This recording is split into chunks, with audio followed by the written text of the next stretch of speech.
Early September 1958. The temperature dropped like it had broken a leg, straight down, hard and fast. Late August had still been in the 80s, and then, blink of an eye, we were down to the 50s. Achoo, my sneeze made the guy by the doorway jump. Good grief. Luo kid, you scared the daylights out of me. I turned to look. It was third uncle, Yin Bugue, skinny as a strip of cured pork, draped in a baggy black mouse suit that hung on him like laundry on a pole.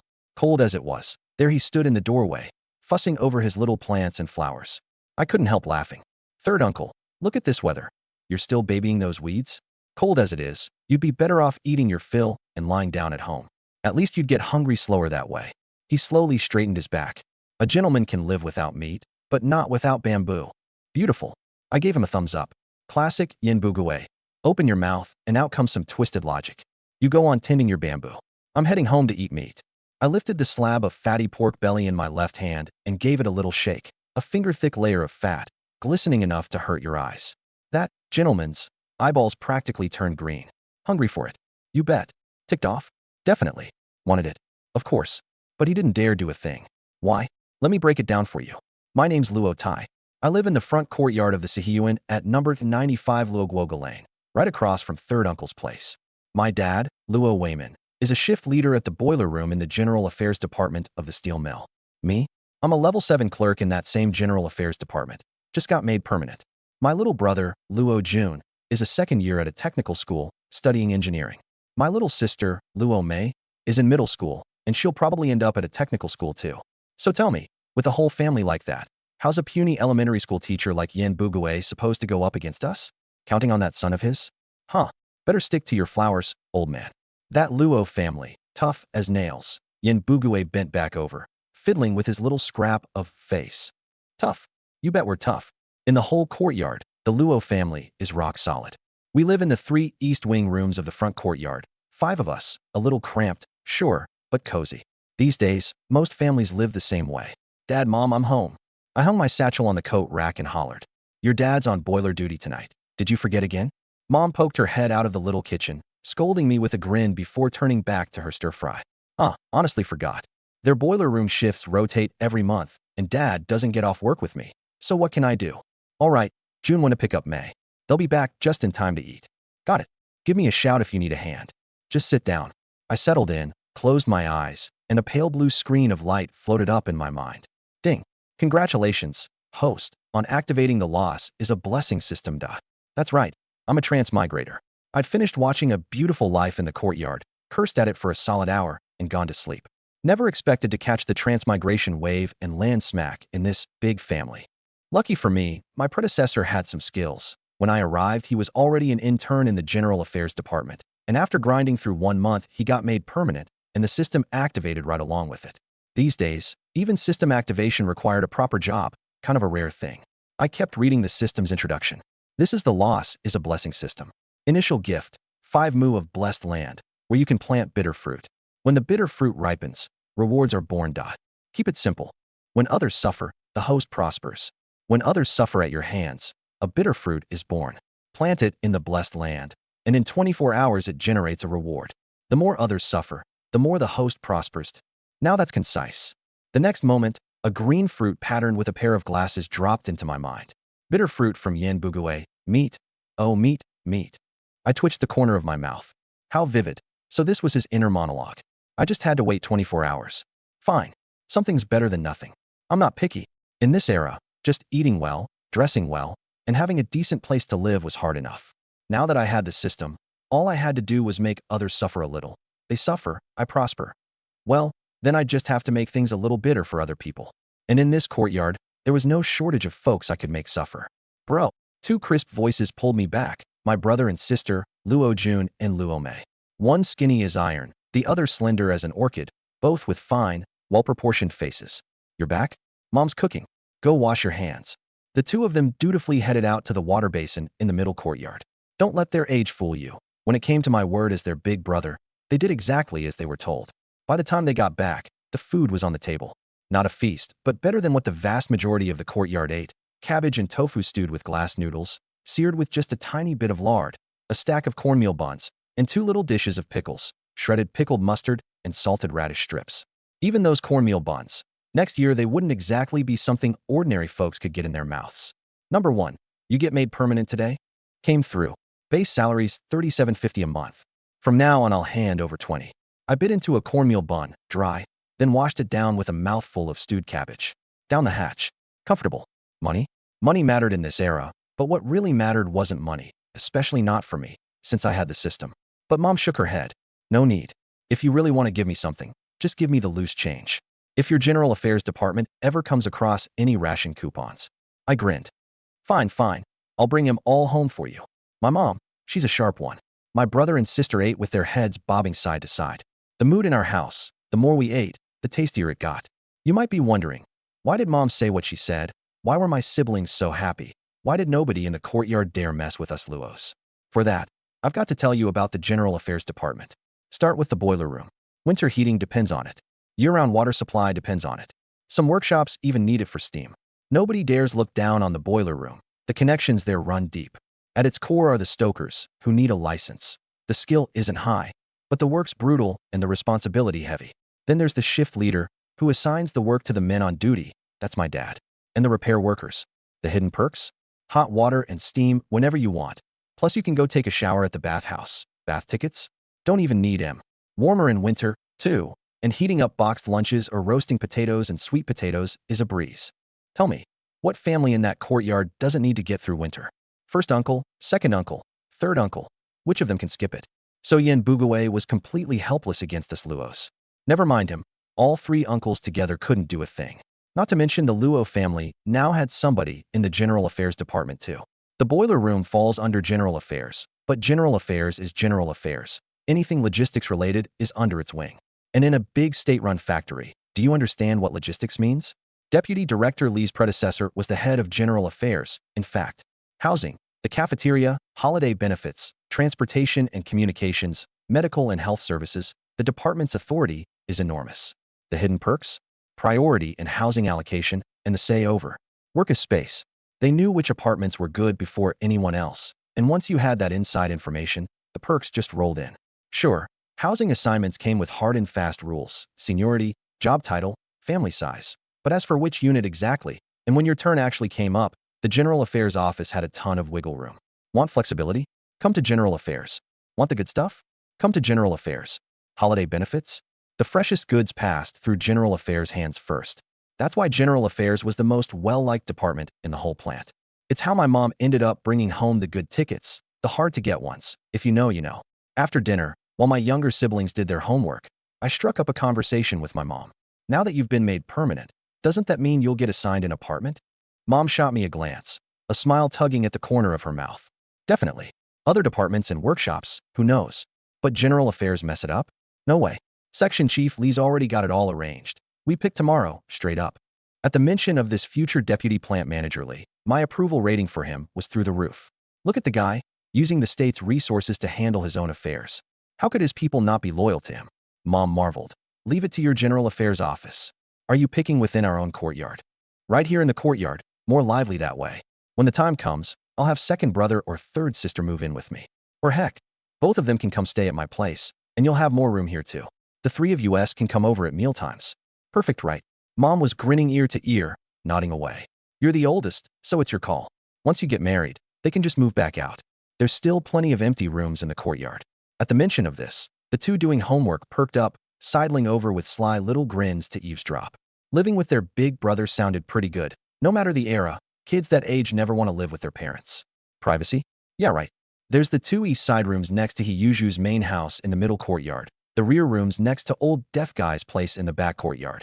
And then our own front courtyard's got the east side room and the east passage room. I'm leaning toward the east side room and east passage room out front. It's 3 rooms at least. Not the best location, but plenty of space. Who takes the bad option when there's a good one? I'm not that guy, using my position for personal gain. So what? Go find your proof first. No proof. You think General Affairs is some meek little lamb? Push me and I'll choke you out. Bro, won't people have complaints? There aren't many decent folks in our courtyard. Luo Mei, that girl, saw right through all the shady characters in the courtyard. Girls notice the little things. I raised an eyebrow and let out a scoff. Not happy about it. Come find me at General Affairs. Who dares to bring a complaint against this official? My brother's the man. Luo Jun, Honest kid that he was, immediately pledged his loyalty. General Affairs was great. He wanted to work there someday too. Mom was laughing so hard beside us, she couldn't even keep stitching the cloth shoes in her hands. Luo Mei asked curiously, Mom, what's so funny?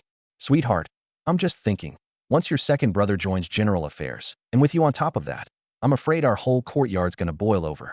The two kids blinked, then burst out laughing, keeping their voices low. I didn't care either way, and just tossed out. Perfect. Dad knows how to fire a boiler. So let's have him come tend this pot in our courtyard too. Ha ha. That did it. The Luo family's laughter couldn't be contained any longer.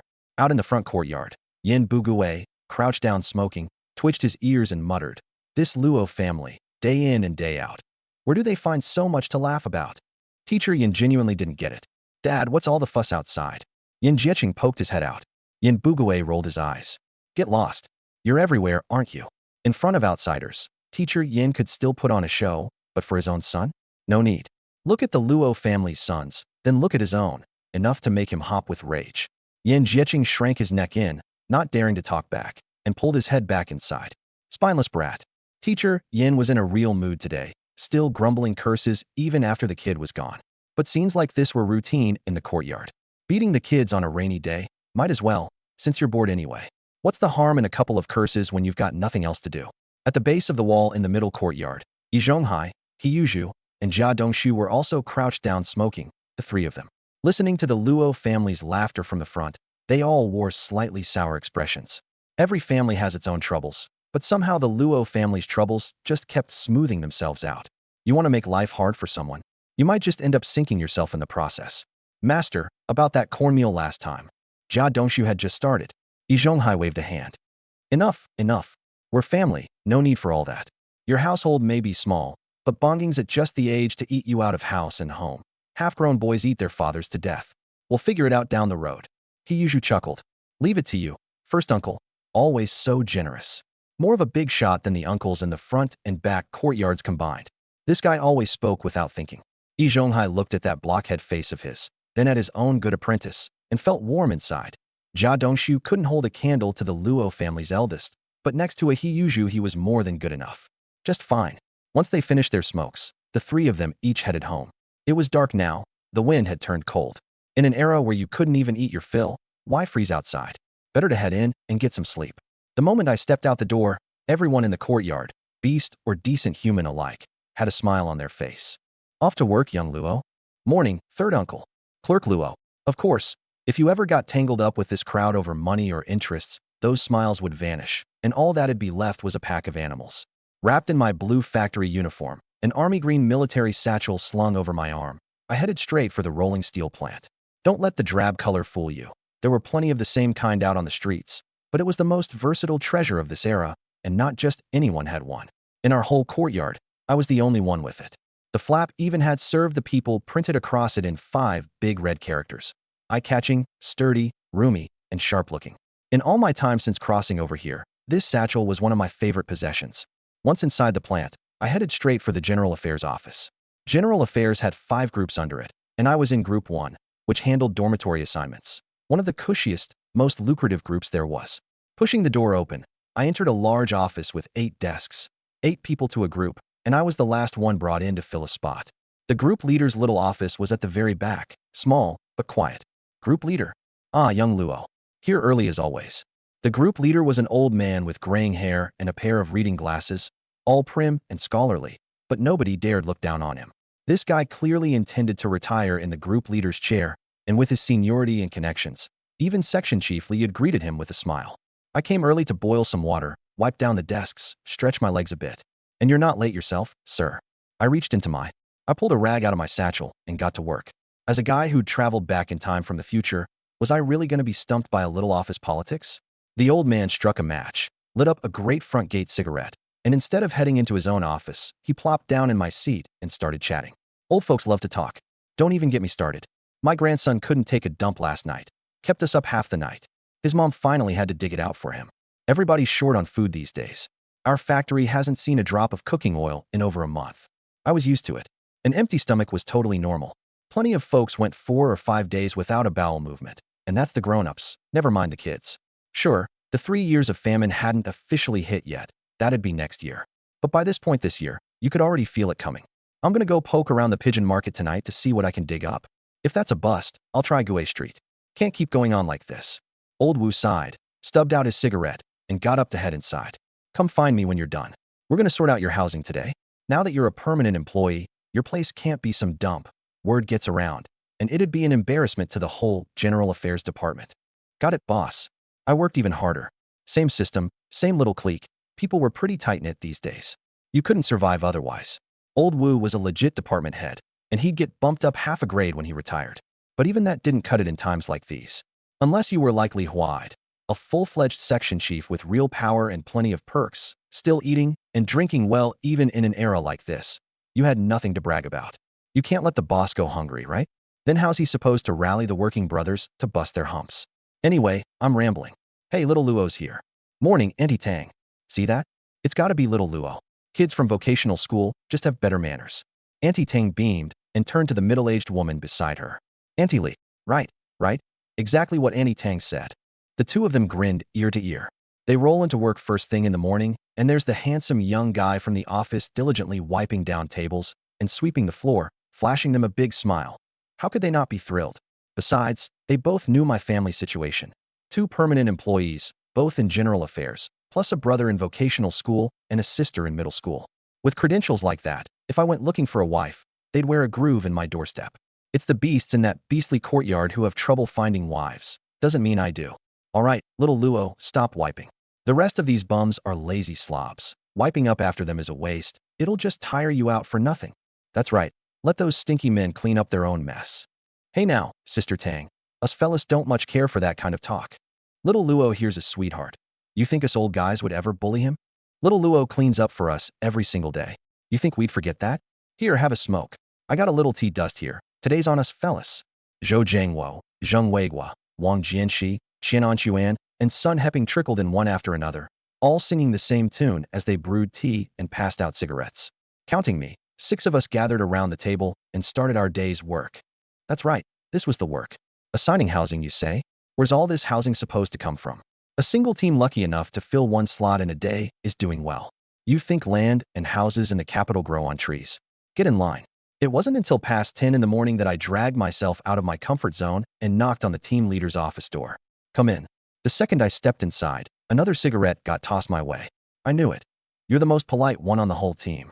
Any of those other bastards would be lucky if they didn't kick the door down. Old Wu huffed and glared, like he could see those jerks right through the wall. I struck a match and lit his first, then my own. You're the only one who's a pleasure to look at. Old Wu closed his eyes and took a drag, pure bliss. Figure out which place you want yet. Yep, the east passageway room and the east side room in the front courtyard of our compound. Close to home, real convenient. Good, done deal. I'll stamp it for you. Then you just run over to the neighborhood office and grab the keys. Old Wu was quick about it, signing and stamping the paperwork he'd already prepared. All set. Since when was getting housing this easy? Well, you saw it yourself, didn't you? Oh, and I've heard about that fancy courtyard of yours and its reputation. Don't be intimidated. There are no cowards in general affairs. Anybody gives you trouble, write it down and report it. General affairs will set him straight. Old Wu was scrawny and shriveled up like a raisin, but his words were still rock solid. General affairs, that's what's up. If you don't like it, tough. Don't you worry. Anybody makes trouble, we'll set him straight. All right, head home now, get your place fixed up. This old man's gonna catch some shut-eye. Got more running around to do tonight. I left the little office, gave a heads up in the main office, and walked right out of the steel mill. There's fairness and unfairness everywhere. My past self had both skill and luck, and now it was my turn, as the guy who'd traveled through time, to enjoy the perks. How could I turn that down? Use it or lose it? The moment I walked into the courtyard, I spotted my dad lounging in his reclining chair, cigarette dangling from his lips, pretending to nap. You're back? Looks like the housing came through. Old Luo got up from his chair, took the paperwork, and gave it a look. His weathered old face flushed red. Gotta hand it to General Affairs. Listen to you. Aren't you in General Affairs too? Huh. I'm in the boiler room under General Affairs. Come on, your old man will take you to the neighborhood office to get this squared away. This place of yours, boy, huh? Old Luo lowered his voice with a chuckle, and I chuckled right along. So it was a little bigger than usual. No big deal. The two of us headed off to the neighborhood office, laughing and joking. It wasn't far. With my dad leading the way, all smiles and greetings, he saved me a lot of hassle. It wasn't until we stepped into the director's office that I switched into work mode. Morning, Director Wang. My eldest here got assigned a place. Sorry to trouble you with the paperwork. Good manners get you a warm welcome everywhere. And Director Wong, a regular VIP at our Beast Pack courtyard, was all smiles too. Come on now, old Luo. We've known each other for years. No need to be so formal. Anyone can tell little Luo's got what it takes. Join General Affairs so young. Come on, I'll take you both over. Back at compound number 95, the second Director Wong led the two of us through the gate. Third Auntie and the gaggle of old women eavesdropping under the tree by the entrance perked up their ears and scurried into the courtyard like rabbits catching a scent. Director Wong shot the busybodies a glance and pulled me forward. Little Luo, this east passageway room and east side room are yours now. Live in them well. A house without people loses its life. Auntie will leave the keys here. Once you've cleaned up and put on new locks, bring me a set. My mom stood off to the side, beaming. This was still. It was the first time she found the front courtyard's east passage room and east side room pleasing to the eye. After all, they hadn't been hers before, but now they were, so it made perfect sense to find them appealing. I've got this one talent. I know how to run with an opening. When Director Wong told me to call her Auntie, I laid on that Auntie so thick and warm you'd think the word was free the way it kept popping out of my mouth, grinning Director Wong from ear to ear. Now if silly Zhu or Jia Dongshu had tried calling her that, they'd have caught a backhand across the face. What can I say? When I'm not around the courtyard, maybe Jia Dongshu's the best looking guy here. But the second I show up, sorry, I'm the best looking, and I've got manners too. Deal with it. Thanks, Auntie Wong. I'll bring it over to you once I've got things sorted out. Good, good, good. Go on in and get settled with your dad. Director Wong, all smiles, pulled my mom aside for a chat. The two of them went way back anyway. As for the other old women in the front courtyard, they were clustered in little groups of 3s and 5s, eyeing my 3 rooms with pure envy. These days, 2 things were worth their weight in gold. Anything that went in your mouth, and anything with a roof over it. My dad and I went through every corner of the place carefully, terrified we'd find damage. If we did spot problems, we'd have to fix them fast. Winter was closing in, and once it hit, construction would be a nightmare. What winter in Beijing wasn't bone-chillingly cold. The place is a little on the small side. Can't compare to Hiyuju's spot, but it's not far off. Right you are? When your brother and sister get back, they'll be over the moon. My dad puffed on his De Qianmen cigarette, looking at the 3 rooms, chuckling away. After seeing Director Wong off, the 3 of us had just made it back to the front courtyard when a sharp, nasty voice came drifting our way. I recognized it at a glance. Widow Jia. No normal person would dare talk like that, but coming from Widow Jia? Forgivable, I suppose. My mom and dad couldn't be bothered to deal with her. That's what they had me for. I gave a little laugh. Widow Jia. So you know I work in general affairs, huh? Let me tell you, I'm not just in general affairs. I'm in general affairs at the steel mill. You don't work at the mill, sure, but your son does, doesn't he? I clicked my tongue and strolled toward her. You don't know what general affairs handles, you old lard bucket? That's fine. Just remember this. Run your filthy mouth this once, and tomorrow at the mill, I'll make your son's life miserable clear through to New Year's. Don't believe me? Go ahead and test it. Get physical? That'd dirty my hands. What's Luo Tai holding here? Power. I don't need to kill you to finish you off. The moment those words landed, the handful of old ladies surrounding Widow Jia scattered like startled birds. Her fat face quivered, and shock filled her beady little eyes. Little Luo, don't stoop to Auntie Jia's level. See, here comes another do-gooder. First Auntie. The smile stayed on my face. First Auntie, this has nothing to do with you. I've got no time to stoop to her level, but she's the one asking for it. I shot Widow Jia a dirty look, stuffed my hands in my pockets, and walked inside. Still had rooms to sort out. No time to bicker back and forth with these two. Make his life miserable? I genuinely plan to. Running your mouth isn't a crime? These days, plenty of people got crushed to death by wagging tongues. If I let her sharp mouth spread around, wouldn't it affect me? Since you're saying I abuse my authority in general affairs, don't I have to use it on your son? At least then, I wouldn't be carrying that reputation for nothing. A burst of laughter erupted in the front courtyard. In this beastly courtyard, aside from your own family, did you really think anyone had solid ties? And even if they did, it sure wasn't going to be the Jia family. My dad squatted in front of the house, happily smoking, not intervening and not getting involved. His son wasn't going to come out on the losing end anyway. Widow Jia must have gone blind with foolishness. Wasn't there anywhere else to satisfy her itch for gossip? She had to come for us Luos? Did she really not take a boilerman seriously? Just wait till winter. I'll cut 1/3 of the heat to Jia Dongshu's workshop. The mill's huge. The pipes go on forever. Heat not getting delivered on time is perfectly normal, right? Want it fixed? Go ask Jia Dongshu. A little past 2 in the afternoon, I first went to the neighborhood office to handle the real business, then swung by the supply co-op at the mouth of the alley. 2 packs of De Qianmen, 2 bottles of Erguo 2. I tapped the counter, handed over the money and coupons, and didn't push. These days you couldn't rush a clerk, and the general affairs badge was useless here. Different system entirely. Want convenience? You've got to work the relationships. After about the time it takes to smoke a cigarette, that woman finally came over impatiently, took the money and coupons, tossed the cigarettes carelessly, but set the Erguo 2 down nice and steady before leaving. I didn't mind. She treated everyone the same, gave everybody that same attitude. Big Sister Ma? That fellow just now is the new guy in general affairs at our steel mill, young and capable. Your old man works at the mill, so don't go giving people attitude down the road. A young woman in patched clothes reminded her with a smile. Big Sister Ma paused, then waved a hand. It's fine. I'm not the one getting chewed out. Besides, there's so many people at that mill. Who knows who? Laughter rippled through the co-op. But nobody was a fool. Every one of them sharp as a tack. Big Sister Ma had taken note deep down too. Next time I came around, a slightly better attitude, and we'd call it even. The fools of this era couldn't hold down a clerk's job. Cigarettes tucked away and liquor in hand, I headed back, not running into anyone I knew the whole way. They were all still at work this hour.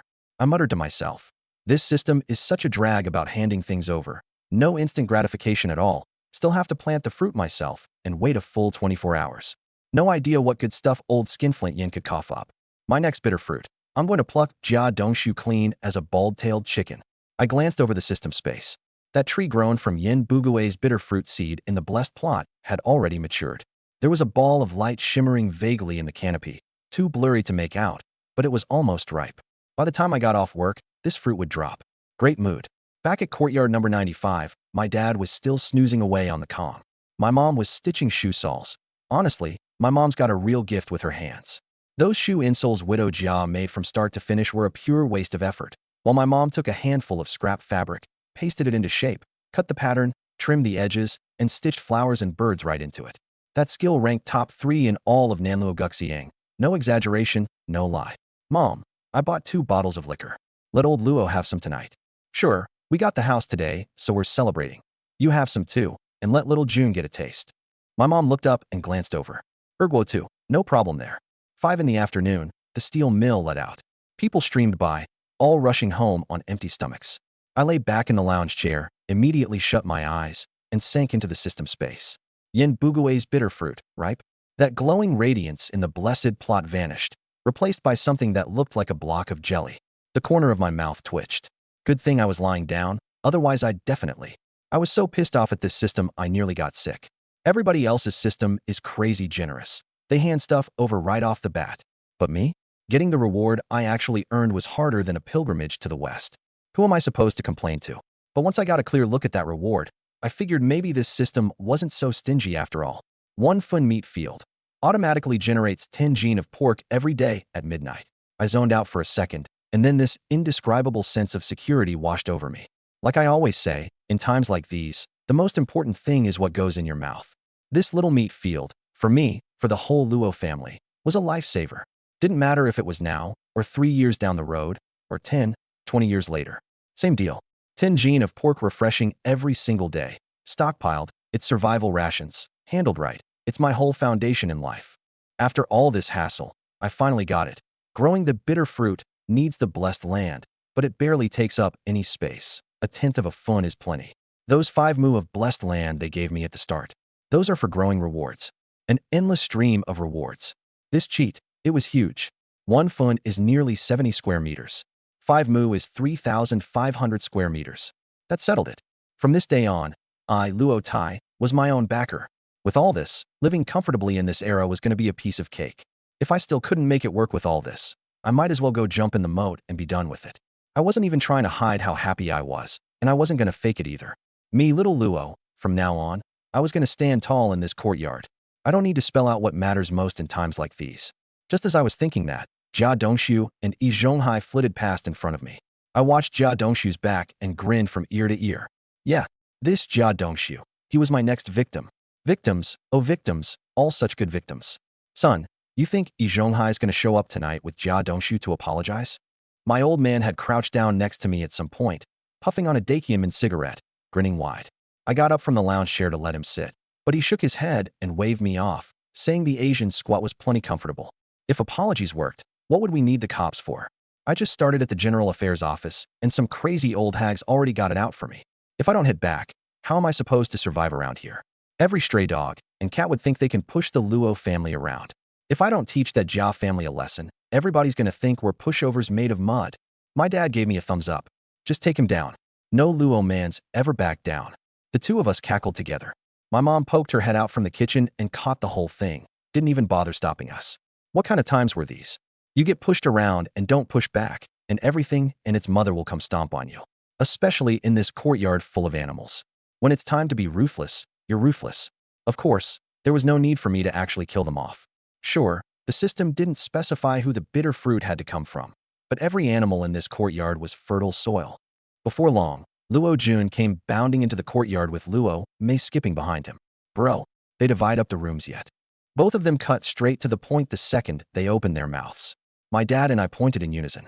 The east pass-through room, plus 3 rooms in the east second wing. The two little ones instinctively went to dart off, but I grabbed Luo Jun by the collar, and my dad snatched up Luo Mei, dragging them right back home. Dinner first.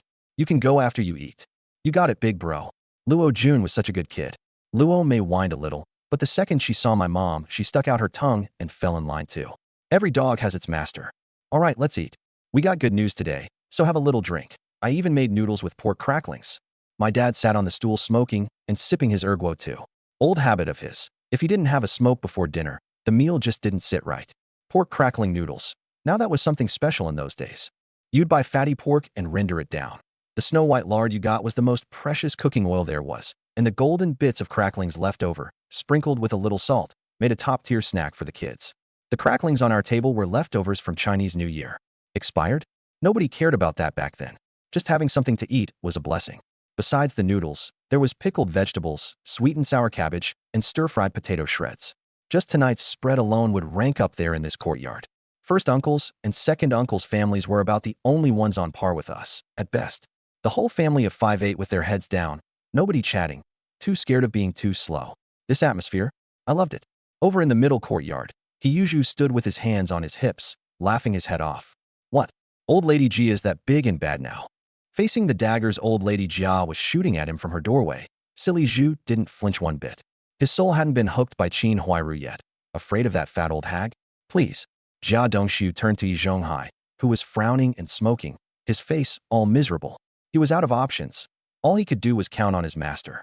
Here he was, working honest and steady at the steel mill, and his own mother, without a word, went and made an enemy out of someone from the General Affairs office. They had cadre status. And him? A worker. The working class reigns supreme? Huh.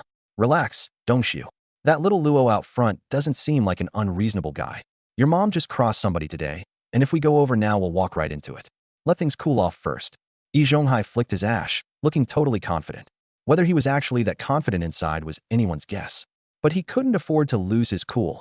If he did, his apprentice would be distracted at work tomorrow, and for a fitter's job, one moment of distraction could cost you your life. He had to feed his hand-picked retirement plan a reassurance pill. Silly Zhu crouched on the sandbox ledge, smoking, grinning without saying a word. Yi Zhonghai's problem was none of his business, and he was clapping his hands at Jia Dongshu's rotten luck. Silly Zhu, gimme one. A tall guy with a horse face crouched down beside him, 2 fingers already spread out and waiting. Silly Zhu shifted his hips and knocked Su Dumao clean off, sending him stumbling down the steps. Idiot. Hiyuju, screw you. My old man's dead. Go find him for that. Desheng cigarettes weren't cheap. Not as good as Dakiaman, sure, but it still depended on who you were giving one to. Su Dumao? Get lost. The 2 clowns cursed and scuffled, and it ended with Su Dumao sneaking in a kick to Silly Zhu's backside, sending Silly Zhu into a rage, chasing him all over the courtyard. Curtain call. This scene played out every single day. Everybody had long since stopped batting an eye. Usually old Lady Jia would come out to cuss up a storm too, but she wasn't in the mood today. Her head was full of worries. Front courtyard, the pass-through room. Big bro, I'll stand guard for you right here in the pass-through room. Luo Jun thumped his chest, all righteous. I ignored him and took my little sister inside to pick out a spot. You pick first, sis. Your second brother can sleep out in the pass-through. Won't freeze to death in this weather. Luo Mei giggled, practically ready to jump on my back. As for the second kid, the middle one, lowest status of all. Luo Jun just chuckled, picked up the broom, and started sweeping. Used to it by now. Right now, the most important thing was to get the room. Cleaned it up. I'm moving in this weekend. I'd already scoped it out. Big brother set up his stuff in the East Wing room against the wall, and my little sister would definitely take the middle wing room. No doubt about it.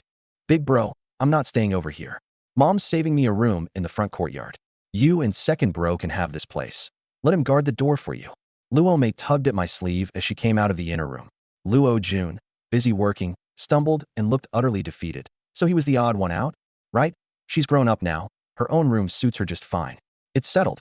I ruffled my little sister's head, in a good mood. It's convenient for a girl to stay with mom and dad. Me and the second kid are two rough guys. We don't need all that fuss. These days, being able to get a girl her own room is a real luxury. Luo Mei giggled and nuzzled her head against my hand, all content. As for second bro, go ahead, try nuzzling me and see what happens. That night, rolling my eyes, I walked over to my bed. My dear little brother was sitting on it soaking his feet, with a basin of hot water beside him. He'd drawn it for me. The message was clear. He was crashing at my place tonight. Clack. I tossed him a pack of Min cigarettes. Just bought these today. Smoke up. Haha. Thanks, big bro. Come soak your feet. I just got the water temperature perfect. Luo Jun picked up the cigarettes, gave the pack a kiss, and stuffed them in his pocket, all smiles and flattery. He wasn't the favorite at home, but who out there dared to bully him? I'd be the first to settle the score for him. I stuck both feet in the bucket, and the second I put a cigarette to my lips, my brother struck a match and lit it for me. Top-notch service. Bro, this Jia Dongshu. How do you plan to deal with him? Want me to figure something out? I narrowed my eyes. Don't worry about it. It's the start of the month, and the bathhouse tickets are coming out. I'm docking his. Bathhouse tickets are good stuff, not something a level 2 worker like him deserves. 8 years, and he's still only made level 2? That's a disgrace to our rolling mill. I soaked my feet, humming with satisfaction. Luo Jun nodded in agreement. As for whether I actually had that kind of pull, if he went to the General Affairs office, he'd have it too. The Rolling Mills bathhouse is under General Affairs. One bathhouse ticket is nothing, but wanting a little peace of mind isn't too much to ask, right? Big bro's the man. Cut the flattery. Study hard. We'll see where they place you. Relax. Your little brother's got the grades locked down. Don't embarrass us. You do, and dad'll break your leg with a hammer. Don't worry. The very day the new place came through, us two brothers moved right in, clean and quick. At midnight, eyes closed but not asleep, I waited until the one-fun meat field in my space produced its daily 10 caddies of pork right on schedule. Only then did I drift off with peace of mind. The next day, at the #1 group office of the Rolling Mills General Affairs office. Auntie Tang, are the bathhouse tickets being handed out? That's right, little Luo. For your family? If so, just take them with you today. Auntie Tang pulled 2 stacks of bathhouse tickets out from under her desk, smiling.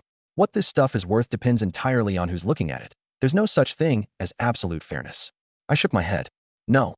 Yesterday, after I got my housing sorted, that fitter shop guy Jia Dongshu's mother gave me an earful, saying I was abusing my position for personal gain. Think I'm going to take that lying down. This month, I'm docking every one of Jia Dongshu's bathhouse tickets. Bam. The nerve. Dock their whole groups. Auntie Tang had a temper. She slammed the desk and went to handle it. Auntie Li shook her head with a smile. No point going overboard like that. Just pull up Jia Dongshu's name and dock his tickets until this time next year. Nobody's got much to spare anyway. He can do without for a year or so. That's only fair. The corner of my mouth twitched. Sure enough, they're my people, each one meaner than the last. Damn it, this year's benefits get docked from that idiot Jia Dongshu. Bullying the little brother of our group? Not a chance. Don't worry, old Joe. Even if we can't dock everything, we'll just turn it all into scraps and leftovers. Easy. Learn from Sister Lee. Mess with him for a couple of years first. All morning, the office was unusually busy. Anywhere the 3 characters of Jia Dongshu's name showed up on a benefits list, they docked what they could and marked the rest. Old Man Wu was so pleased he kept sucking his teeth. He didn't return to his own office all morning, spending the whole time helping out in the main office. If the General Affairs office didn't even have this much power, could you still call it the General Affairs office?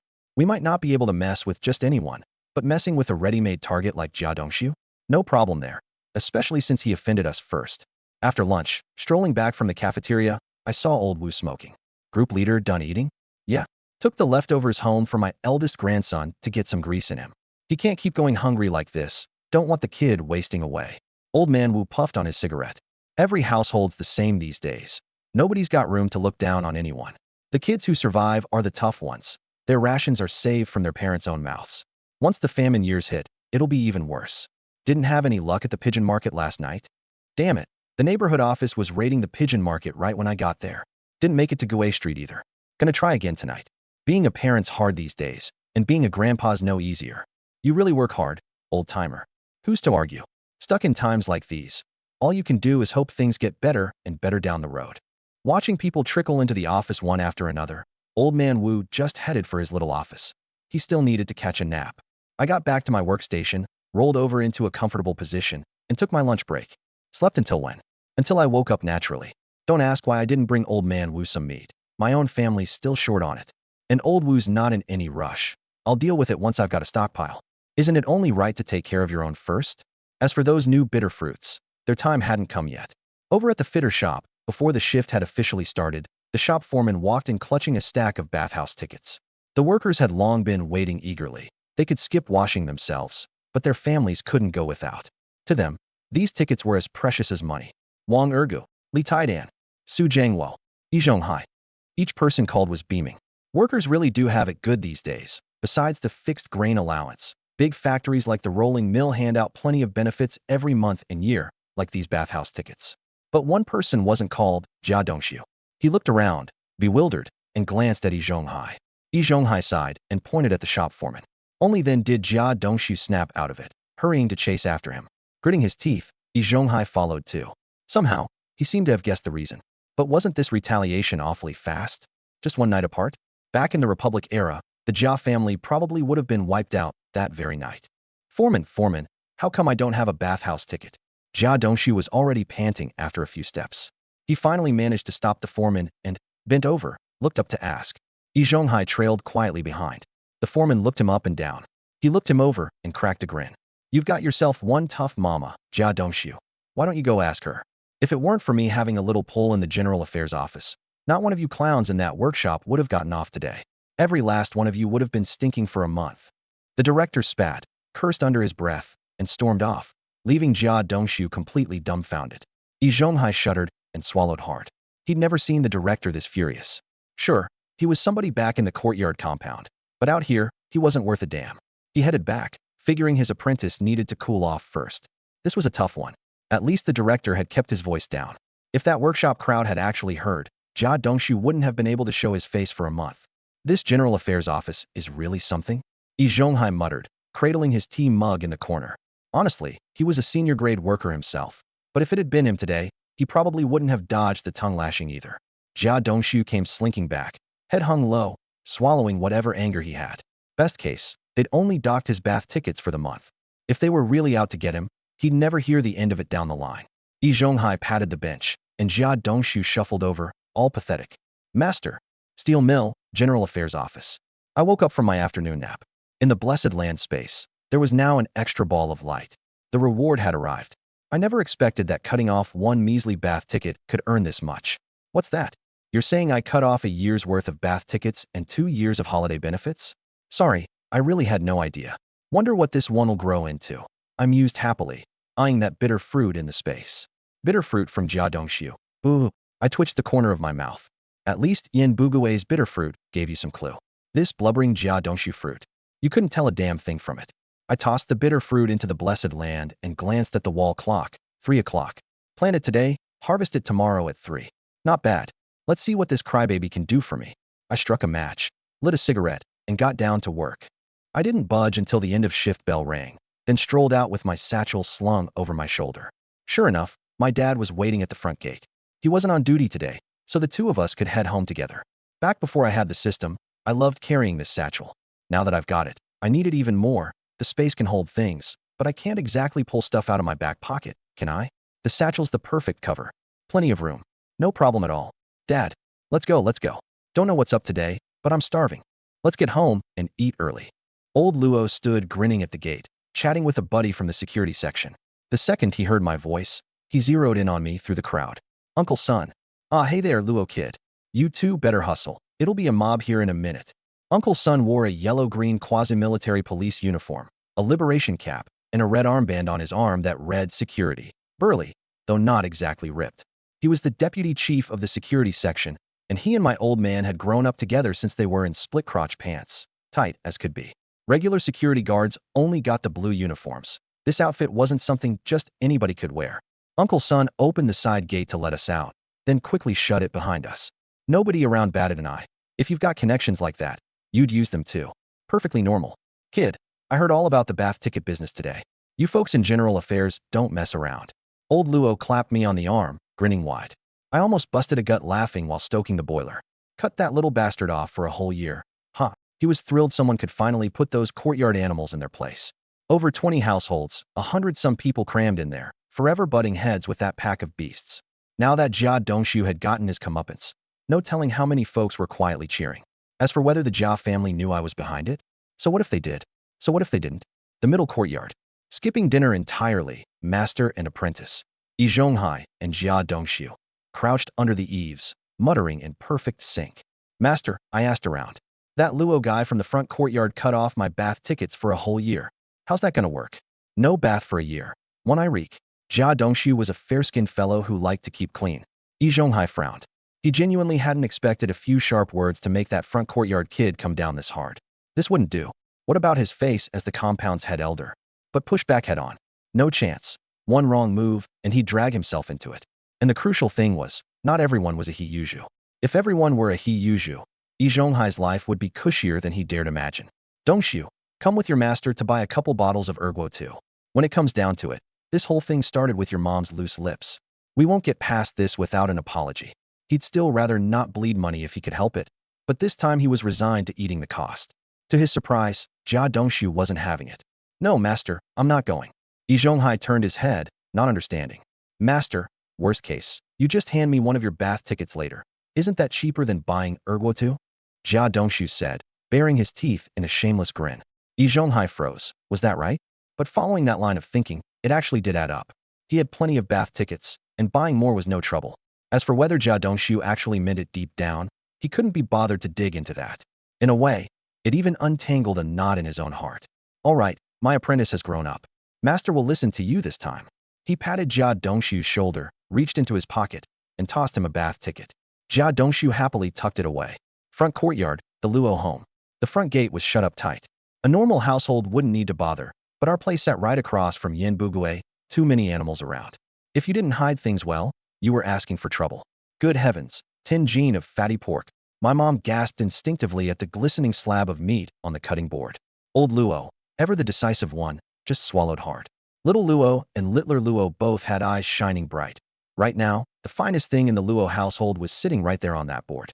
Old Luo glanced at the three kids, the eldest son sitting there grinning, while his second son and little daughter drooled with hunger.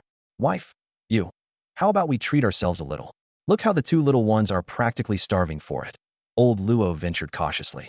My mom, Su Yun, shot him a look, then glanced at the kids. Mom, cook a little. There'll be plenty more good food coming. Xiao Jun and Xiao Mei are right at the age where they're using their brains. A little nourishment would do them good, I said. That evening, a hearty, generous portion of meat appeared on the table. All 5 of us ate until we were burping, happy and content. Bro, we heading out? Yeah, let's go back to bed. Stuffed to the gills, better not. Don't waste it. Get your butt in bed and rest up.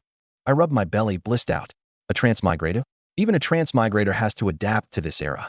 Besides, in my past life, I worked in a special industry. What scene haven't I witnessed? What haven't I eaten? I could gnaw on a centipede in the rainforest without batting an eye. What line of work? Cleaner. Mainly stationed in Tokyo, handling the little Japs. The gig's hard to run back home. Too much competition. So I just crossed over next door. I just wrapped up a big job and gone back to my apartment to catch a TV show, and next thing I knew, I'd transmigrated. So for me, there's no such thing as good food or bad food. As long as it's edible, I'm good. The 2 of us ambled out the door, heading for the passage room. Luo Mei got up to help clean, but my mom shooed her back inside. Old Luo, our little tie's over in general affairs now. Things are just getting better and better for us. We used to only eat like this during New Year's. My mom beamed. Old Luo hummed a little tune. Just wait, our good days aren't far off. I'll take some leave soon, bring a few things back to the village, check in on both sets of the old folks. Things were never easy on us before, but now we don't have to worry about little Tai, so we can look after your parents and mine now and then. He fished out a big production cigarette and lit up, looking mighty pleased. My mom's eyes went red. Okay, we'll do it your way. Let's go back and visit. All right, quit crying. If that stingy old yen across the way catches wind of it, no telling how sour he'll get. The next day, the middle courtyard sink. Our whole family crowded around the sink washing up, and plenty of old acquaintances from the compound came over to say hi. Not everyone among the 100-some people in this courtyard was a beast. Decent folks made up the majority, and my family got along pretty well with these neighbors. Morning, old Luo. Little Luo, heh. Second Luo. Luo Jun froze. Huh, what's second Luo? The people around burst out laughing. Su Damao popped up out of nowhere and gave the punk who'd said second Luo a swift kick, cursing. How the hell old are you? Calling somebody second Luo. Turned out it was the eldest of the Fong family in the back courtyard, 2 years younger than Luo Jun. Everyone laughed even harder. Luo Jun wasn't the least bit annoyed. Oh, Squareface. I was wondering who it was. The guy's surname was Fong, and his face was square too, a real match for He Yuju's square mug. The whole courtyard cracked up. I spotted Su Damao and tossed him a cigarette. Damao, have a smoke. Su Damao was only 21 this year, about my age.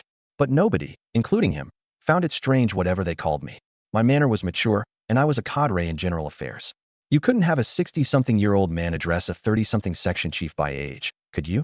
Whoa, big front gate brand. Not bad, brother. Su Damao was a social terrorist. Say one word, and he'd latch on and climb the ladder, forging connections in a flash. Aside from his questionable character, the guy was actually pretty decent otherwise. As for that decade of storms, how many ordinary people could hold out through that? Wasn't Lu Haizhong in the back courtyard the same? They were all just swept up in that great gale. Beats being a projectionist like you, that's for sure. I followed Su Damao over to the base of the wall to tidy up some things, the two of us laughing and joking. Su Damao was pretty upfront about it. We've got more perks going down to the countryside, but the rest of the time we're really not any better off than you all. A man knows his own household. Sure, I put on an act now and then with Fool Zhu or Third Uncle, but I know exactly what I'm capable of. He knew perfectly well who he could bluff and who he couldn't. A proper cadre in general affairs wasn't someone he could bluff. Jia Dongshu had gotten played by general affairs. Could a guy as plugged in as Su Damao not know? He knew even more than that, and was just waiting for the new year to watch the show. I laughed and threw out a phrase that was absolutely correct. We're all serving the people. Where's the high and low in that? Whether that was true or not, judge for yourself. Brother, you're a straight shooter. None of that official's airs. Su Damao's making you a friend. In a couple of days I'm heading to the countryside to screen movies. I'll bring you back some local goods, and us two brothers can have a proper drink. That was just Su Damao's way. If he was willing to be your friend, he was the real deal. Never mind that he bickered with He Yuju day in and day out. When He Yuju died, Su Damao was the only one who went to claim the body. That alone was worth a friend's price. Deal. You handle the food. Leave the liquor to me. Just like that, a drinking date was set. As for the looks from He Yuju and the others, Su Damao didn't care, and I cared even less. Once we finished cleaning up, the courtyard settled back into quiet. The workers headed out one after another, most of them making straight for the steel mill. On the way, my dad nagged at me. This Su Damao looks like a troublemaker, always causing a ruckus, but he's got a good head on his shoulders. When it comes to reading people and situations, he's second to none. He's definitely not the bad seed that old fossil Yi Zhonghai makes him out to be.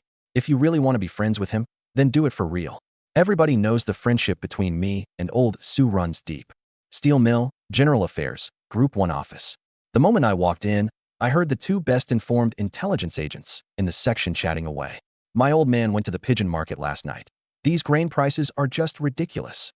Buy while you still can, never mind the cost. Just grab it, or one day you won't even be able to find it.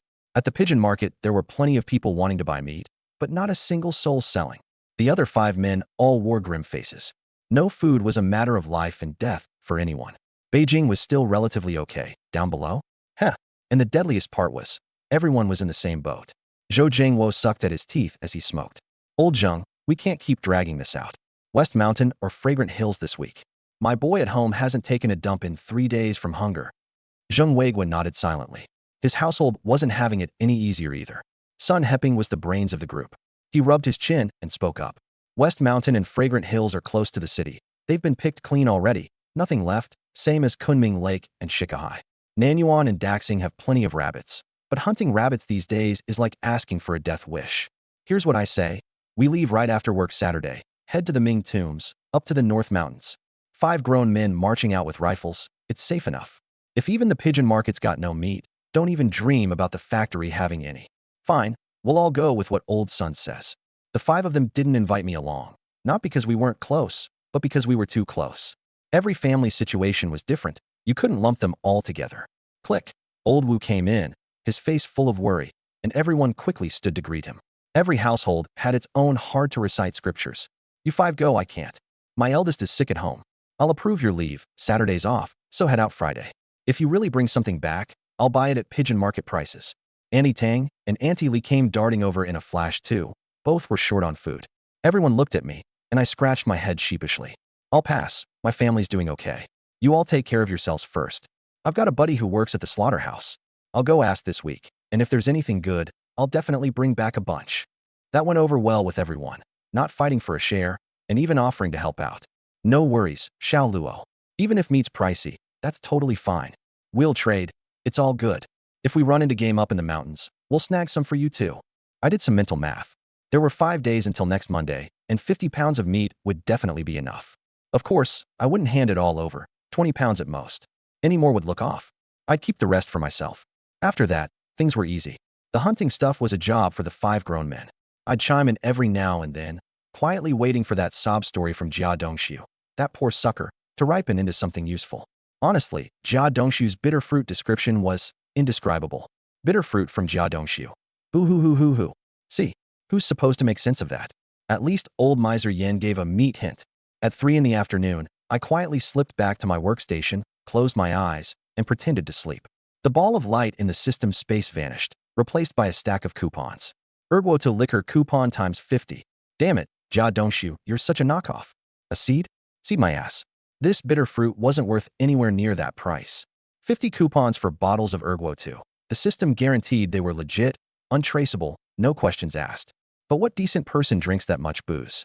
I knew liquor coupons were rare these days. The whole country was pulling people for steelmaking, harvests weren't coming in on time, brewing had become a luxury, and liquor supplies were tight. But this was really too much. Front courtyard. After dinner, I squatted outside smoking with my old man. It was getting cold, but more comfortable than summer. Groups of 3 and 5 were chatting everywhere. Front courtyard, middle courtyard, back courtyard, even the main gate. That's exactly how gossip spreads so fast these days. I elbowed my dad, and he looked confused. What? What are you elbowing your old man for? I was going to give you 2 liquor coupons, but since you put it that way, I pulled out 2 coupons and waved them, pretending to put them away. No, no, no. How can you take back a gift from your own son? My dad's expression changed instantly. His hand shot out and snatched the coupons before I could even react. My hand was empty. All right, go to bed. Your dad's satisfied. Dad, do all you boiler room guys have hands that quick? Get lost. Kicking me to the curb once you've crossed the bridge. And I'm ditching the mule once the grinding's done. Huh? My dad laughed and gave me a light kick. He didn't ask where the coupons came from. Since winter set in, their boiler room had plenty of good stuff too. Bro, the foot-soaking water's ready. Come soak your feet. Luo Jun called out from the passageway. Look at that. Your second brother's become the guy who fetches your foot-soaking water? Us brothers get along great. What would you know? See ya, and don't drink too much. My old man grunted a couple times, then quietly pulled out the liquor coupons, treasuring them. A single Erguo to coupon went for close to a whole yuan at the black market. Hurry up and get inside. The wind's picking up. My mom hollered at my dad while closing the windows. My dad went inside and told my mom. The boy gave me 2 liquor coupons. Put them away, save up some grain, trade it for liquor, and bring it to the countryside. Times are tough in the village these days, and winter's cold. These 2 bottles might just save someone's life. My mom's eyes welled up as she took the coupons. She'd been thinking about the folks back in the countryside too. She only went back once a year, during spring festival, and she hadn't been yet this year. When she came back out, her face was all smiles. Our eldest just keeps getting more capable. The good times are finally in sight. That's right. Once the second and third boys get into the factory as workers, this crappy courtyard. My dad grunted and lit up a cheap cigarette that didn't need a coupon. But we can finally start planning Xiao Tai's marriage. My mom's eyes lit up. My dad grinned. Let Xiao Tai find someone himself first. Ask the kid what he thinks. If he's willing, we'll get a matchmaker to talk it over. He's a cadre at the steel mill now. Can't go fooling people, and he's not even old enough yet. Don't hold back his future. These days, men couldn't marry before 20 and women before 18. You could fudge it privately, but if something went wrong, it'd be a headache. The Women's Federation was not an easy bunch to deal with. Early the next morning, I felt refreshed and cheerful as I headed to the middle courtyard to wash up. My mood was great. Every morning when I woke up, 10 pounds of pork refreshed like clockwork. Back in the 1950s, calling that priceless wouldn't be an overstatement. Luo Tai. Dumao up early, huh? Heading to the countryside today, can't dawdle. Gotta go first. Su Dumao pushed the factory-issued bicycle, a mixed-grain steamed bun in his mouth, mumbling as he headed out. Screening movies was a political task, and the roads were rough, so he had to leave early. I stood in line at the sink with my little brother, grinning, not the least bit anxious. My family had enough to eat. 2 workers supporting a family of 5 was no problem, especially when I had to cheat. Jia Dongshu was lined up in the neighboring group. Every time I turned to look at him, he instinctively averted his eyes. He was scared. Yi Zhonghai stood behind him, frowning. He thought Jia Dongshu's personality was a problem, but there was nothing he could do for now. People from the General Affairs Office weren't to be trifled with, and they all worked at the same place, which naturally kept him in check. Xiao Luo. Morning. Yi Zhonghai opened with a smile, his expression warm and friendly, like a normal old neighbor. An alarm bell went ding in my head. This first uncle standing before me, Yi Zhonghai, I knew exactly what kind of piece of work he was. Some people are full of thieving and whoring, but this guy? He was full of human bones. Morning to you too. First uncle, haha. Xiao Luo, are you getting used to working at the General Affairs Office? It's all right. SOSO. General Affairs is good. General Affairs is real good. It's all just serving the people. Our pay's nothing compared to yours. It's just that when it comes to housing assignments, we've got that one tiny, insignificant little edge, that's all. The morning sun rose, and the courtyard was buzzing with voices, but in that instant, there was suddenly the faintest hint of stillness. Qin Huairu stood hunched in the corner by the sink, sniffling. Jia Zhongshi sat on her own doorstep, grinning wide with a shoe sole in hand. Yan Buchong narrowed his eyes and instinctively backed up a few steps. Lu Haizhong, sticking out his big belly, lit a cigarette, the match almost burning his hand. Of course, none of these people could faze Yi Zhonghai. Who was he? The moral supreme lord. Where'd that title come from? Thick skin, that's where. Haha, benefits are benefits. All just benefits. The smile on Yi Zhonghai's face stayed gentle, not a trace of anything off. Jia Dongshu, on the other hand, had gone a little red in the face. I clapped my hands lightly. Truly worthy of being our courtyard's first uncle. This insight, this magnanimity, way more than some. He's way tougher than a real man. Praising one while trashing the other, I was practically pointing at Widow Jia's wrinkled old face and opening fire. Too bad this brainless idiot didn't seem to get it. Fine, guess I was just batting my eyes at a blind man. The commotion in the middle courtyard rolled on. What just happened was like a tiny ripple on the water's surface, vanishing almost instantly into the deep pond that was this compound. Me and my old man Luo strolled out of the courtyard, heading toward the steel mill. Old Luo walked with his hands behind his back, taking big strides. Number one son, what got into you today, going at it with Yi Zhonghai like that? I chuckled. You didn't see? Yi Zhonghai was trying to stick up for Jia Dongshu. Since he stuck his neck out, it's only fair he catches a slap. Guy pushed his face right in front of me. Your son couldn't just leave him hanging, right? Besides, what did I even do? 100 pairs of eyes in that compound were watching. I didn't curse anybody out, didn't lay a finger on anyone. That against the law? Old Luo blinked, then broke into a grin. Fair point. Chip off the old block. Try to trip us up behind our backs? Bring it on. He tries anything, and he can just wait for the Luo family to hit back. Talk trash if you want. He crossed the line first, but that doesn't mean he comes out on top. Truth is, Yi Zhonghai didn't take it to heart either. As far as he's concerned, as long as you don't mess with his retirement plan, you can stir up all the noise you want. Steel Mill General Affairs Office, Group 1. I pushed the door open and walked into a haze of smoke.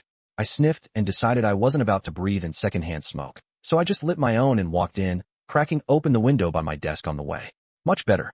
The hunting crew of 5 was chattering away about weekend plans, while Auntie Tang and Auntie Li were whispering over at their desks. Happy to be left in peace, I poured a cup of hot water to cool and let my mind wander, thinking about how to treat myself a little better. My husband wants to make some medicinal wine these next few days. He hurt his back years ago hauling grain sacks at the grain station, and every year around this time he's got to soak that medicinal wine. But this year, wouldn't you know it, there's no liquor to be had. Auntie Tang smacked her lips, clearly annoyed. What about the loose stuff on tap?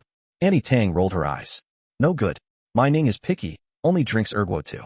It's driving me crazy, she griped, but there wasn't a trace of real complaint in her voice.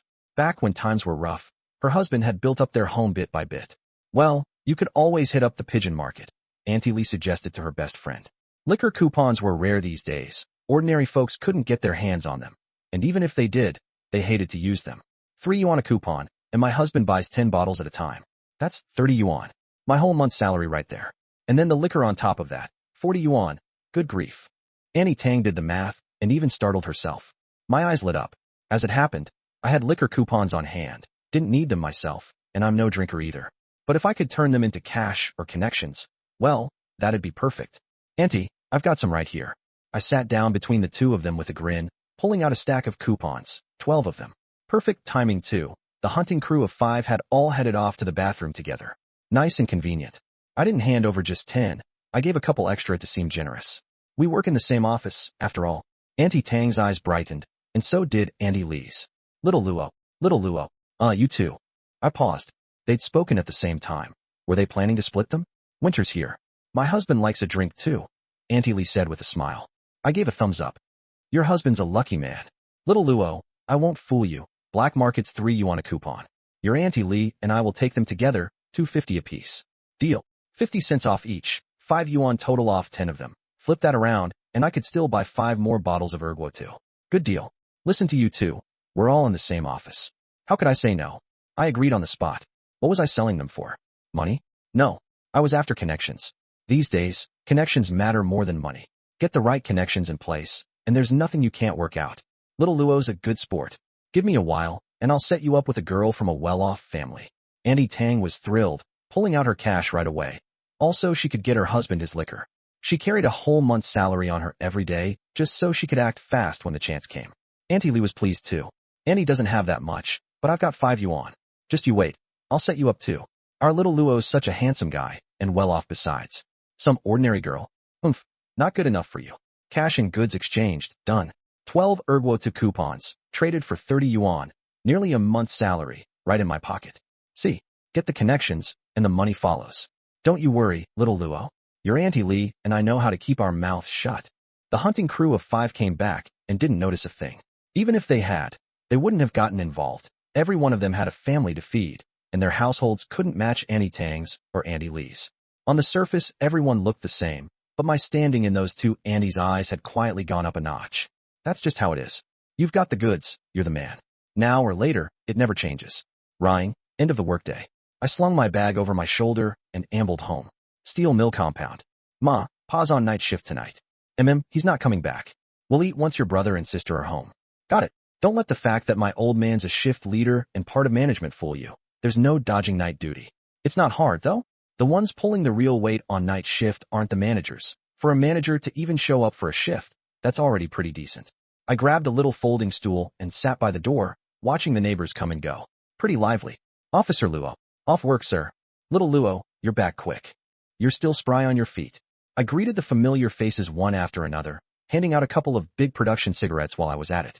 Don't underestimate big production. It's a powerful catalyst for good neighborly relations. What kind of cigarettes are popular these days? The ones you don't need coupons for. Flying Horse and Golden Leaf come in small quantities, and few people smoke them. But labor and production come in bulk, and everybody smokes them. There are coupon-only ones too, the specially supplied Zhonghua, which ordinary folks simply can't get.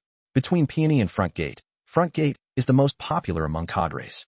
Any cadre with even a bit of standing usually keeps a pack in his pocket. I had 2 packs tucked away in my space, plus some production. My situation's pretty average right now, and production doesn't really scratch my throat anyway. I'm not picky. Well now little Luo's back. Old Luo pulling night shift today. Yin Bugue appeared, picking at his teeth. Enough time had passed since he last came out on the short end with me that our third uncle had recovered his strength and gone right back to being his true self. Third uncle, picking your teeth again? What good stuff did you eat? I watched him settle into his usual crouch on the step beside me. Couldn't resist teasing him. What's he here for? Doesn't he see the cigarettes in my hand? He's here to bum one, obviously. I just finished 2, and if he doesn't manage to score one today, he'll consider it a total loss. This is a guy who counts it as losing money if he doesn't pick some up off the street when he goes out. You think you can count on him to do anything legit? Yin Bugue chuckled and changed the subject. Hey buddy, mind giving your third uncle one? Well now, suddenly I'm buddy. Considering how his little scheme backfiring last time meant a steady supply of pork for me, I'll be the bigger man and let it slide. Cigarette in hand. He first held it under his nose and took a deep sniff. Nothing beats the good stuff. Strong. Total bliss on his face. I quietly scooted away. Wouldn't be great if this guy passed some disease onto me. Me. And honestly, that little display just now wasn't far off from being sick. You don't usually smoke these? He bummed one of my matches too and lit up, taking the first drag deep into his lungs before slowly exhaling. Your third uncle here only lights up when the craving hits, takes a puff, and once it passes, I put it out. 1 cigarette. I can make it last most of a day easy. He looked so proud. When it comes to penny pinching, Yin Bugue is number 1 in this whole courtyard. Well, you sure know how to run a tight ship. I tossed out a compliment. As long as you're not scheming against me, we're cool. Exactly. That's why you're a smart kid, buddy, huh? Let your uncle tell you something. These days, You don't go broke from eating or dressing well. You go broke from not knowing how to plan. Sure enough, every time traveler has to sit through this classic scene at least once. Right, right, you're absolutely right. I smoked the cigarette down to the butt, dropped it, and stamped it out, ready to head home. There's no future in chatting with this old man, and my brother and sister were back too. The moment I stepped inside, Yin Bugue, humming to himself, picked up that cigarette butt. Why pick it up? Because it's useful. To him, that thing is treasure. It's 1958, right in the middle of the big recycling push. Turn waste into wealth was the slogan, and cigarette butts were a key collection item. What are they good for? You can extract nicotine to make homemade pesticide for killing bugs, unwrap them for the unburned tobacco to make cheap cigarettes. Even the cigarette paper can be used as raw material for papermaking. People actually came around to collect them, and he even kept a special bag just for cigarette butts. Our third uncle. Now there's a man who lives life down to earth. Ahem. The Luo household. On the little table sat a pile of golden yellow cornmeal buns, with a big serving bowl in the middle. Yesterday's braised tofu with a few more vegetables added, a small dish of homemade pickled radish strips, and a pot of cornmeal porridge. Didn't look like much, but in this beastly courtyard, it was actually pretty decent. At least in the front yard, we could hold our own. Bro, how's work been the past few days? You getting used to it? Is it fun?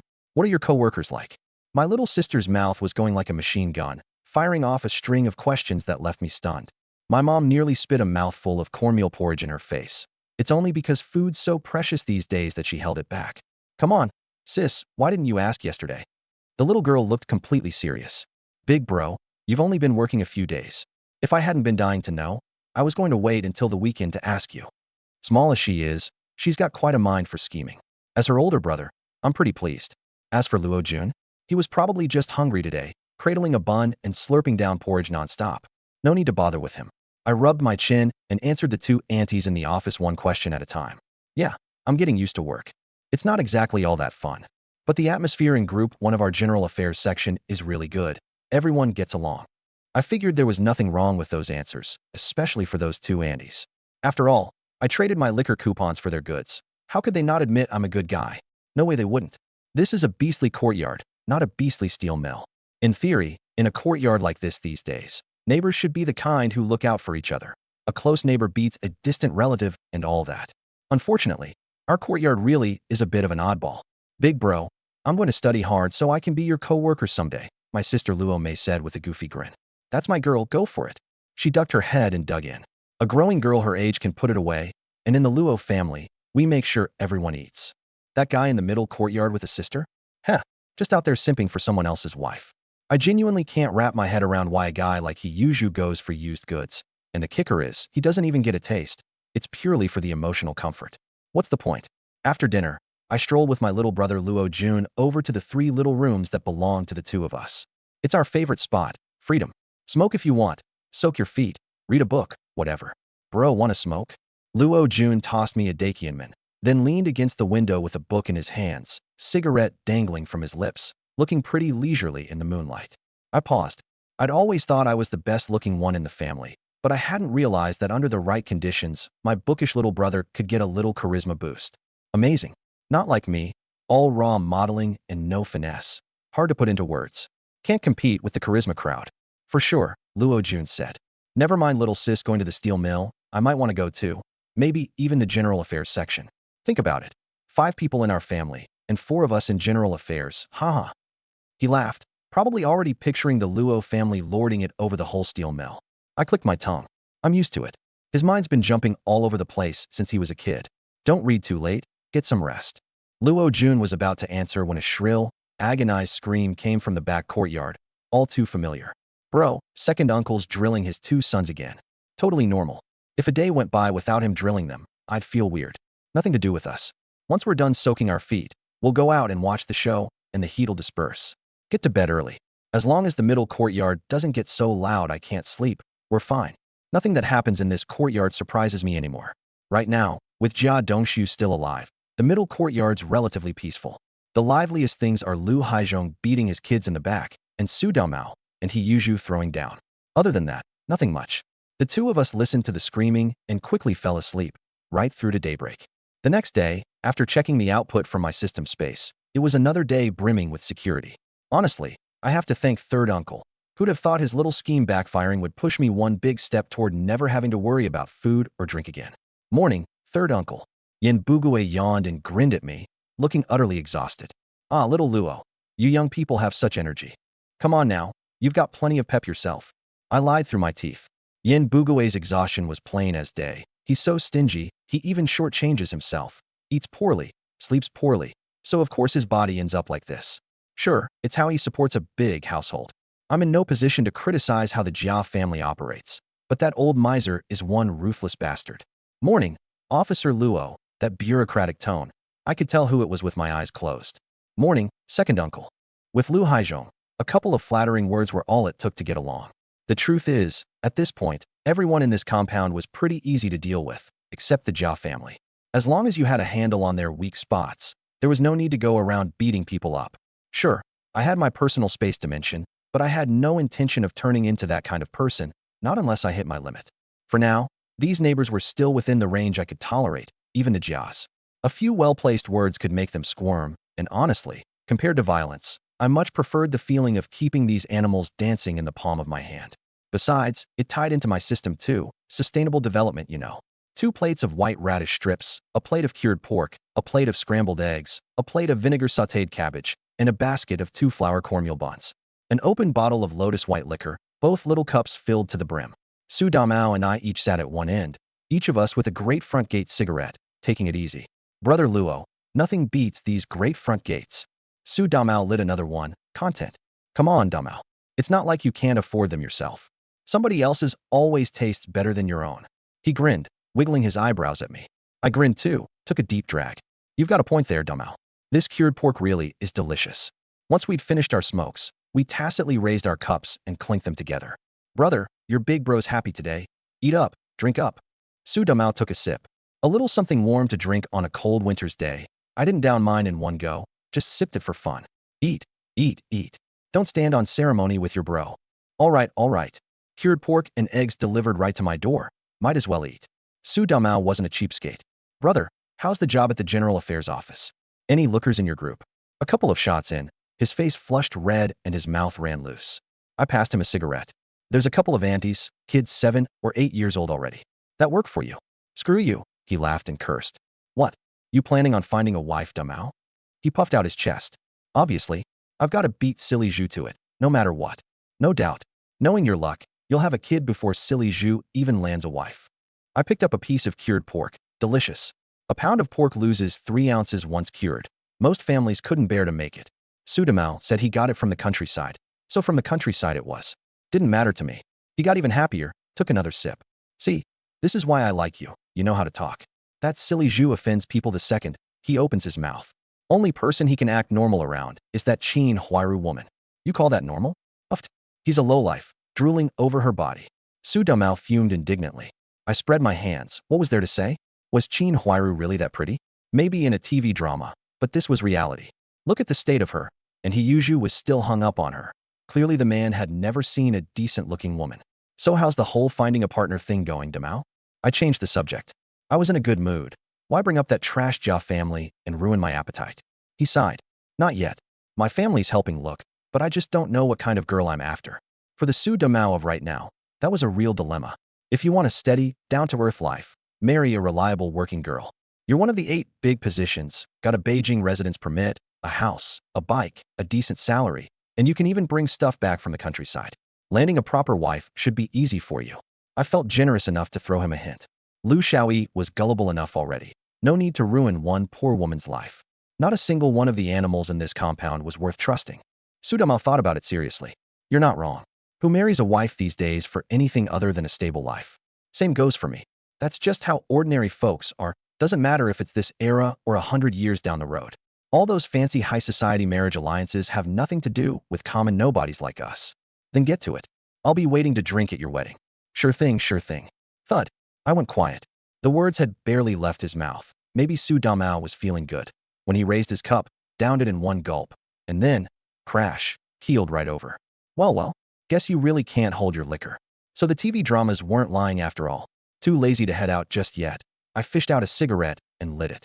Only after finishing it and shaking off the fatigue did I leave his place, ready to head home. There was someone hobbling on a cane, yet somehow moving like the wind coming back from the middle courtyard, and someone chasing their son around the whole yard with a rolling pin. The back courtyard was lively. I was actually curious how deaf Granny managed it. The middle courtyard was calmer. Qin Huairu was cooking under the eaves, her round rear sticking out. Jia Dongxiu and Yi Zhonghai stood off to the side smoking. And He Yuzhu had his kitchen window open, cooking away with a grin, though his eyes kept darting toward Qin Huairu like there was something wrong with him. I think I finally understood why she was still so popular despite her looks, good bones, and yeah, her rear was pretty round. But I couldn't muster the slightest interest in her, a white lotus flower through and through. If she didn't come looking for trouble with me, fine. But if she really got in my way, I'd crush every last petal. Nobody in the middle or back courtyard greeted me as I passed, and I didn't care. Greetings were pointless anyway. I had no interest in cozying up to those animals. Better to just get home and rest. When I got home, Luo Jun had already prepared the foot washing water and was engrossed in a book. You're back, big bro. I've got the foot water ready. Soak your feet a bit and shake off the tiredness. Good little brother. All my doting on you paid off, huh? I patted his shoulder, took off my shoes and socks, and expertly tossed the socks into the foot basin, soaking my feet and washing my socks in one smooth motion. After drinking, I couldn't be bothered to do more. The move made Luo Jun's eyes light up. He made up his mind to try it himself tomorrow. Oh, right, bro. Sis came back and said we've got to get up early tomorrow. We're heading to Luo Village and Sioux Manor to visit Grandpa, Grandma, and the maternal grandparents, and bring them some food. Life's hard out in the countryside. He carefully set his book aside. What time are we getting up? 5. Then get some sleep. Tight schedule and a big day ahead. Saturday, off work around 5:30. The steel mill's courtyard came alive. Tomorrow was a day off, and every face carried a look of relief. I stood under the eaves of the east passageway room, smoking, watching the bustling atmosphere in the courtyard, a faint smile tugging at the corner of my mouth. When the animals weren't stirring up trouble, these old compounds of the era were full of warmth and human connection. That warmth couldn't be found in the animals, but you could see it in normal folks. A bicycle came rolling up, its tires visibly sagging against the bluestone slabs. Loaded down heavy. It was Su Damao. A gunny sack was tied to the back seat, and a cloth bag hung from each handlebar. Third Uncle Yen Bugue, like a hound catching the scent of meat, had already drifted over to the front of the bike. Oh ho ho, Damao's back. Su Damao didn't pay him the slightest. Outside, it would be a miracle if Yen Bugue didn't come out to greet him. He fished a small handful of mushrooms out of his cloth pouch and held them out. Third master, some country folks gave me these local goodies. Take him home and make yourself a nice dish. His character might be questionable, but he was generous. Yen Bugue's old face crinkled up like a blooming chrysanthemum. He snatched them up quick, his mouth running nonstop with polite chatter. Ah, come on, I just came over to lend a hand. You didn't have to give me anything. Don't do this next time. We all live in the same courtyard. Helping each other out is just how it should be. Now hurry up and wheel that cart back to the rear courtyard and get some rest. You've been on the road for days. That's rough, real rough. See that? So much for being a language teacher, huh? Nice words spilling out of him like they cost nothing. But if you actually counted on him for any real help, forget it. Third master was strictly a man of empty words. Su Damao pushed his cart on inside, not taking any of it to heart. If even silly Zhu wouldn't buy that talk, why would he? Damao, you're back. Brother Luo, huh? I'm back. The second he spotted me, he pushed the cart a little faster. On the way home, I was just thinking about inviting you over for a drink tonight out back. And here you are. Must be fate. That mouth of his, smooth talking like it's going out of style, always ready with a line. Where else would I be right now if not the courtyard? I'd barely stepped inside when I ran into Su Damao, just back from the countryside. He scanned around, then leaned in close and dropped his voice. Brother brought back a cut of cured pork this time. Let's heat it up tonight and knock a few back with some pickled cabbage. Sounds good. Head back first, Damao. I'll bring a dish. Ah, what dish? Come on, let's just go. Su Damao tugged at my clothes, real generous about it.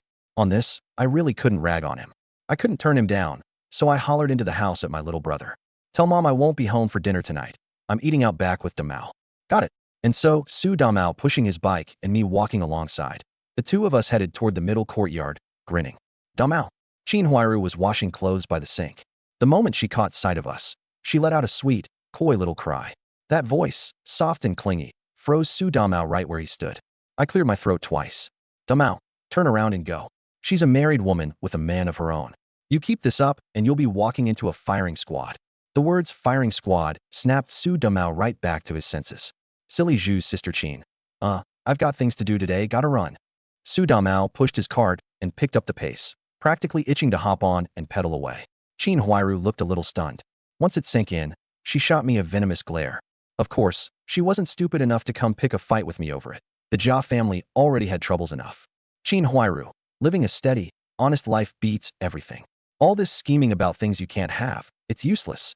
I let out a scornful little laugh and caught up with Su Domao toward the rear courtyard. I saw them clear as day, these animals in this courtyard. Every last one of them bullies the weak and cowers before the strong, and not a single one has any real ability. Rats shouldering rifles, all bark inside their own hole, can't hold their own out in the open. Back when the whole city was clearing out they for pests, it's a real shame they didn't give this courtyard a proper extermination. Chin Huairu's face fell, and she went back to washing her clothes with a dark scowl. Good thing Silly Zhu didn't catch that scene, or I'd have been in for a world of hurt tonight. Shame Silly Zhu wasn't around to see me shut Chin Huairu down like that just now, I remarked. Su Domao twitched the corner of his mouth, looking a little baffled by me. Brother, Silly Zhu's cooking up a special meal for the bosses at the steel mill tonight. He won't see it. If you really want to deal with him, just jump in and lend a hand next time he's picking on me, huh? He parked his bike and started hauling stuff off. Instinctively, I grabbed the sack off the back seat for him and followed him inside. At this point, Su Domao hadn't married Lu Xiaoyi yet, so there was nothing to be shy about in the house. Domao, your place here. The second I walked in, I looked around at the mess and could barely hold it together. Truly the epitome of a bachelor. But my brother and I are bachelors too. How come we never got this messy? Su Domao lifted a foot and kicked at the junk sprawled all over the floor, laughing sheepishly. Brother, messy it may be, but it is absolutely not dirty. Give it a couple years, I'll get you a sister-in-law, and this place'll be spotless. Really, it's not dirty. You go into Silly Zhu's bedroom, and then you'll know what a real pigsty looks like. Silly Zhu again. The moment he opens his mouth, and he knows that guy inside and out. If they weren't both men, if just one of them were a woman, those two would have married and had kids and be living the good life by now. No worries, no worries. It's not like we've got nowhere to eat. Even the pitch-black night couldn't dampen our excitement. The whole Luo family, all 5 of us, heading back to the village to visit relatives. The family gathered early at the courtyard gate. 20 pounds of cornmeal, 10 pounds of sorghum flour, 2 flashlights, a few boxes of matches, 2 sets of old clothes, 4 packs of great front gate cigarettes. Doesn't look like much, but in these times it was all precious stuff. What's my son up to? My dad said, a cigarette dangling from his lips as he glanced at the gate, then at my second brother, suddenly feeling his hands itch. He hadn't smacked a son around in years, mainly because these boys were all sensible and did well in school. No excuse. Smack a daughter? Who'd have the heart? Dad, I told my big brother last night. He's still busy. Said he wanted to bring something back for Grandpa and Grandma and the other grandparents. It's not late yet. What's the rush?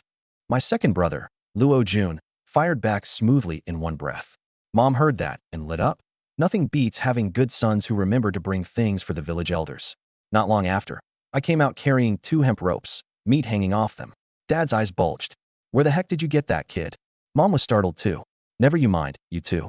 5 pounds for each family. Consider it your son's filial devotion. Didn't steal it, didn't grab it. Good boy. Mom patted my head, then turned to Dad. What are you standing around for?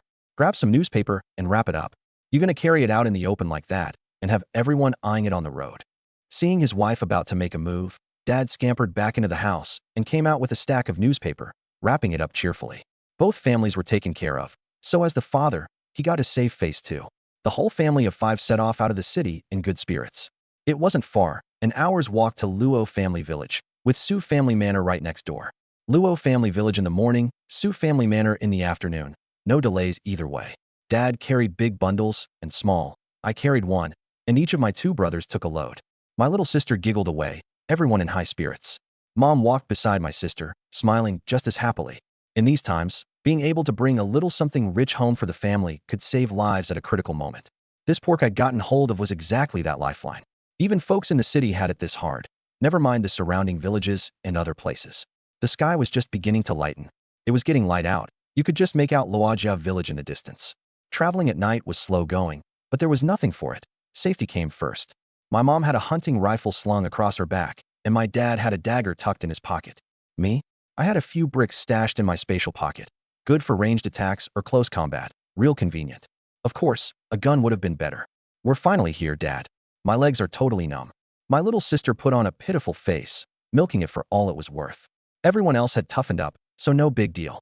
There's a lot of folks in the village right now. Let's wait out here, and head in once they've all gone to the fields.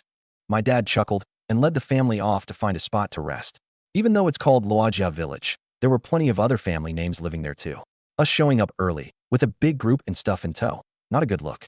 My little sister plopped right down on a rock, completely wiped out. Now that we were here, there was no rush. And I definitely wasn't in a hurry. I even pulled out a cigarette and handed it to my dad, then lit one for myself. Where'd the pork come from? Well, I've got third granduncle to thank for that. 10 pounds were fresh like clockwork every day. I've already got 40 pounds stockpiled. If I hadn't taken out 10, it'd be 50. Tomorrow I'll have to grab another 20 pounds for the steel mill. Sounds like a lot, but split among 8 people, it's really not much. Why hand out meat? It's not like I'm giving it away for free. I'm cashing in on goodwill. Our family's not short on this stuff, so why not? Make more friends, fewer enemies. That's the only way to live comfortably these days. After about half an hour, the main road cleared out, and the whole family got up and strolled into the village. Everyone had gone to the fields, so nobody would be keeping tabs on us. Perfect. Wait, Dad, where's the key? You, Luo. Didn't I tell you last night to bring the key? Bring the key? What? So you just brought your mouth along, huh? My dad stood there awkwardly, scratching his head with one hand, looking every bit the fool. No, I swear I brought it. I even set it on the table this morning. How'd it just disappear? He genuinely looked wronged, like he thought stoking that boiler had fried his brain lately. Get out. Get out. Go down to the fields and call everyone over. My dad scurried off. He's fine at manual labor, as long as he doesn't get chewed out. But the next second, all 3 of us kids fell dead silent. My mom flashed an awkward smile. About that. I forgot to bring the key to your grandma's place too. Me, Luo Jun, and Luo Mei all went silent in perfect unison. Good thing I was leaning against the wall, or I would have thrown my back out right then and there. So my mom hadn't even really laid into Dad, and now she was feeling guilty about it? Fine. Great. Just great. It's fine, Mom. When we head over to Grandma's this afternoon, there should be someone home. I'm the eldest son. At times like these, I've got to give Mom an out, otherwise it'd be kind of awkward. That's my good boy. All right, Mom will do whatever you say. My mom smiled and patted my arm, looking relieved. See, sometimes you really can't blame her for favoring me. Even a daughter, supposedly the sweet little comfort, can let you down sometimes. But me, her good eldest son, always reliable. About half an hour later, the 4 of us spotted a whole crowd of figures at the end of the road. Leading the pack was a little old man, slightly hunched but sharp and full of energy, and beside him, an old lady was twisting my dad's ear and cursing him out. Behind them came my second uncle and aunt, third uncle and aunt, and each of their 3 kids. Yeah, it wasn't just the 3 of us kids. Second uncle's family had 3, third uncle's family had 3 too. Even my grandparents had 3 back in the day. Truly one big family. Grandpa, Grandma, oh my goodness, Grandma's precious grandson, I've missed you so much. Let Grandpa get a look at you. Huh, made cadre at the steel mill. That's the Luo family blood. All right, haha. The moment they stepped into the courtyard, my grandparents swarmed me and fussed over me nonstop. Everyone else was used to it. Eldest son of the eldest son. That's just how favored you are at home. Blatant preferential treatment. Nothing to be done about it. People these days are used to it too. You can't find fault with the eldest grandson, especially not when I've made something of myself. My grandpa's name is Luo Laojian, and my grandma's is Chi Tsuohua. Don't let their age fool you. Those 2 are still spry as anything. Grandma's cane is basically decoration. Its main purpose is beating people. In a village these days, a family that isn't tough can't hold its ground. The old couple dragged me straight to the heated brick bed. My dad. Sorry, nobody paid him any mind. A guy who can't even remember his own house key. Does he even count as family? Definitely not. Grandson, why'd you go and bring pork?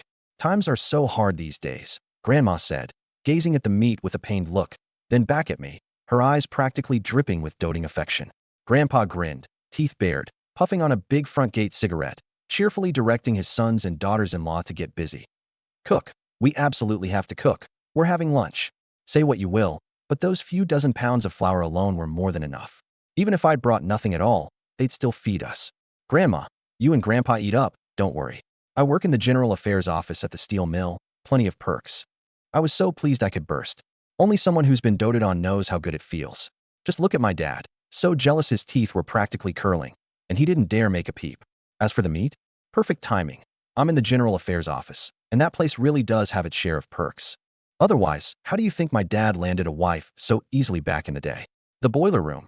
Humph, ordinary folks can't even get in there. Good, good, good. My grandson's got real ability. Grandma's gonna go stew that meat for you. The old lady was about to climb off the brick bed when I quickly stopped her. Grandma, don't trouble yourself. We just had some yesterday. This meat's for you. Second uncle and third uncle have little ones at home too. They need the extra nourishment. We're in the capital. After all, we won't go without. Grandma wanted to say more, but Grandpa cut her off. Enough, let it go. It's grandson's gesture of respect. Grandson's word is final. We just enjoy it. The old man took an eager drag on his cigarette. I figured I'd be counting on my sons. Never thought they'd be so useless. And here I am living the good life off my grandson instead. Out at the fire, my dad heard every word crystal clear, but he didn't have the guts to bristle. He could only mutter a couple grumbles under his breath and bury his head in the cooking. Second uncle and third uncle stood off to the side, pressing their lips together to keep from laughing. You two scram. You're blocking my draft, my dad cursed, throwing a couple half-hearted kicks their way. Second uncle Luo Weijet chuckled, a great production cigarette dangling from his lips. Big brother, with my nephew around you. TSK tisk, second brothers got it right. Third uncle Luo Weigwa eagerly chimed in. You scram too, third. Your second brother's talking crap, and you're just and GM. My dad finally got the fire going. With nothing else to do, the three grown men found a tree and squatted down to smoke. The rest was left to the women of the house. The kids? My younger siblings had already gone off with second uncles. My uncle's kids were running wild in the yard. The village didn't have much, but one thing it did have was plenty of yard space. Second, third, times are hard, and you two are stuck here in the village with Ma and Pa, so you'd both better stay sharp. As the eldest brother, my dad naturally felt he had to worry the most. Once I get my paycheck and ration coupons next month, I'll hit the black market and bring you some grain. If it comes to it, mix in some substitute grains and coarse stuff to stretch it out. There was no other choice. Out of their family, my dad was the only one who'd managed to make it in the city, and honestly, that was mostly luck. His two younger brothers just hadn't caught the same break. Don't worry, big brother. The village can still hold out, said my second uncle. Everybody's eating at the communal cafeteria. There's not much food, but at least it saves a little. The two of us stashed some stuff up in the woods on the West Mountain a while back, so we can hang on. Worst case, we'll take a stroll up the mountain. The two younger brothers hadn't gotten a foothold in the city, but that was bad luck, not a lack of ability. If nothing else, the two of them had the sense to plan ahead for a rainy day. My dad nodded quietly and lit a new cigarette off the butt of his old one. Second and third uncle exchanged a glance, sucked their cigarettes down to nothing, then started reaching into my dad's pocket for more. My dad looked exasperated. Quit digging around, damn it. There's a carton for each of you two good-for-nothings inside. The great front gates need coupons, so I couldn't grab many. The production brand'll have to do. The two brothers grinned and kept digging anyway, dead set on fishing out even the half-pack in my dad's pocket. As for the carton he'd brought them, what's the rush? Big brother, you brought plenty of flour this time. Don't bother with the black market. Old Guzzy from our village went to the Beijing black market a few days ago and nearly got caught. I hear the crackdowns are brutal right now. Second brother's right. Relax. I'm a Beijing factory worker, after all. Trading with my coworkers won't be a problem. He said that, but my dad knew full well that nobody was trading this stuff these days. Anything that could go in your mouth was rare and valuable. Unless you were dealing with a real situation, these days grain could get things done better than cash. If you showed up at the steel mill with 1,000 pounds of meat, you'd better believe you could trade it for a permanent job posting. You think a permanent job is really worth that much? It's only worth something to ordinary folks. Trade it to those bigwigs, and even for a relative 8 generations removed, a permanent job is nothing to them. The real hard currency these days is meat. Meat's even harder than grain. Fine, just be careful. If something happens, worst case I'll take the fall for you. Second uncle shrugged, unconcerned. Taking the fall for someone was common enough these days, especially among blood relatives. Big brother, same goes for me. After lunch, our group headed out of Luo village and made straight for Sioux village. Time was tight today, and there was a lot to do, so we had to hustle.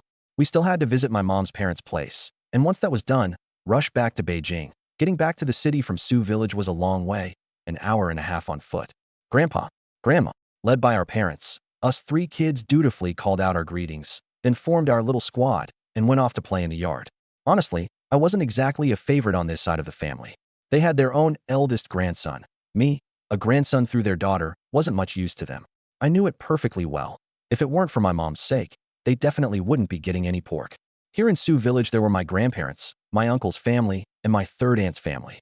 My mom was the second child, so how welcome she was ranked somewhere in the middle. These days, families either doted on the eldest or the youngest. Anyone stuck in between basically got treated like this. Totally normal. Big brother, I heard second and third uncle say there's a mountain west of Luo village. Will you take me out there sometime when you're free? Luo Jun crouched down beside me, his face full of anticipation. No surprise there. Kids these days all loved running around. Wait till your school break. We don't even have proper hunting gear at home. Just one old hunting rifle. No telling how many years it's been around. It might be older than you. Get familiar at the steel mill first. Work some connections. See if you can earn a bit. And then we'll buy a couple guns on the black market. Without that iron piece, going up the mountain isn't safe. Truth was, even if my little brother hadn't brought it up, I'd already been thinking about hunting up in the mountains. The meat from my system needed a legitimate-looking source. Otherwise, it'd be trouble if someone with bad intentions caught wind of it. Luo Jun was thrilled. He took a cigarette from my hand and lit it up, grinning ear to ear. Luo Mei was absorbed in a picture book. She had zero interest in what we were talking about. The only thing she cared about was when we'd be heading back to Beijing. Su Village was even worse than Luo Village, at least for her. Over at Grandpa and Grandma's on Dad's side, she was actually welcome. Everything went smoothly. In less than an hour, Mom and Dad came out. All right, Ma, we're heading out. Okay, take care, sweetheart. The only one who came out to see us off was Grandma. Made perfect sense. No wonder my third aunt didn't come around much anymore either. The visit didn't dampen the mood, though. All five of us chatted and laughed on the way back to Beijing. It was just past 3 now, so we'd be back in the city around 5, have dinner, soak our feet, and get a nice comfortable sleep. And I hadn't forgotten. Tomorrow there'd be a nice payoff waiting for me at the steel mill. Our family just had rotten luck. We couldn't catch a single ride the whole way back, so all we could do was trudge home, worn out and grimacing. The steel mill courtyard compound, the front yard. We made it home without a hitch. Not even third uncle at the gate got any attention from us. I tossed Yin Bugue a great production cigarette, skipped the usual pointless chatter with the NPC, and went straight home. Mom and Dad were fine. They'd been country folk before coming to the city, so a long walk just left them a little tired. But us three were another story. We came back whimpering and collapsed right onto the Kong. Especially the little girl. She'd practically walked herself to tears. I sighed. At least other people's systems gave them a chance to improve their bodies. Mine, I had to scrounge for everything myself, and there was no guarantee I'd even find anything. So far all I'd gotten were 2 bitter fruits, and one of them was from that stingy jerk Jia Dongxiu. Worthless. Once we got home, there was another hour plus of running around. After we'd eaten our fill, us 3 kids each retreated to our own rooms to rest. Early? So what if it's early? We're still going to bed. One of us has work tomorrow, 2 have school, and if we don't turn in early we won't make it. Even if there was a compound-wide meeting, the 3 of us couldn't be bothered to go. 2 aching soles of our feet didn't care one bit about any meeting. The next day, the steel mill, the general affairs office. Young bodies bounced back fast. Tired as I was, at least I'd recovered. I got in today, and, hey, I wasn't even the first one there. The team leader had already arrived, smoking a cigarette, his furrowed brow mixed with anticipation, nerves, and excitement. Meat really is tempting, especially since our team leader had grandkids at home too. Morning, boss. Morning. You're not late either, Xiao Luo. Way earlier than me, huh? Old Wu said all that, but his eyes were locked onto my army green satchel. Heavy, weighed down. He could tell there was definitely goods inside. My usually limp, saggy satchel was different today. Come on, follow me into the little office. Old Man Wu sprang up in a flash and grabbed me, dragging me straight toward the little office. Not many people around right now. Perfect chance. I froze for a second, then glanced down at my satchel. Sure enough, there's no fooling the old fox. Old Man Wu had spotted it in one look. Click, the door locked. Old Man Wu rubbed his hands together and looked at me, his face all eager. Even a section chief rank couldn't hold up against a natural disaster. Little Luo, this old man knows you got your hands on something good. Come on, let's see it. Don't worry, whatever I can use, I won't shortchange you. As he spoke, he even handed me a Chinmin cigarette. I chuckled, reached into my satchel, and pulled out 20 pounds of pork, plopping it down on the desk. Fat and lean cuts, glistening and gorgeous. Old Man Wu was stunned, staring at that oily, glossy meat, his tightly knit brows finally smoothing out. A little Luo, this old man will take all of it, he said, his voice low and urgent. You have no idea, my little grandson and granddaughter are practically skin and bones. I've lost count of how many times I've run to the pigeon market. Either I got there too late, or there was nothing at all. I just can't match your luck, kid. Old Man Wu's voice was actually trembling. This was a lifesaver, way better than what you'd get hunting up in the mountains, unless Zhou Jiangwo and his crew could bag a wild boar. But not just anyone can take down one of those. As for the other 5 people in the office, he'd given up hope on them entirely. Chief, these 20 pounds are for our office to divvy up internally. I got lucky and snagged 30 pounds, kept 10 for my own family, and brought the rest here. I said, trading with you is no problem, but you can't take it all. old man. I already promised Annie Tang and the others a share. Last time I went to the black market, I came back empty-handed, fine. But this time I got something. Can't exactly keep it from them, right? I put on my most sincere, honest, simple-minded face, because these days having meat and grain alone isn't enough.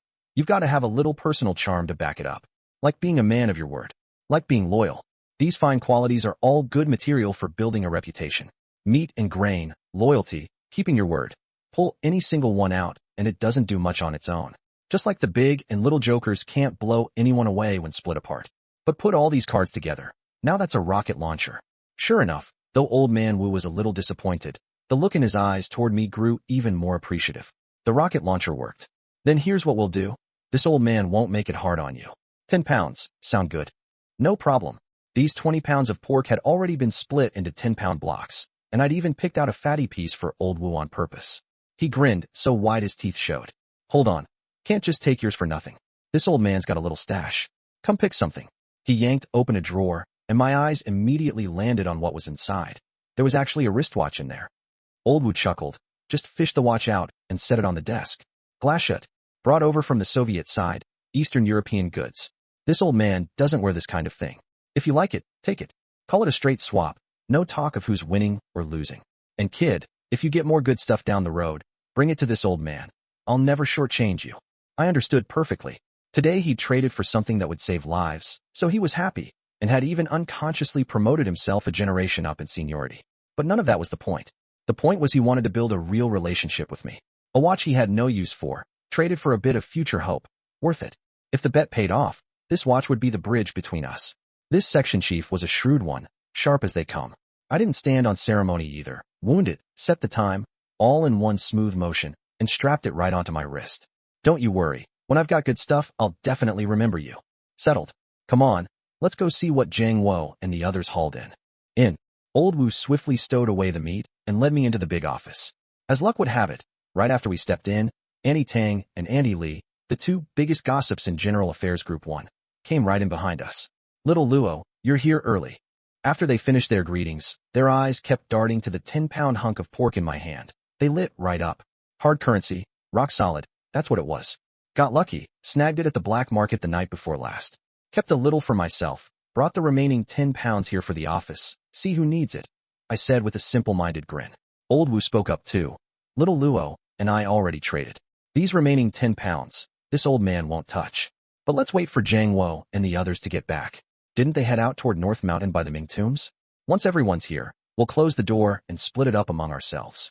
Since the boss had spoken, Tang and Lee had no objections. He'd even promised not to touch these 10 pounds. So even split among the remaining 8 people, each family could still get over a pound. As for how much the chief had traded for, that was none of their business. As they chatted, the door swung open again. Zhou Jiangwo, Zheng Weiguo, Wang Jianxi, Qian Anshuan, Sun Heping. All 5 had smiles on their faces. They made a haul. Old Zhou, old Sun. The 5 exchanged grins and each pulled something out of their bundles. Wild hares, pheasants, and even a badger. Of course, this wasn't all of it. They'd definitely kept some at home. This was what they'd brought to trade at the plant. Good, not bad at all. Old man Wu's eyes lit up. Any other time, this game would be highly sought after, but now that there was pork, when it came to fat and grease, pork was still king. Come on, little Luo also brought 10 pounds of pork. Let's all figure this out together. The 5 had already spotted the meat. Honestly, no matter how good game was, it couldn't match the richness of a proper fat pig. When the lunch bell rang at noon, the office door finally opened. The moment it did, the white smoke inside came rushing out like a python. I was speechless. Damn it, every last one of them was a chimney.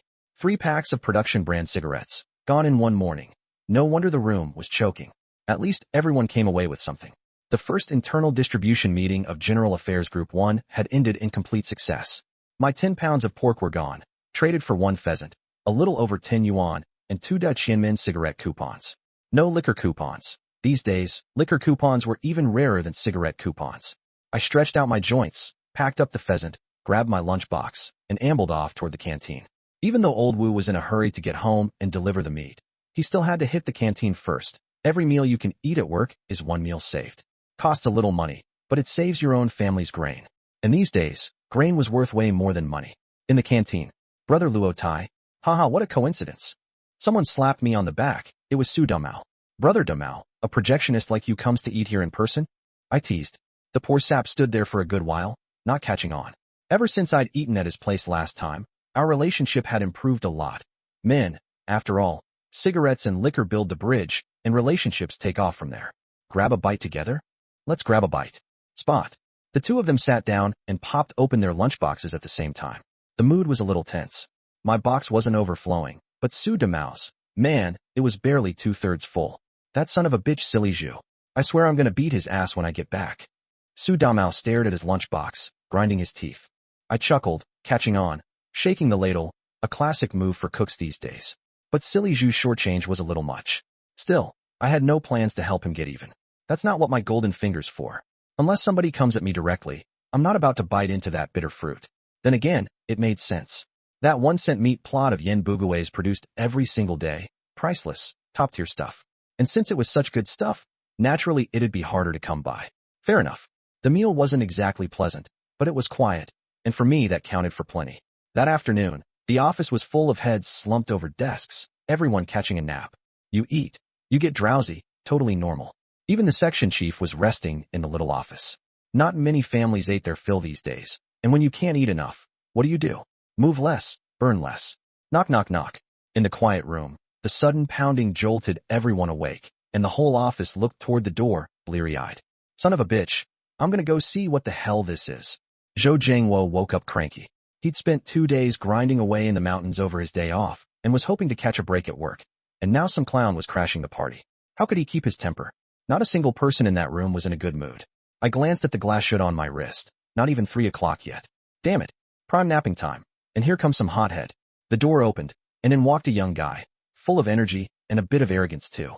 It's 3 o'clock already. What are all of you doing? Dressed in security section clothes, he came in loud and pushy. Everyone stayed silent. But that didn't mean they'd stomach some kid's provocation. Security section. So what? What do you want? Don't you know general affairs is off limits to loiterers? Zhou Jiangwo blocked his path, expressionless. The kid froze for a second, then held up the papers in his hand. Applying for housing assignment. Leave it here. Since it was legitimate business, and general affairs work at that, there was no reason to blow up. Losing your temper just gives people something to use against you. The kid handed it over. How long will it take? There's a process. You know how many people in Beijing are lined up waiting for a place?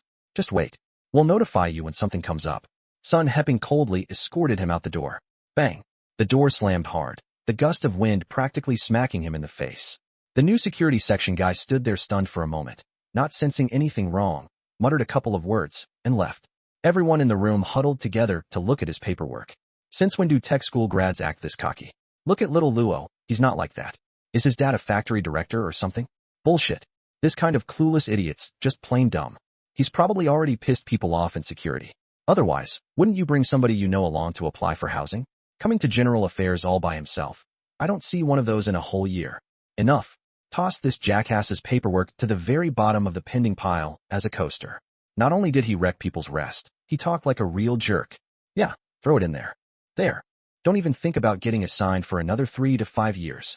I glanced at that half-meter-high stack of papers in the corner and cracked a smile. Poor kid. Was he ever going to get a place in this lifetime? Not that it was any of my business. What was that little punk's name again? Song Taizhan. Wasting a perfectly good name. Everyone cursed him out as they buried Song Tieshan's paperwork at the bottom of the stack, then picked out a nice-looking file to start processing an assignment. Couldn't sleep anyway. Might as well get some real work done. The moment the end-of-shift bell rang, the crowd bundled up today's big haul and headed out happily. What's the point of working? Just putting food on the table. I stuffed the pheasant into my satchel. It didn't show at all, and followed the crowd out of the factory. At the gate of the courtyard compound, a thin figure strolled with his hands behind his back, especially conspicuous. A regular sight in our Nanlo Guxiang. Boss, look, third uncle's at it again. With times like these, everybody's struggling, and this cheapskate old Yan's still eyeing every last bit of grease in the compound. I curled my lip, feeling a little put off. The 3-year famine was almost upon us. All the warning signs were there. The grain in Beijing was dwindling day by day. Who'd be willing to let someone else divvy up the food going into their mouths? Su Damao and silly Zhu were the exceptions. One a bachelor projectionist working the countryside, with no family to feed, and the other just plain hungry for other men's wives. Out of 100+ people in that huge compound, only those two. Old Luo's off work. Little Luo too. Everyone says you two are the most envied father-son pair in this whole compound. like father, like son, wanting to skim off other people's stuff without shelling out any real money. What could Yin Bugue do? He relied entirely on his silver tongue. Sudomal fell for that kind of talk. My dad and I didn't. The old man charged straight ahead to intercept him while I slipped sideways and headed into the compound. Yin Bugue stared blankly at my retreating back, more precisely, at that army green satchel on me. At the Luo family's place in the front courtyard, I'd barely walked in and hadn't even taken off my bag when my dad came in right behind me. That old geezer Yin Bugue didn't chat you up too much? Old Luo spat. Chat with him, my ass. All hot air. 2 or 3 sentences in. He wants me to look into recruitment openings at the steel mill for his precious son. Like I know a damn thing. And even if I did, why the hell would I tell him? The old man cursed away, full of contempt for that guy trying to get something for nothing. I chuckled and pulled a pheasant out of my satchel. Thud. My dad slammed the door shut tight, his eyes lighting up. This pheasant's the good stuff. Where'd you get it? Somebody in General Affairs went to the Ming tombs, spent a couple days, and brought back some meat. We split it up in my group today, traded for it. Not bad, kid. You got any money left? Should I have your mom slip you some? My dad quickly took the pheasant into his hands. Meat, after all. Never mind that we'd just eaten some a couple days ago. How many times a year could you eat meat in times like these? Not to mention there were 2 school-age kids in the house who needed the nutrition. Nah, I've got money. Payday's next month. I'm not worried about spending. I didn't take him up on it. Where would my dad get any money? The household purse strings were all in my mom's grip. Of course, I couldn't rule out that he had a secret stash, but the 3 of us kids and 1 grown adult never once managed to find it. My dad had a real talent there, deep. All right, I'll go call your mom, and we'll cook this bird when I'm back. Cold or not, dead things don't keep. Better in the belly than out. My dad set the bird down and turned to leave. My mom wasn't home right now. She was under the big tree at the gate. Here's the English translation with natural American phrasing. Downstairs, gossiping about wives and such, the favorite pastime of housewives. My little brother and sister wouldn't be back from school for a while yet. I was home boiling water and waiting. Scalding and plucking a bird is tedious work, so getting the water going early would save some hassle. In less than 10 minutes, all 4 of them piled in, while I was still crouched there grunting away, plucking feathers. That's enough, sweetie. Let mom take over. You've barely done this a handful of times. Your mom's got quick hands. The second my mother walked in and saw me hard at work, her heart just about melted with pride. Her eldest was capable, a real official, and still thought about home and pitched in. What mother wouldn't be thrilled? Sure, all yours. I really can't get it clean anyway. I smacked my lips and didn't put up a fight. Go stand guard out front with your dad and have a smoke. Humph. The second this pheasant hits the stove, some shameless fool's guaranteed to come waltzing over with a giant bowl, or come strutting and holding some 10-year-old liquor bottle. My mother cheerfully doled out assignments to the men of the house. Who was she talking about? She was 1 step short of reciting their ID numbers. My brother and sister cracked up beside her. They all knew exactly who she meant. 1 in the front courtyard, 1 in the middle. Take a look at my dad and me. Stand us at the door, and we're a pair of door god guardians. Add in the standing of our Luo family in this courtyard, and it's simple. My dad grabbed a poker from beside the furnace, and I snatched a broom from behind the door. Father and son swaggered out the gate. Dad, want a great front gate? Sure, hand it over. My dad's eyes lit up as he grabbed the pack from my hand. Half a pack left. He waved it at me. This is your old man's now. I didn't care. I fished out 2 cigarette coupons and tossed them to him too. These are yours as well. Grade B coupons. 1 pack of great front gate. 1 pack of Hungda. Good kid. I didn't raise you for nothing. He didn't care where the coupons came from. The General Affairs office had all kinds of perks, plus he trusted I wouldn't do anything illegal. Hey, where'd that watch on your wrist come from? My dad was floored. Never mind that. General Affairs perk. Damn, I bet somebody's begging you to bump them up the housing list. You lucky little devil. Filling in the blanks himself. That's the deadliest kind. Truth was, the watch really did come from General Affairs. My dad chuckled. The better his son did, the happier he was. That's a real son for you. Not everyone's a pushover like Silly Zhu. That species is rare. Soon enough, a savory aroma drifted out of our chimney. My dad wrinkled his nose and sniffed. Stewed chicken. Your mom's stewed chicken is unbeatable. Eat up tonight. Have a little drink. Perfect. He was practically bubbling over with joy. Whether life's good or bad, it's all relative. Dad, when do you figure old skinflint Yin across the way will catch a whiff? My dad stroked his chin. Chin. That old miser wouldn't wait till it's fully cooked and come mooch a ready-made meal. Would he? He wouldn't go that far. He's a teacher, after all, needs to keep some face. I'm guessing he'll show up in a bit. I gave the broom a swing, whipping up a whooshing sound. 1 pheasant's barely enough for our family of 5. Whoever comes today's getting sent packing. I wasn't scared of the animals in this courtyard. On ordinary days, fine, whatever. But cross our family, and you'd better wait for the payback. We weren't nobodies like Su Damao or He Yuju, and we weren't like that pack of nosy neighbors either. As long as you worked at the steel mill, you'd better think twice. Damn right. We don't even have enough for ourselves. Let whoever wants to give it away go ahead. My dad stood up and stretched, cigarette dangling from his lips, his muscles hardened from years of tending boilers. Quite a sight. Before he'd even finished his smoke, Yin Bugawei from across the way showed up, dressed in a dusty, patched-up outfit, an open bottle of Erguo in his left hand, a plate of small, shriveled peanuts in his right. That smile the whole courtyard knew plastered on his face. Weasel. Brother Luo, Officer Luo, let's have a couple drinks today. The reek of freeloading came through the second he opened his mouth. My dad glanced at the liquor, half a bottle sloshing around. Glanced at the peanuts, dark and withered. He shook his head. Third uncle, go on back where you came from. We've got nothing to offer you. Pure disdain. Yin Bugawei got anxious. He'd come all this way, couldn't leave empty-mouthed. I quietly raised the broom. Mr. Yin, watered-down liquor gives you the runs, and those dark, shriveled peanuts probably aren't any good either. Us Luos can't stomach that kind of treatment, so you'd best head home. We're all in the same courtyard. No need to make a scene. Times are hard for everyone. Don't come mooching with that thick face of yours. My expression darkened. I'll lay it out right here, right now.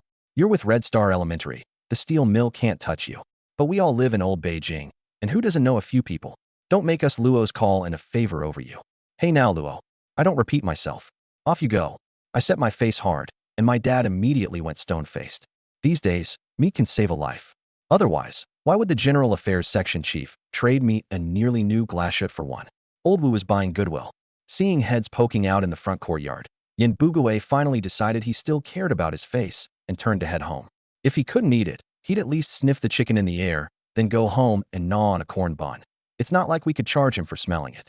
In his mind, this didn't count as burning bridges just yet. Once Yin Bugawei left, my dad and I crouched back down to play door guardians. You kid, you've got a real way with words now. Come on, your son's gotta improve, doesn't he? Huh. My dad chuckled and lit up. One of the scavengers eyeing our pheasant, dealt with. These days, 8 out of 10 people were starved for anything greasy, noses sharper than a dog's. One whiff of meat, and they zeroed right in. Food's almost ready. My little sister poked her head out the window. Hold on. There's still an unwelcome guest who hasn't shown. Dad and I'll clean up these deadbeats before we come eat. I waved her off and stayed crouched, like a hunter waiting for prey. Yin Bugawei hadn't suffered much just now. Guess I'd gone too easy on him. The middle courtyard, the Jia household. Among the deadbeats I mentioned, one was sure to be here. Granny, Granny, meat, I want meat. Bang Gung rolled around on the ground, throwing a fit. Their dinner was served too. Corn buns, watery gruel, sour radish strips. That was it. Old Lady Jia tugged at him, her face full of heartache. All right, Granny hears you. I'll have your mom go borrow some right now. Jia Dongshu wore the expression of a man who'd swallowed a dead fly, and Qin Huairu didn't look any happier. The two of them knew exactly where that chicken smell was coming from, the Luo family out front. Come to think of it, Jia Dongshu's bathhouse ticket had been snatched away thanks to our family, and whether he'd get one next month was anybody's guess. Mom, the two of them called out together. Old Lady Jia snapped. Mom this, Mom that. Qin Huairu, why aren't you going to the front to borrow some from the Luos? Let my grandson go hungry, and you're not eating tonight.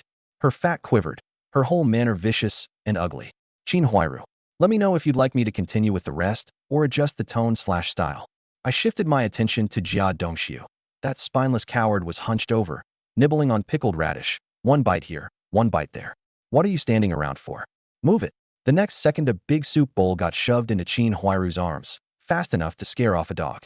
Boss, an unwelcome guest is coming. Heh, unwelcome guest? Qin Huairu doesn't even rate that high. She's a slut at best. I sneered. I genuinely couldn't stand this woman. Forget having 3 kids. She's already going to seed with just 2. Face all sallow and yellow. What woman could look good in a famine year? Only the ones who eat their fill. And in her house, you think the one eating well would be her? If you really want my review, her ass isn't small, and everything else can get lost. I have no idea how those protagonists in time travel novels went blind enough to fall for her. Just because she looks good on TV, she looks good in person? Brother de Luo. Little brother Luo. Qin Huairu came through the passageway, spotted us two, father and son, squatting under the eaves, and instantly switched on a soft, delicate smile as she hurried over. Quick change artist, that one. Who the hell's your brother? Who the hell's your little brother? My dad and I cursed her out in perfect sync, 1 line each, and just like that the smile got knocked right off her face. Her feet stopped too. Girl froze up. Isn't the saying that you don't hit a smiling face? The big bowl in her hands even gave a little jump. We too had killer voices. All the windows in the front courtyard flew open with a whoosh, heads poking out one after another to catch the show. Chin Huairu stammered, words stuck in her throat, face going red from the strain. Big brother, our kids are still little. Just lend me a little. I'll pay you back the second we get some meat. Right away. Give it a rest. You Jia family have borrowed from the entire courtyard, and I've never once seen you pay anybody back. Lend to you? Tui. Liu Bei, borrowing, Jingzhou, borrow and never return. Get moving, don't hold up our meal. My face was all disgust, not giving her an inch.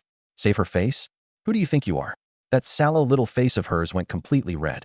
More and more people were gathering to watch, and I kept my teeth clamped shut, refusing to budge.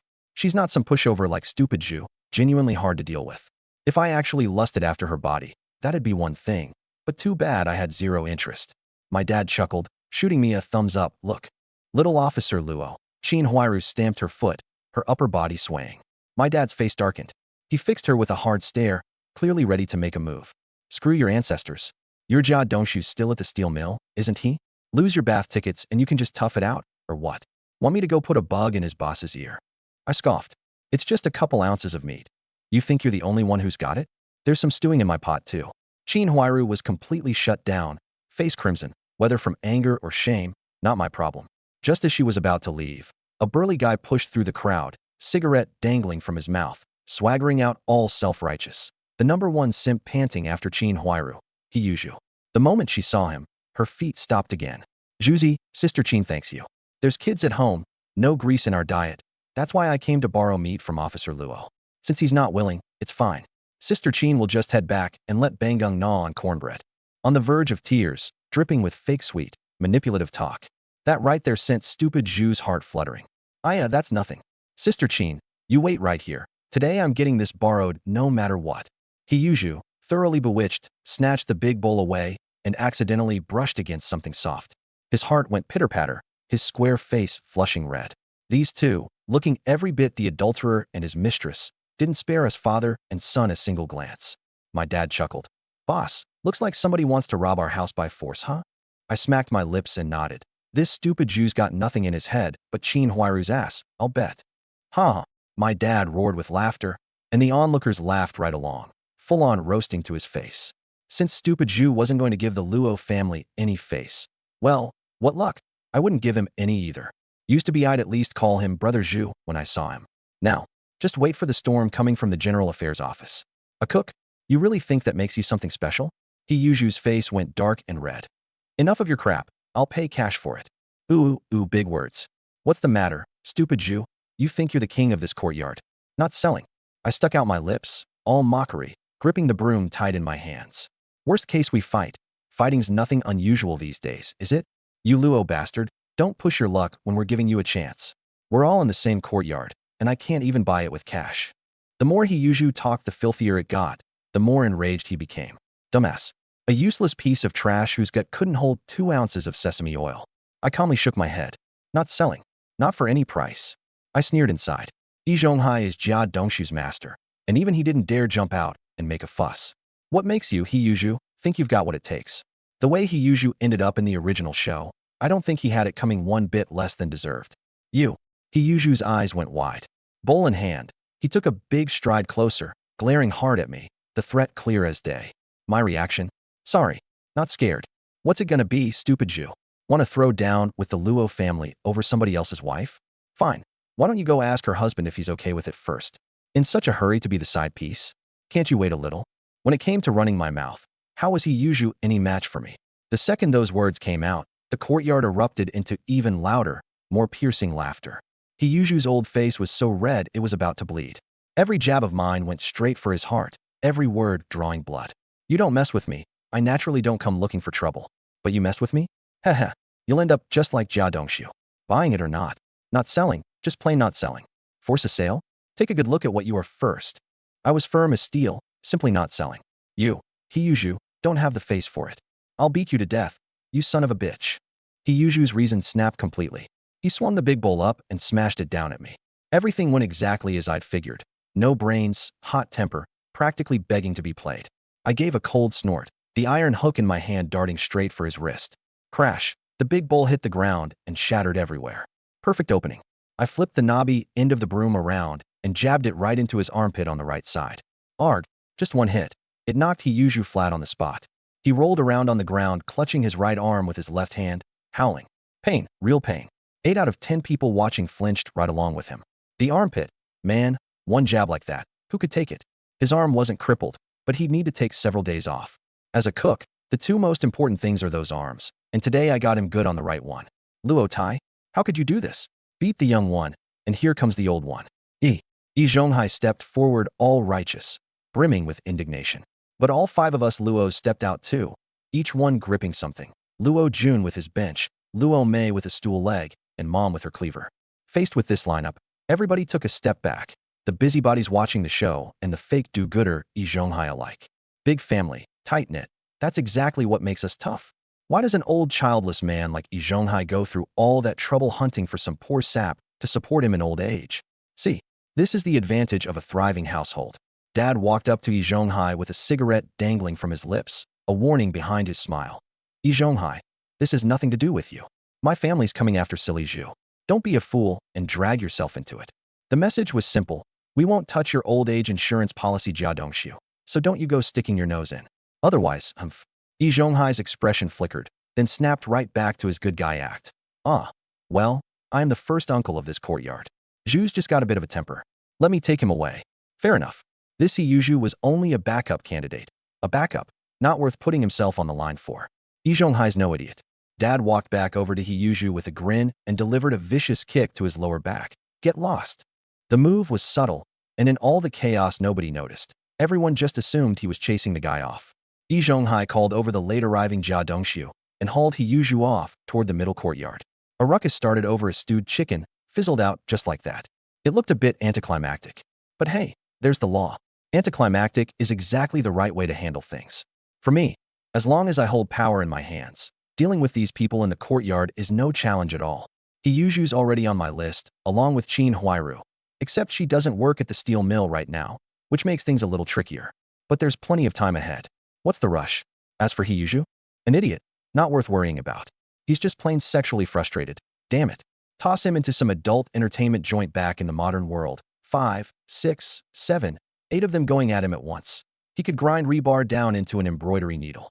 Too bad, he doesn't have that kind of luck now. Let him stew slowly. None of my business. The 5 of us at home were enjoying the spoils. The pheasant wasn't fat, but it was meat all the same. Having some grease in your food is a good thing. Everyone's complexion looked a lot better. A little more nourishment, and that sallow tint would fade away completely. After eating, everyone found a spot to lie down and let their food settle. Mom's a hard worker, and so's Luo Mei. The mother and daughter got up leisurely to clean things up. Of the 3 grown men, 2 were puffing away, and the last one was buried in a book, thoroughly engrossed. Number 1, this time we've fully locked horns with the Jia family, and picked up an idiot along the way. Be careful from now on. This winter, I'll start with Jia Dongxiu first. Give the Jia family a taste of misery. Don't worry. This new year, the Jia family's benefits are guaranteed to be there, and so are silly Zhu's. Do it clean. Don't let anyone catch on. Don't worry. This method of ours, my dad and me, looks gentle, but it's really slicing flesh with a dull knife. Killing without spilling a drop of blood. Keep it up for a few years, and Jia Dongxiu could be worn down to death ahead of schedule. Well, who told him to have widow Jia for a mother? Son pays for the mother's debts. That's only natural. Front courtyard, the Yin family. Old Skinflint, Yin ate this dinner with his heart in his throat. He never expected the family of 5 across the way to be so tough. Even the young ones dared to pull out weapons. Old Yin, stop smoking. Smoke too much and you won't sleep, and dinner will be wasted. Third aunt frowned. Yin Bugue nodded silently. I'll finish this one and stop. Gotta be more careful dealing with the folks across the way from now on. I thought the Luos at least had shoes on their feet, but turns out even barefoot ones don't scare them. This Jia family and silly Zhu, they're bound to keep having bad luck. Are cadres people you can just offend? And that pack of wolf pups over in the general affairs office. The middle courtyard was quiet too. Aside from the occasional pained groan coming from the main room, there was no sound from either the Jia family or Yi Zhonghai's place. The scene of us Luos coming down hard today put the fear into quite a few people. It's not that they can't fight. When it's time to get vicious, they get vicious. Look at silly Zhu, built like an ox. What did he end up with? That big bowl of money for the Jia family was even paid off by Yi Zhonghai on his behalf. He butted in for one meal, got himself beaten, and had to compensate the Jia family too. The Jia family were all turtles pulling their heads into their shells now. Even Bangung stopped crying for meat, and Widow Jia was especially silent. She remembered clearly what happened last time she got dealt with. Dongxiu, you be careful over at the steel mill, Widow Jia said, full of concern. Jia Dongxiu, smoking at the edge of the Kong, twitched the corner of his mouth. Grandma, so you do know? He was the most wronged of all. Another piece of nonsense landed on his head for no rhyme or reason.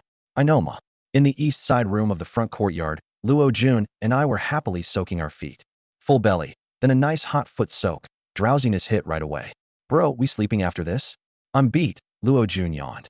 I smiled and tossed him a cigarette. Once you're full, get good sleep. Don't waste the nutrition. Good days are ahead. No rush to read tonight. You bet. In the system space, I gazed at two bitter fruits glowing with a faint blue light, feeling great. Sure enough, coming to this beast-filled courtyard, if you don't fight the beasts, where's the benefit? A place even the myriad world systems find distasteful actually does have some redeeming qualities. From Qin Huairu's bitter fruit, boo-hoo-hoo, the corner of my mouth twitched. Well, no wonder you can crawl under the same blanket as Jia Dongxiu. You two have the same rotten streak. More boo-hoo-hoo.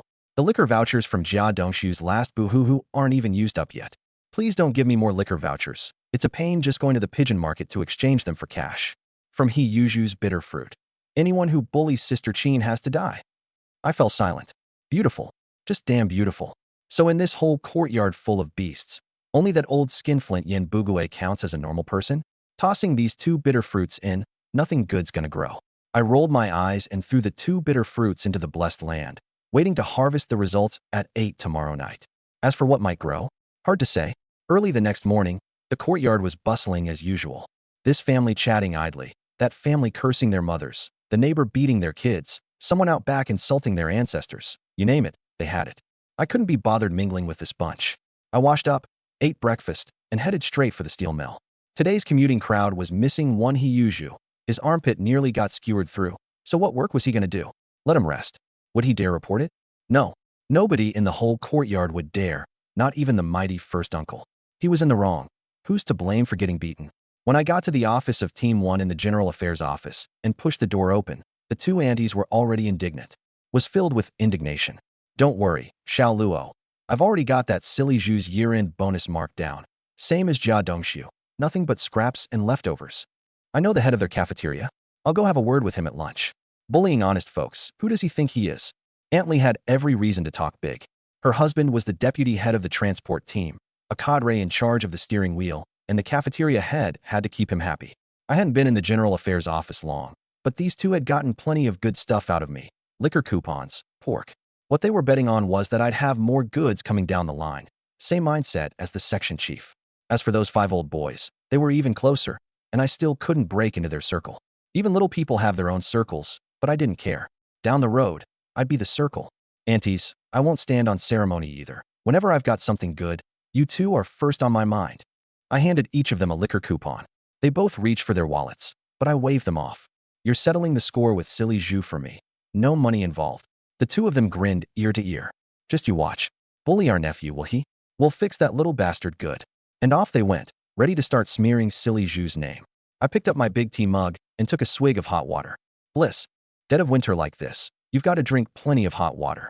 The little office door creaked open. An old man who waved me inside. Those 5 hunting buddies didn't notice a thing, still fixated on going up to the Ming tombs this weekend. They were hooked. Chief. Chief my ass. Call me Gramps, and it won't cost you a thing. He shot me a glare and tossed me a peony cigarette. Fine, Gramps it is. If there's something you need, Gramps, and I can do it, it's done. I plopped down and crossed my legs. I'm talking business with you here. He rubbed his head, a little embarrassed. This black market thing seems to be my curse. Last time, that meat of yours saved the life of one of my little ones. But meat, whoever complains there's too much.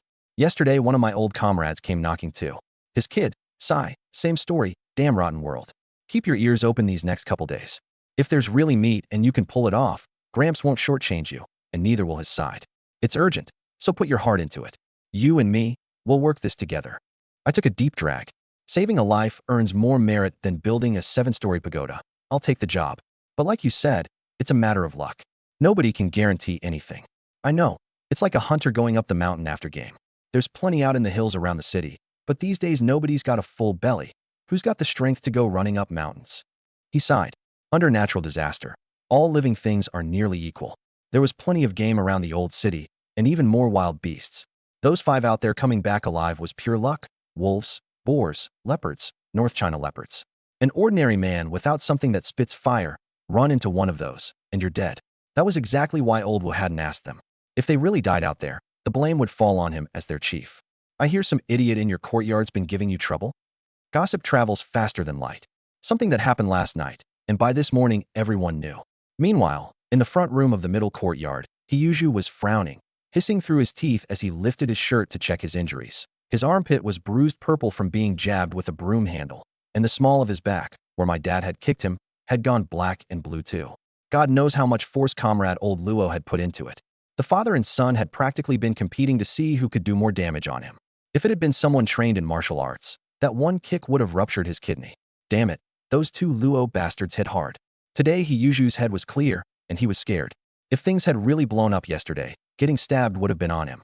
Thinking about how the Luo family still had a foothold in the General Affairs office, and how everyone knew about Jia Dongshu getting the runaround, he figured he wasn't going to escape it either. He grimaced, forced himself up, got dressed, and headed out to buy medicine. Not a single soul had come to check on him all night. Unbelievable. To ruin your reputation this thoroughly, Hiyuju was really something. By evening, the front courtyard was bustling again. People cooking, doing laundry, bickering, smacking their kids. Dad and I strolled home, and Mom was busy in the kitchen, the place full of that warm, homey life. No meat tonight, for sure. Even if we had some, you couldn't eat it every day, or you'd draw envy. In a courtyard packed with beasts like ours, one wrong move, and somebody would report us.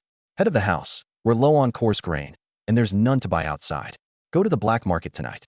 Mom came out carrying a steamer tray of cornbread buns. Old Luo nodded. Don't worry. That piqued my interest. I dragged a stool over. Dad, I want to go too. Mom and Dad exchanged a glance and nodded. Go then. Stick close to your father and don't wander off. One day you'll have your own household to run. You ought to get familiar with the black market. Listen to your mother. We leave at midnight. We'll hit the one closest to our Nanluo Guxiang. Should we tell Yin Bugue to leave the gate open for us? Tell him my ass. There's no telling how that old goat would try to block us. Besides, I never use the gate when I go to the black market. Just hop the wall. Old Luo struck a match, lit his cigarette, looking totally at ease. Clearly he'd done this plenty. By the way, you sure you can handle it, kid? Come on, it's just hopping a wall.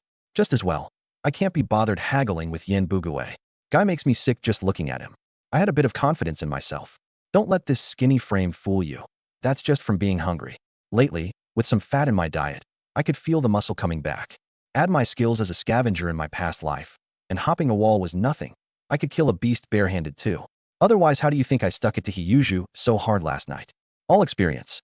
Before long, the 2 little ones, Luo Jun and Luo Mei, came sniffing their way in, twitching their noses like a couple of mice. Mom gave them a look. Quit acting cute, sit down. You think you're going to eat meat every day? The whole courtyard would come to blows. The 2 little ones just grinned. As long as there's something to eat, it's not bad, still better than the family across the way. Bro, you're going to the black market? Yeah, you're still too little. Just focus on school, and I'll take you when you're older. Same goes for you, little sis. Now hurry up and eat. Give them a verbal yes for now. As for whether I'd actually take them, that's a problem for another day. What's the rush? After dinner, I took Luo Jun to the side room. There was still real business tonight. This black market run was perfect timing to unload those liquor coupons. Before heading out, 2 more bitter fruits had ripened. Might as well see if there was anything I couldn't use and take it along to get rid of. In the east side room, the 2 of us each had a foot-soaking bucket, hissing at the heat. After a long day, a good foot soak was heaven. Bro, everyone in the courtyard was a lot more well-behaved today. That silly Zhu didn't even come around looking for trouble. What's he got, anyway? He went to nurse his wounds today, spent a good chunk of money on plasters. I lounged with a cigarette dangling from my lips. Serves him right. Luo Jun huffed. He had a real bone to pick with that silly Zhu. Anyone normal in the courtyard had a big problem with Hiyuju. Yi Zhonghai, Jia Dongshu, Mrs. Jia, Qin Huairu, Hiyuju. Put those 5 together, and it was really something. The 2 neighbor families in the east side rooms, whenever they saw them, everyone wanted to give them a wide berth. After the 2 brothers finished chatting and soaking their feet, they flopped onto the Kong and passed out. Luo Jun had school tomorrow, and I had to head out at midnight. Losing sleep? I'd make it up at work tomorrow. Sleeping on the job's totally normal. In the system space, the 2 glowing green bitter fruits were gone, replaced by 2 balls of white light, ripe. I rubbed my hands together and tapped Chin Huiru's first. I hadn't messed with her much yesterday, so the quality probably couldn't match He-Yuju's. But I wasn't picky. Something beats nothing. The light dispersed, and out popped a tiny seed. I tapped it, and the light screen unfolded. Sour Jujube tree. Refreshes 100 sour jujubes daily. I fell silent. So there really wasn't a single decent person in the whole Jia family, huh? Jia Dongshu at least gave 50 liquor coupons I could actually trade. And you, Chin Huiru, this good for nothing. Hand me a sour jujube tree? What kind of times are these? People can't even get enough to eat, and you're giving me something to aid digestion. Fine, fine, fine. Eat them. Who wouldn't eat free stuff? And whatever I can't eat, I'll dump on someone else. My guess is she was jealous of our chicken, so she stuck me with something sour. Are sour jujubes good? Of course, they're tart, packed with vitamin C, promote saliva, quench thirst, and aid digestion. Good stuff. Just born at the wrong time. Who in their right mind needs help with digestion these days? I quietly tapped open He-Yuju's ball of light and breathed a sigh of relief. Not great, but it depends on the comparison. Next to Chin Huiru, it was pretty solid. 1 fun of coarse grain field. Randomly refreshes 10 gene of coarse grain each day at dawn. Still couldn't beat Yin Bugue though. Honestly, I could cry. When all was said and done, the most generous guy in our whole courtyard turned out to be Yin Bugue. A genuinely good man. Tomorrow I absolutely had to bring Yin Bugue a handful of sour jujubes. That settled it. At midnight sharp, I woke up right on time. I'd slept in my clothes anyway, so getting up and heading out took no time, and I didn't wake my little brother either. Tonight's task was simple. Sell off the 34 liquor coupons I had left. Everything else was a piece of cake. In the little alley next to compound number 95, I met up with my old man.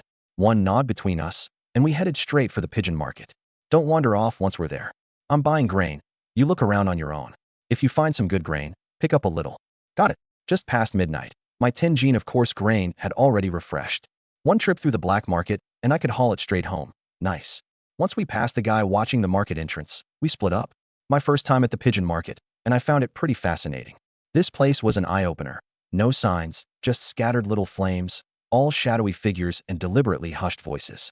Most were selling grain. Meat sellers? None, at least not today. I strolled over to a big locust tree and struck up a conversation with a coupon dealer beside it. What are you after, buddy? You got any tea coupons? He rummaged through his shoulder bag. Perfect timing. Got just one left. What are you trading? I pulled out a stack of liquor coupons. Erguo 2. 2 liang of tea coupons for 3 of yours. Deal.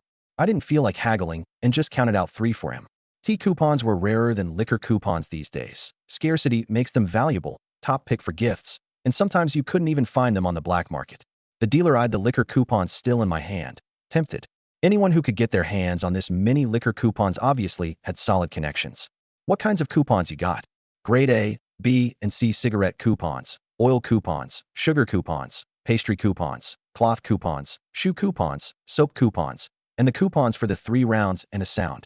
My eyes lit up. I'd meant to sell them for cash, but trading coupon for coupon worked too. Honestly, I didn't spend much in a month, and these days money without coupons got you nowhere. Better to stockpile coupons than cash. After some trading, all the liquor coupons were gone. I'd gotten oil coupons, cloth coupons, pastry coupons, plus that 2 liang of tea coupons. All set. I found an empty corner and pulled out the 10 gene of fresh coarse grain. The system had even thoughtfully included a little cloth sack. Fit perfectly. Grain in hand, I headed straight for the market entrance to wait for my old man. No idea what he'd managed to buy, but I was looking forward to it. These days, you couldn't have too much grain, only too little. Let's go, let's go. I scored 30 gene of cornmeal. My old man's steps were steady, but I could still hear the surprise and delight in his voice. Getting any grain at all was hard enough, let alone 30 gene. I gave my cloth sack a shake. Not as much, 10 gene. Attaboy, didn't come back empty-handed your first time at the black market. You know it. The two of us couldn't stop grinning. 40 gene of cornmeal would last our family a month, and we had grain stored at home too. With New Year's right around the corner, we had to stock up plenty on food. On the way, we ran into Silly Zhu, Yi Zhonghai, and Jia Dongshu, with somebody swaying between them as they walked. We took a side road to avoid them. That Silly Zhu, wounded and still doesn't forget to buy grain. Buying it just to offer up to that little tramp Chin Huiru. Third uncle's right. Silly Zhu's simply never seen a woman before. My old man patted my shoulder. Never mind him. When are you going to bring your dad home a girlfriend? No rush on marriage. Just claim one first. You'll have to wait on that. The only 2 women in our department already have kids old enough to run errands. Fine. But if you hit 20 and still haven't found one, you're going to a matchmaking meeting. Don't you dare pull any funny business. You got it. Crunch, crunch. Ugh, yuck. Early in the morning, my brother Luo Jun's face turned into a straight-up meme. I deliberately grabbed a handful of these sour jujubes and left them on the table. He woke up late, still groggy and half asleep when he stuffed them in his mouth. And boy, chewing 2 sour jujubes first thing in the morning? Talk about a wake-up call. Spit them out? These were precious fruit. Not spit them out. Utterly miserable. Bro, where'd you get these? Threw in from the black market last night. Refreshing, huh? Luo Jun shivered as he pulled on his clothes, shaking his head to fling off that sour jolt. Sour jujubes from the system. They packed a punch. The two of us grabbed a few sour jujubes and headed out. Good things are meant to be shared. The first person we ran into out the door was Yin Bugawei. Little Officer Luo's up? What's that? So rare. I tossed him 2 on the spot. Third uncle, jujubes. Want a taste? Yin Bugawei froze. This wasn't right. Since when was I ever this generous? But he looked down at the jujubes in his hand and got greedy. He swallowed, then popped them all in his mouth at once, afraid I'd take them back. Crunch, crunch. 3, 2, 1. Oh, mama, my dear grandma, so sour. Yin Bugawei trembled all over, even the glasses on the bridge of his nose. The kid's whole body jerked, his teeth practically curled up from the sourness. But he squeezed his eyes shut and chewed like his life depended on it. It was so sour he wanted to puke, but common sense told him he couldn't. Puking would mean wasting food. This was the first time he ever regretted saying hi to me just to mooch a freebie. After he finished his solo hissing and huffing pantomime out in the front yard and finally choked the sourness down, his stomach started growling again. Push down one lump and another pops up. SSSSS. The second he opened his mouth, cold air rushed in and his teeth started chattering.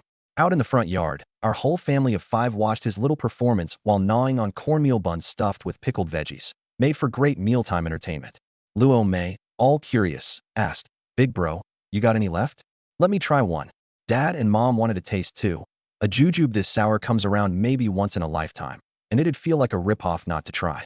Grinning, I grabbed a big handful and passed them around. Luo Jun frantically waved his hands. He'd have to be a total idiot to eat another one. SSSSS, SSSSS, SSSSS. 3 perfectly synchronized sharp intakes of breath rang out at once. All 3 of them puckered up so hard their faces practically rearranged themselves, which cracked Luo Jun up. Steel Mill, General Affairs Office. I plopped a small bag of sour jujubes right down on the desk, bold as you please, then sat back and waited for the poor suckers to come along. Old Man Wu got there first and spotted them immediately. Old folks don't sleep much, and in times like these when food's scarce, everyone's got a hawk's eye for anything edible. Little Luo? Whoa, what's this? Jujubes. Hold on a sec, Gramps. I cut in quick. Let me just ask, how are your teeth? Don't you worry. I could gnaw through tree bark. I made a go-right-ahead gesture. Old Man Wu chuckled, picked one out, and tossed it in his mouth. Next second, crunch, and his whole face twisted up. If you can't handle it, just spit it out. SSSSS. No way. Chew it nice and slow. Can't waste a class. Great. Look at him, still stubborn as a mule. I quietly opened my tea mug, took a sip, and enjoyed the show. 5 minutes later, the little old man was sitting next to me, dead serious. The jujubes were still on the desk, and 2 more people walked into the office, Annie Tang and Andy Lee. This was where Old Man Wu and I really clicked. Ahem, little Luo brought some jujubes. You too have a taste. I just ate one, they're great. Both aunties' eyes lit up, and they came scurrying over. You can still get fruit this time of year? Little Luo's got connections. I could tell this kid had it in him since he was little. Old Man Wu rolled his eyes. Since he was little? You were probably still nursing your own kids back then. But he kept it to himself. SSSSS, SSSSS. Both aunties reeled from the sourness, staggering around, glaring daggers at us too. Except their glares were all soft and mushy, no real anger behind them. The 4 of us waited in perfect harmony for the door to open again. People these days just love to share, after all. Creak. The 5-man hunting crew all showed up together, and the 4 of us behind the desk immediately gave them a warm welcome. Come try some jujubes. Little Luo got some fruit. Not bad. Team leader Wu straight up chucked one at Zhou Jiangwo, and it landed right in his hand. Old Zhou looked down. This is sour jujube, right? Sour jujube, but it's not sour, sweet as can be. I casually grabbed one and tossed it in my mouth. Old Man Wu doing the exact same thing at the same time. Old Zhou happily popped it in. Damn, this guy's tough as nails, didn't even flinch. A sweet sour jujube? Never had one. Gimme one, don't hog 'em all. Save one for your brains, would ya? Slurp, gurgle. Every now and then those sounds filled the office, mixed with laughter and cursing. Old Zhou, oh old Zhou, you son of a gun, you're a real piece of work. Sun Hepping opened fire, rubbing his aching cheeks. Old Joe just quietly sipped his tea. Hey, he was desperate too. Once it was in his mouth, no way he was suffering alone. Good brothers gotta help each other out. Just tell me, is it fruit or not? Well, technically you're not wrong. Can't argue with that. Luo, where'd you get these little devils? Black market. Good grief, that black market's up to no good. A perfectly good black market, and you can't sell a little meat instead? Everyone grumbled and cursed, and the whole morning got spent trashing the black market. Work? Today's work was trashing the black market. That afternoon, I finished eating first and headed back to the office as usual. Old Man Wu was second. Little Luo, that was quick. It's warmer in here than outside. I crouched in the corner poking at the stove, getting the fire good and roaring. No way you get through a winter like this without a fire going. Gramps, did you manage to get any meat? I went yesterday, and it was cornmeal, and more cornmeal. No luck. The black market these days is all messed up. One mention of the black market, and Old Man Wu was itching to pick up where he'd left off that morning. Give it another shot. Do what you can. This old man'll go ask around too. Won't be in the office this afternoon. He put on his dogskin cap and shuffled back out, clearly off to hit up his connections. I hadn't planned on bringing out the meat today anyway. That'd be tomorrow's business. Old Man Wu only just brought it up yesterday, and I'd cough it up today? Isn't that too fast? You've got to be careful getting things done in times like these. Besides, my bitter fruit system can't dish out anything good right now anyway. 10 pounds of pork and 10 pounds of coarse grain a day, enough to feed the family, and that's about it. As for sour jujubes, don't even mention sour jujubes to me. Right now, I'd love nothing more than to shove Chin Huiru head first into a vat of sour jujubes and drown her in there. That afternoon, Auntie Tang and Auntie Li didn't come to the office, and the five-man hunting crew just clocked in and took off, leaving me all alone to guard the empty room. Honestly, it felt pretty nice, just a little cold. Meanwhile, He Yuju's exploits had already spread through the entire steel mill. Over in the party committee office, folks were gossiping. Heard that dimwit Zhu from the cafeteria got beat up over some married woman from his courtyard. There are still people like this these days. Line him up and shoot him. Shoot my ass, you got proof? Guy sees something he doesn't like and comes out to vent. That's not allowed. The secretariat was buzzing too. You hear about that dimwit Zhu? Big mill like ours. No surprise there's a few with lousy character. General affairs, all the workshops, everybody's talking about it. He's famous now. Over at the union's women workers department, Annie Tang and Auntie Li were handling business. They'd said they'd get payback for the office crowd, and they meant it. These were women of their word, tough as any man. As for how they'd get payback, don't you worry about it. Bottom line, they'd get their revenge and dish up some juicy gossip for everyone. 2 birds, 1 stone, and then some. That dimwit Zhu's been infamous for ages. Otherwise, why's he still not married at his age? Totally brought it on himself. Decent enough guy, just no self-respect. Doesn't even care about his own reputation. Who's gonna save him? Serves him right. In just one afternoon, Annie Tang and Auntie Li, the courtyard neighbors, Su Damao stirring the pot, plus a few good Samaritans, giving the story a second spin, got the whole steel plant buzzing. None of it could actually hurt He Yuju. Nobody was hauling him off to face a firing squad. But then again, if he wanted to find a wife down the road, well, that just got a whole lot harder. The bell rang. Another day done. I headed home from the plant alone. Winter had set in, and my dad, old Luo, was pulling more and more night shifts at the plant, 2 or 3 times a week now. That's the deal when you're a shift lead. You go where the worker's schedule takes you. At the front gate, I spotted Section Chief Son and hurried over to slip him a De Chinmin cigarette. Uncle Son, you on the night shift too? My dad's working tonight. If you've got nothing going on, go find him in the boiler room. It's toasty in there. Section Chief Son chuckled and gave me a wink. The boiler room in winter, now that was paradise on earth. Out the gate, I joined the river of blue uniforms flowing south toward Nanlo Guxiang. Brother, at the entrance to the courtyard compound, Su Damao came rolling up on his bike. Damao, no trip to the countryside today. Too cold. Not much work this time of year. Once a week's not bad. Being a film projectionist is a hot gig. Lots of guys fighting for it. Yin Bugue had planted himself right in our path, out of nowhere. My reflexes kicked in. I lobbed 2 sour dates that landed dead center in his hands. Yin Bugue froze on the spot. Before he could get a word out, his mouth was already watering on instinct. Su Damao and I slipped smoothly past him into the compound. Su Damao was stunned. Brother, what the heck did you throw at him? Got the third uncle to let us through without saying a word. See, every time Damao came back, Yin Bugue would fleece him for local goods or a pack of De Chinmin before letting him off the hook. I'm not stingy. I grabbed a handful of sour dates and shoved them into his hand. Sour dates. Super sour. Threw 2 a third uncle this morning, and it shut his mouth right up. Su Damao went to try one, then stuffed them back in his pocket. Anything that could pucker Yen Bugue into silence was clearly no ordinary thing. You're a genius, man. I'll save these for dealing with third uncle tomorrow. Grinning ear to ear, he ducked into the middle courtyard. In the middle courtyard, Hiyuju was cooking, his right arm twitching like it was hooked up to an electric current. The kitchen window was open, and the smell of food wafted through the whole compound. He was the only guy in the place who cooked with the window open, so no wonder he had a target on his back. Su Damao's eyes darted around. He spotted the lid off Hiyuju's porridge pot, and a plan clicked into place. Hey, dummy Zhu, your uncle's the dummy. Tui. Su Damao pretended to spit at him. Sure enough, Hiyuju flew into an instant rage, dropped his wok, grabbed his spatula, and came charging out. Su Damao smirked, kept 4 or 5 dates in his hand, and dumped the rest straight into that pot of cornmeal mush, smooth as ever. When it came to messing with Hiyuju, nobody dared claim the top spot over him. Hiyuju, stuck cooking, couldn't catch him. Su Damao was so pleased with himself, he practically had snot bubbling out his nose as he dove into the back courtyard. About time I got myself a wife. Cold bed, cold stove, day in and day out. He sighed and bent down to poke at the stove.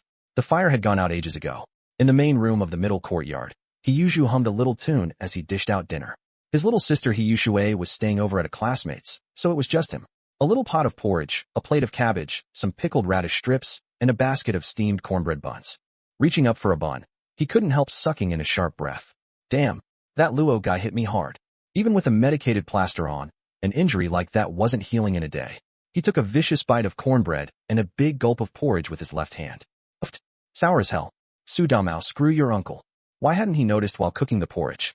Because right then, Qin Huairu had come by to borrow some vegetables, and his eyeballs had practically buried themselves in her chest. Like hell he was going to spot a couple of sour dates. By now the dates had stewed into mush, nothing but the pits left, and blind as he was, he had zero chance of seeing them. A perfectly good pot of porridge, ruined. Drink it or not. Drink it, and it's sour as heck, and you're hungry again fast. Don't drink it, and it's a total waste.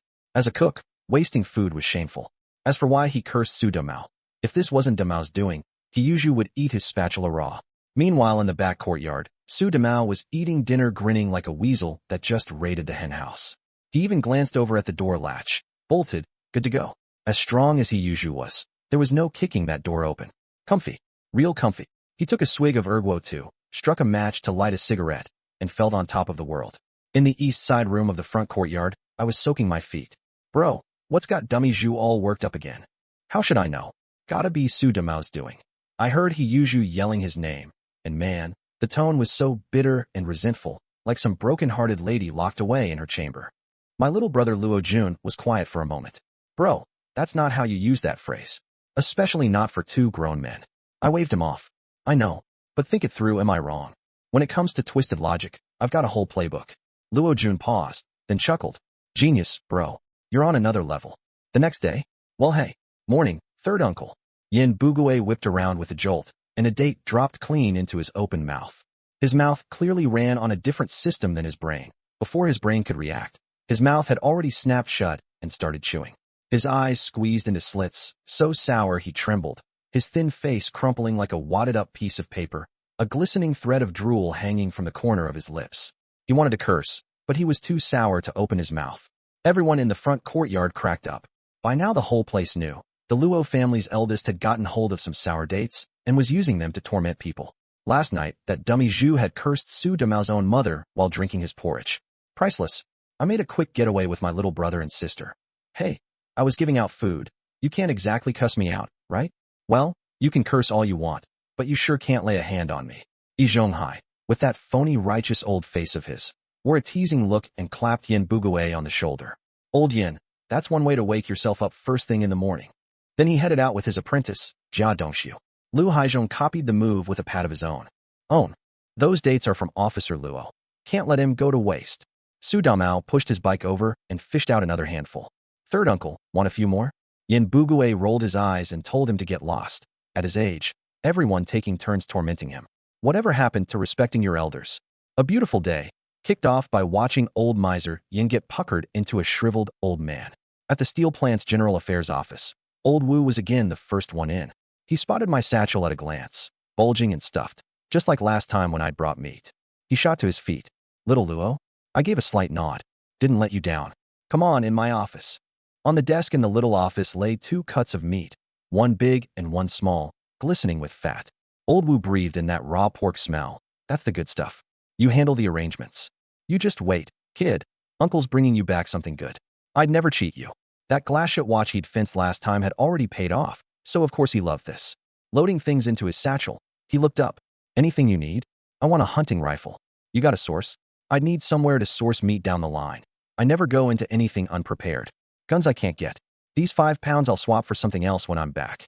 But those 10 pounds, haha, you just wait. Uncle'll have it for you in no time. Really? My eyes lit right up. I'd been planning to go poke around the black market, but 10 pounds of pork could get it done? Deal. Absolutely deal. Thanks for the trouble, Uncle. Old Wu strode out, head high and chest out. I'd barely settled in when my co-workers started filing in, opening the door one after another. Nobody asked where Old Wu had gone. Morning, Xiao Luo. Morning, morning, morning, morning to you too. The office gradually came alive, every greeting carrying a smile, which at least proved this crowd had eaten breakfast that morning. No problems for now. As for what surprises Section Chief Wu might bring me, I was pretty curious.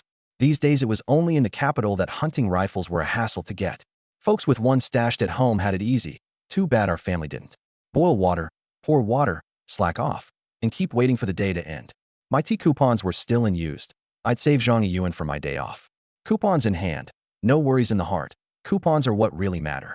Around 11:30, Old Wu came hurrying back with a big basket on his back, stuffed full of coal. Being a section chief, nobody checked him the whole way, smooth as could be. Luo Tai, get in here. He poked his head out the doorway and called, drawing no attention at all. I walked into the little office looking relaxed, even a little bounce in my step. Click. I shut the door and turned the lock while I was at it. Old Wu, busy digging through the coal, shot me a glance, a hint of approval in his eyes. Attention to detail, a good quality.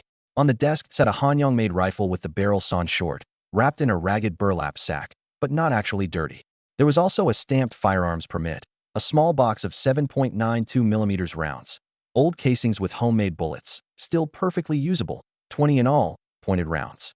So this gun had been modified too. Kid, don't point the muzzle at people, don't mess around. If something happens, you're on the hook. If you hadn't gotten Old Lee that meat that saved his hide this time, he'd never have parted with this, haha. Old Wu finished laughing, then gave my shoulder a serious pat. Hunting's hunting, don't aim it at people. But if you ever run into someone out to kill you, don't chicken out either. Just blast them. Don't worry, we've got a bright future ahead. I won't do anything I shouldn't. That's the spirit. He fished out a few premium-grade cigarette coupons and a few dozen yuan and stuffed them into my hand. These 15 pounds of pork at black market prices. I didn't stand on ceremony, just took it, easy and casual. Not taking it wouldn't have felt right. Taking it is what makes a next time possible. These days it's not money that's valuable. It's grain, meat, and the goodwill you build up trading favors back and forth. With a Hanyang rifle in hand, my safety factor just doubled. No matter how skilled a fighter you are, you still fear a cleaver, but now I've got a gun. No more fear. The next day at work, Section Chief will address the whole office. Quiet down, everyone. There are 3 housing slots left this year. They've got to be filled before year's end. Not too early, not too late, got it? Any special cases, I'll handle them personally. Got it. Truth was, there were still 2 or 3 months until New Year's, and the plant's housing stock shouldn't have been this low. But last year too many were handed out, so it had to be docked from this year. The higher-ups wanted things even and stable. It's hard on everyone. I knew all this perfectly well. It's the same everywhere. What Section Chief Wu meant was, everyone just keep your heads down and work, stop scheming for side money, and quietly wait for New Year's. None of this affected me, because up to now, nobody had dared come after me. Even if that pack of freeloaders from the courtyard showed up, they couldn't offer any real price, and I'd probably have to watch out for getting stabbed in the back. I've got the system, I just need to bide my time. No need to take risks. I waited out the clock till quitting time, tossed my contraband into the space, slung my satchel over my shoulder, and walked out bold as you please. Section Chief Wu trusted me completely. My dad's friend is the deputy chief of the security section, and that alone was enough. Plus I'm reliable and capable myself. If it had been those other 5 guys in the group, he'd have turned them down flat. Last time when the 5 of them teamed up to go hunting at the Ming tombs, he didn't so much as acknowledge it, just approve their leave. On the way home, I spotted someone up ahead pushing a bicycle, with a girl in braided pigtails walking alongside him. Dad, look at that guy pushing the bike up there. Doesn't he look like Su Damao? Old Luo squinted for a look. That's him, no mistake. But how'd he end up with a female comrade at his side? I thought it over. Last time he treated me to drinks, he said he was looking for a wife. Could this be her? Su Damao's storyline had long since diverged from the original. so I wasn't surprised. If there could be another transmigrator, why couldn't he get a different ending? I was actually kind of looking forward to this kind of derailment. And that woman's back was definitely not Lu Xiaoyi. Don't ask how I could tell. Lu Xiaoyi wearing clothes covered in patches? Not a chance. Tonight I'll go poke around and dig up some info, and hit up Su Damao for a meal while I'm at it. Sure. I've still got some loose baijiu here. Take it over with you. Can't I just bring some wild jujubes instead? Old Luo was speechless for a moment. Just don't get yourself beaten out of there. Save the jujubes for tormenting Yin Bugue. All right, whatever you say. At the entrance to the courtyard, Yin Bugue, who'd been turning over the soil in his flower pots, dropped his rake like a startled rabbit and vanished in a flash. I'd barely raised my left hand, still holding a few jujubes, when his reaction cut me off. I was just about to say hi to third uncle. Old Luo, astonished, plucked the jujubes from my hand and tucked them into his own pocket. Next time I'll bring Yin Bugue jujubes too. This stuff really works. The corner of my mouth twitched, and suddenly a bitter fruit appeared in the blessed space in my mind. A bitter fruit from Yin Bugue. Keep those jujubes away from me. I never would have guessed that some measly wild jujubes could have such a magical effect. I quickly planted the bitter fruit in the space and settled in to wait for it to bloom and bear fruit tomorrow. My whole livelihood was originally built on loot dropped from Yin Bugue, and now this was his second blood. How could I not be looking forward to it? I told Mom I was home, then dug out an empty liquor bottle and started filling it from the loose baijiu. These days, empty bottles and empty canned goods jars are treasures for buying soy sauce. For oil and vinegar, it's a must-have. The supply co-op won't give you a container, whether you're buying liquor or canned goods. You've got to bring your own empty bottle first. Neighbors are always borrowing bottles from each other, too. After screwing the cap on tight, I went out to the courtyard and staked out a spot, waiting for Su Damao to come back. It wasn't that I was after a free meal. I just love a good bit of gossip. Su Damao came strolling and pushing his bike, and somehow Yin Bugue had materialized at the doorway again, intently digging through the dirt in his flower pots. With skills like that, folks out in the countryside would say he was born to farm. Hey there, third uncle, keeping busy. Su Damao lifted his bike over the threshold. Damao, work goes smoothly today? You're in a good mood, I can tell. The moment Yin Bugue saw it was him, his eyes lit right up. Third uncle, I got some good stuff to eat today. Let me share some with you. Before he'd even finished, Yin Bugue had darted right up to him, eyes gleaming. For the first time ever, he found Su Damao downright likable. The next moment, something cold touched his hand, and that familiar sense of dread came creeping back. By the time he looked down, Su Damao had already pushed his bike away. What was in his hand? Sour jujubes.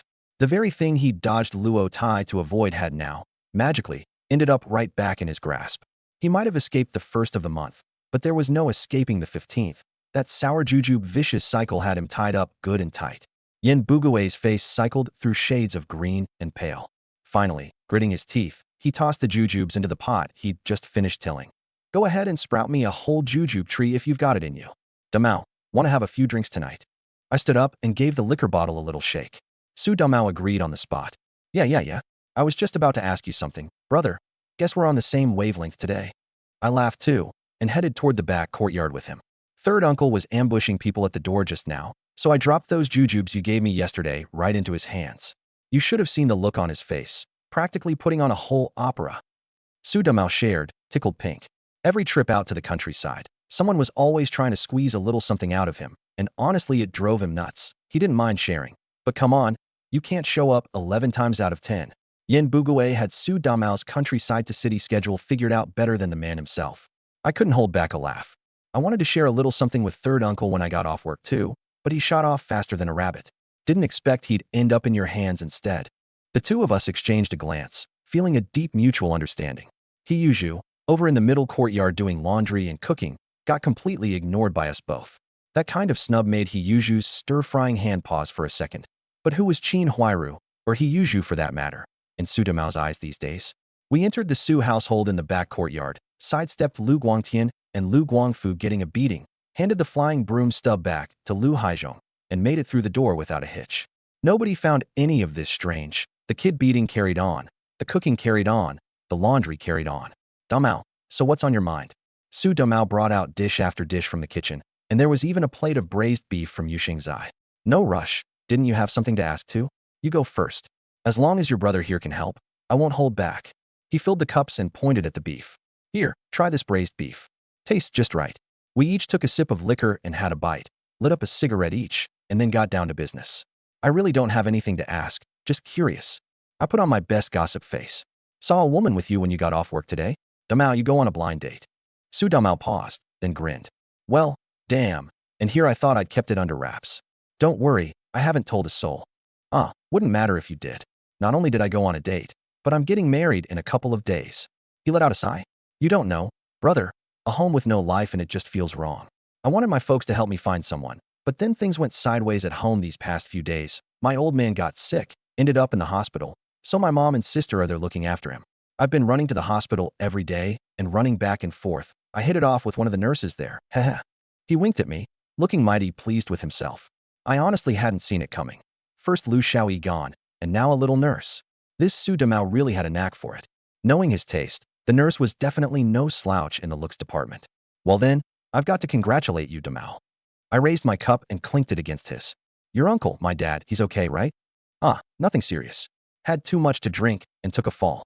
Nothing broken, just a hairline fracture. That's not so bad then. He'll be fine with some rest. Oh, right. What was it you wanted to talk to me about? I looked over at him. I'd satisfied my curiosity and scored a free meal, so I was definitely going to help. The meal wasn't for nothing. Besides, in this courtyard full of beasts, not having a teammate was seriously inconvenient. Su Damao handed me another cigarette. You know how things are in our courtyard. This wedding, I'm not planning to announce it here ahead of time. My dad warned me too, better safe than sorry. If some green-eyed jealous type comes and messes up my wedding, I take a real loss. I want you to keep an eye on what's going on in the courtyard for me. Once the wedding's all settled on next week's day off, I'll definitely treat your whole family to a proper meal. And here I thought it was something big. Don't worry. But Damao, you're not planning to invite anyone else in the courtyard then? Su Damao gave a scornful little laugh. Brother, we're both old residents of this courtyard. Hand on your heart. How many decent families are there in this place, really? I put my hand on my heart and said, not many. Su Damao cracked up at that. All right, brother, you're a fun one too. Come on, let's have another round. The two of us clinked cups again.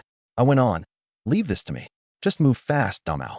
I figure not many people know yet, and by the time they catch on, you'll already have the papers all filed. Su Damao puffed out his chest. You bet. Speed's the name of the game. And when it's done, I'm gonna drag my new bride over to show off in front of dummy Zhu, haha.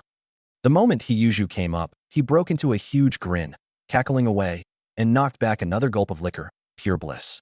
I asked, Damao, where's my sister-in-law from anyway? Sichuan. Her grandfather came to the capital back in the day and never left. If we're talking ancestral hometowns, I guess you could say I'm married and out-of-towner, but she's got a proper capital household registration and eats state-supplied grain. Su Damao had just a tiny bit of pride in his voice. Nothing wrong with a little pride. I'm molded over in my head. I just wondered whether, after all these years in the capital, this Sichuan girl still had that Sichuan Chongqing raptor gene running strong. If she did, then Su Damao's days ahead might be spent in a bit of a daze. A nurse and a projectionist, both eating state-supplied grain, the days ahead. It's a sure thing. I raised my glass. Then little brother here wishes big bro Damao's life gets more and more prosperous. Honestly, I was really looking forward to a badass moving into the courtyard. This dump of a compound genuinely needed some fresh blood, otherwise it was just too dull. Of course, I was also hoping to harvest a few more bitter fruits, since those were the very foundation of my livelihood. Up in the front courtyard, my family, all 5 of us Luos, quietly munched on the gossip about Su Damao. But when you eat someone's food, you handle their business, so I specifically told the family to keep their mouths shut. Since he'd invited us to dinner for his wedding, keeping the secret was no problem. My dad sat on the edge of the Kong, smoking. Won't hurt to have a new face in the compound. And Su Damao married himself a nurse, lucky guy. Wonder what kind of wife our eldest will land someday. My mom was stitching a shoe insole. She could smoothly steer any conversation about someone else's wedding right back to her own son. A mother's a mother, all right. I quickly grabbed my little brother Luo Jun and slipped away. It's not that I had no interest in women. I just planned to stockpile some essential supplies before getting married. Besides, this compound was crawling with animals, so I sure wasn't going to marry some meek girl who couldn't protect herself. I leaned toward marrying one who could give those beasts a proper thrashing. The second we left, my parents still hadn't dropped the subject. My dad puffed out his chest, chin up, cigarette dangling from his lips. Not to brag, but the day our eldest says he wants to get married, the matchmakers lining up to propose could fill out the whole duty roster at my boiler room. For once my mom didn't argue back, because it was the truth. In the east passage room of the front courtyard, Luo Jun and I each had a foot-soaking bucket and a cigarette, eyes half closed, enjoying the most relaxing moment of the day. I asked, how's school going? Everything smooth. Luo Jun grinned. Don't worry. Big bro, if you ever don't know how to make conversation with someone, your little brother can toss you a topic first. I rolled my eyes. Get lost, you little punk. All right. Those classes aren't hard. No problem passing next year's promotion exam. I've already taught myself the second half of the material. When the big third-year exam comes around, I'm sure to get assigned a good job. Luo Jun was a top student, and he got along great with his teachers and classmates. I said, do what you think is best, but ideally aim for the steel mill. Luo Jun chuckled. Got it. The terrace closest to the water gets the moonlight first. With other work units, whether you'd get housing and one was always a gamble, but once you were in the steel mill, it'd be easy. The next day, Hiyuju was among the crowd heading to work. His right hand still wasn't fully functional, but the mill required him to report in today. There was no real rush. It was purely because he had a bad relationship with the cafeteria manager, who was just seizing the chance to vent some spite. When the trio of Hiyuju, Yi Zhonghai, and Jia Dongshu passed by our door, Hiyuju shot me a cold glance. My brother said, Big bro, this stupid Zhu's got a bone to pick with you. I noticed. Around here he's famous for remembering every meal, but forgetting every beating. You can play thief for 1,000 days, but you can't guard against a thief for 1,000 days. I know. Next chance I get, I'll teach him a real lesson. I wasn't the least bit surprised. If he really pushed me too far, I could wait for him to slip off to the pigeon market in the dead of night and put a bullet in him with my Hanyang rifle. That's how bold a man with a gun can be. Of course, better not to use it if I could help it. That rifle was officially registered. I'd still need to go to the black market to score another one, along with some ammo. I was genuinely planning to give hunting a try. In the front courtyard, I dragged out my little folding stool and sat under the eaves, quietly waiting for my bitter fruit to bloom and bear fruit. The second bitter fruit I'd extracted from Yen Buigui, I had high hopes for it. The first had given me a plot of meat field, guaranteeing my family's meat supply. The glow of the bitter fruit in the system space faded, and something I'd never seen before, something I thought would never appear, emerged. Entry, agile movement. Agile movement. A superior entry born from absorbing the nimble physique of the third master of the beast-filled compound as nourishment. P.S. Honestly, even this system didn't quite see this coming. I twitched the corner of my mouth. Getting the system to snark like that? I suppose that was a talent of Yen Bigi's too. The moment the entry vanished, I immediately felt the effect. If I'd been a normal person before, then now, sorry, I wasn't human anymore. I was an antelope. My whole body was supremely supple, with a powerful awareness of everything around me. I instinctively looked up, and my eyes met the third master's, who was watching me. Third master, have you eaten yet? How could I not adore my lucky star? Everyone says Yen Buigui is the stingiest man in the compound. Well, I'd be the first to disagree. Where exactly is our third master stingy? The third master had already developed a conditioned reflex. Whoosh, he vanished, shrinking back into his own home. Little Luo, third master's eaten. It's cold out. Hurry home, don't catch a chill. The uneventful days slipped quietly by. Friday, in the Group 1 office of the Steel Mills General Affairs section. It had been 2 days since Su Domao and I had drunk and conspired. Honestly, he'd kept the secret impeccably. Apart from our family in the front courtyard, nobody else in the compound had caught wind of it, and he still went out to the countryside as usual. Capable guy. Anyone who could survive to the finale in a beast's den like that courtyard had some real skills. I sat at my workstation, spacing out. Nothing to do all day. This job was basically idle time, worse than the procurement section. At least they had procurement tasks. All we had to do was finish assigning 3 apartments before the new year. The hunting quintet suddenly stood up and, in unspoken agreement, headed toward the small office. Knock, knock, knock. Come in. Old Wu's voice came from inside, a little weak on breath. These days there was no meat to eat, so where would the vigor come from? Forget meat. Not every household could even fill up on coarse grains. Aunt Li and Aunt Tang, the gossip duo, had somehow crept over to my workstation without me noticing. Mine was closest to the small office. Aunt Tang gazed longingly toward the door. Little Luo, you think they'll be able to bring back some game again when they come in Monday? Last time the group had held a resource consumption meeting, and her kids at home had gotten 2 improved meals out of it. She was hoping for another round next week. Aunt Li cocked her ear to listen, then lowered her voice, talking and gesturing all at once. They're in there asking for leave. Looks like the group leader isn't too keen. Thinking about it, I found that reasonable. If something actually went wrong, it'd be hard to deal with. Aunt Tang looked disappointed. Then how come he agreed last time? Last time the group leader's family was short on meat too. His grandson was sick back then. He's fine now. True. The 5 of them aren't professional hunters. Hunting out at the Ming tombs is risky. If something really happened, it'd be a mess. What a shame. I was counting on a little something extra next week. Guess I'll have to make a trip to the pigeon market again tonight. Aunt Lee stepped back, and the three of us formed a little triangle. I wonder, any reliable connections at the pigeon market? Last time the head of our household only managed to score 20 pounds of coarse grain. I chimed in, I got 10 pounds. My husband's gonna have to check it out this week. Friday nights are when the pigeon market is at its busiest, and also the most likely night for the neighborhood committee to come raid it. But there are plenty of pigeon markets around the old city, so it's really just a gamble. Creak. The door to the little office opened, and the five-man hunting crew shuffled out looking glum, faces dark as thunder. Their leave request had been denied. Not surprising. These days, everyone's short on food and clothes, and just when they'd finally seen a glimmer of hope through hunting, they got shut down. Who wouldn't be upset? Worse still, all five of them were only half competent at best. As long as nothing went wrong, fine. But if something did, old man Wu, who's set to retire and collect his pension in a couple years, was taking on way too much risk. Last time he only caved because his grandkids came first. Now that the kids were fine, why would he stick his neck out again? The mood in the office was low, but I was as enthusiastic about clocking out as ever. Working here is for making a living. It's after work that life really begins. How could I not be excited about life?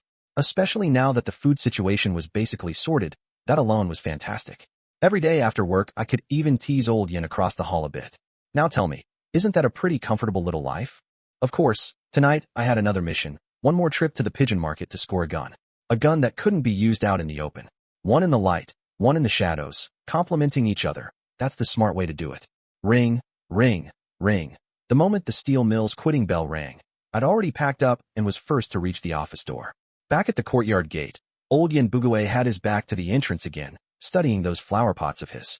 Old Yin, what could you possibly figure out staring at those flower pots every day? What can you even plant this time of year? Hearing it wasn't my dad's voice, he answered right away. A few days ago, Su Damao tossed me some wild jujubes. Couldn't eat 'em all, felt bad throwing 'em out, so I just planted 'em in the pots. Both my dad and I went silent. This old man, looks like those jujubes gave him some kind of trauma. For someone as pathologically stingy as Yin Bugue, wild jujubes are pure torment. Can't eat them all, but throwing them out is a waste. If they could drive him to planting jujubes in flower pots, well, TSK, that says it all. Working hard, old Yin. He got up and started walking off, saying over his shoulder, Little Luo, it's no trouble. Once I get these jujubes growing, I'll bring you some every day. His voice still lingered, but he was already gone. Honestly, I'm starting to think the one who got the nimble trait wasn't me. It was Yin Bugue. My dad couldn't hold it in and burst out laughing. Huh, look at you. Look what you've done to old teacher Yin. He patted my shoulder, not a hint of blame. Anyone who could rile up Yin Bugue like that was a real talent. He considered himself no match. Father and son headed home in high spirits. Only after we'd gone inside did Yin Bugue reluctantly slink out of his place. Jujubes. Ugh. Just thinking about them made his scalp crawl. Forget it. Better to go stake out the gate again. 9 days out of 10, he came back empty-handed. But that one occasional catch was the motivation that fueled the next 10 days. You two teasing poor old Yin again? My mom's voice came from the kitchen. My dad and I both hunched our shoulders and snickered. We did no such thing. It's purely that old Yin sees me and thinks of jujubes. He's doing it to himself. And he doesn't even stop to think, where would I even get sour jujubes now? My dad was mid-ramble when I whipped out a jujube and gently placed it in his hand.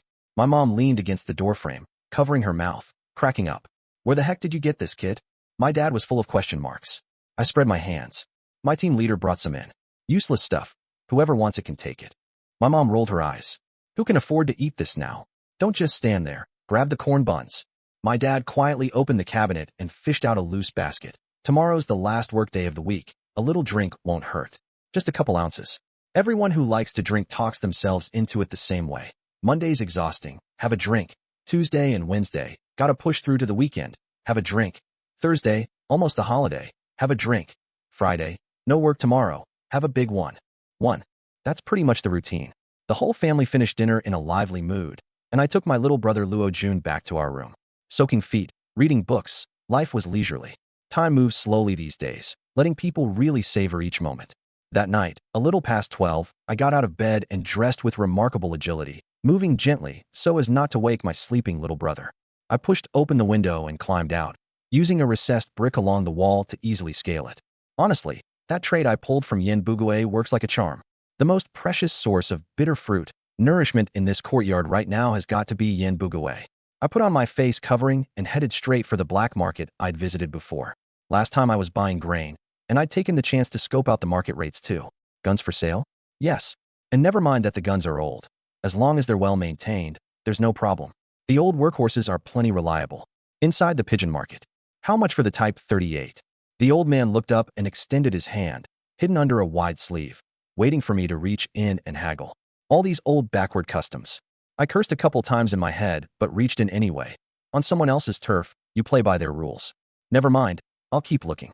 After a while, I withdrew my hand, unsatisfied, and moved to the next stall. The Type 38 Arasaka uses 6.5mm rounds, soft recoil, high accuracy, but the weakest stopping power. On top of that, the old man was asking too high a price, and my first choice was the Chiang Kai-shek rifle anyway, so no point wasting time.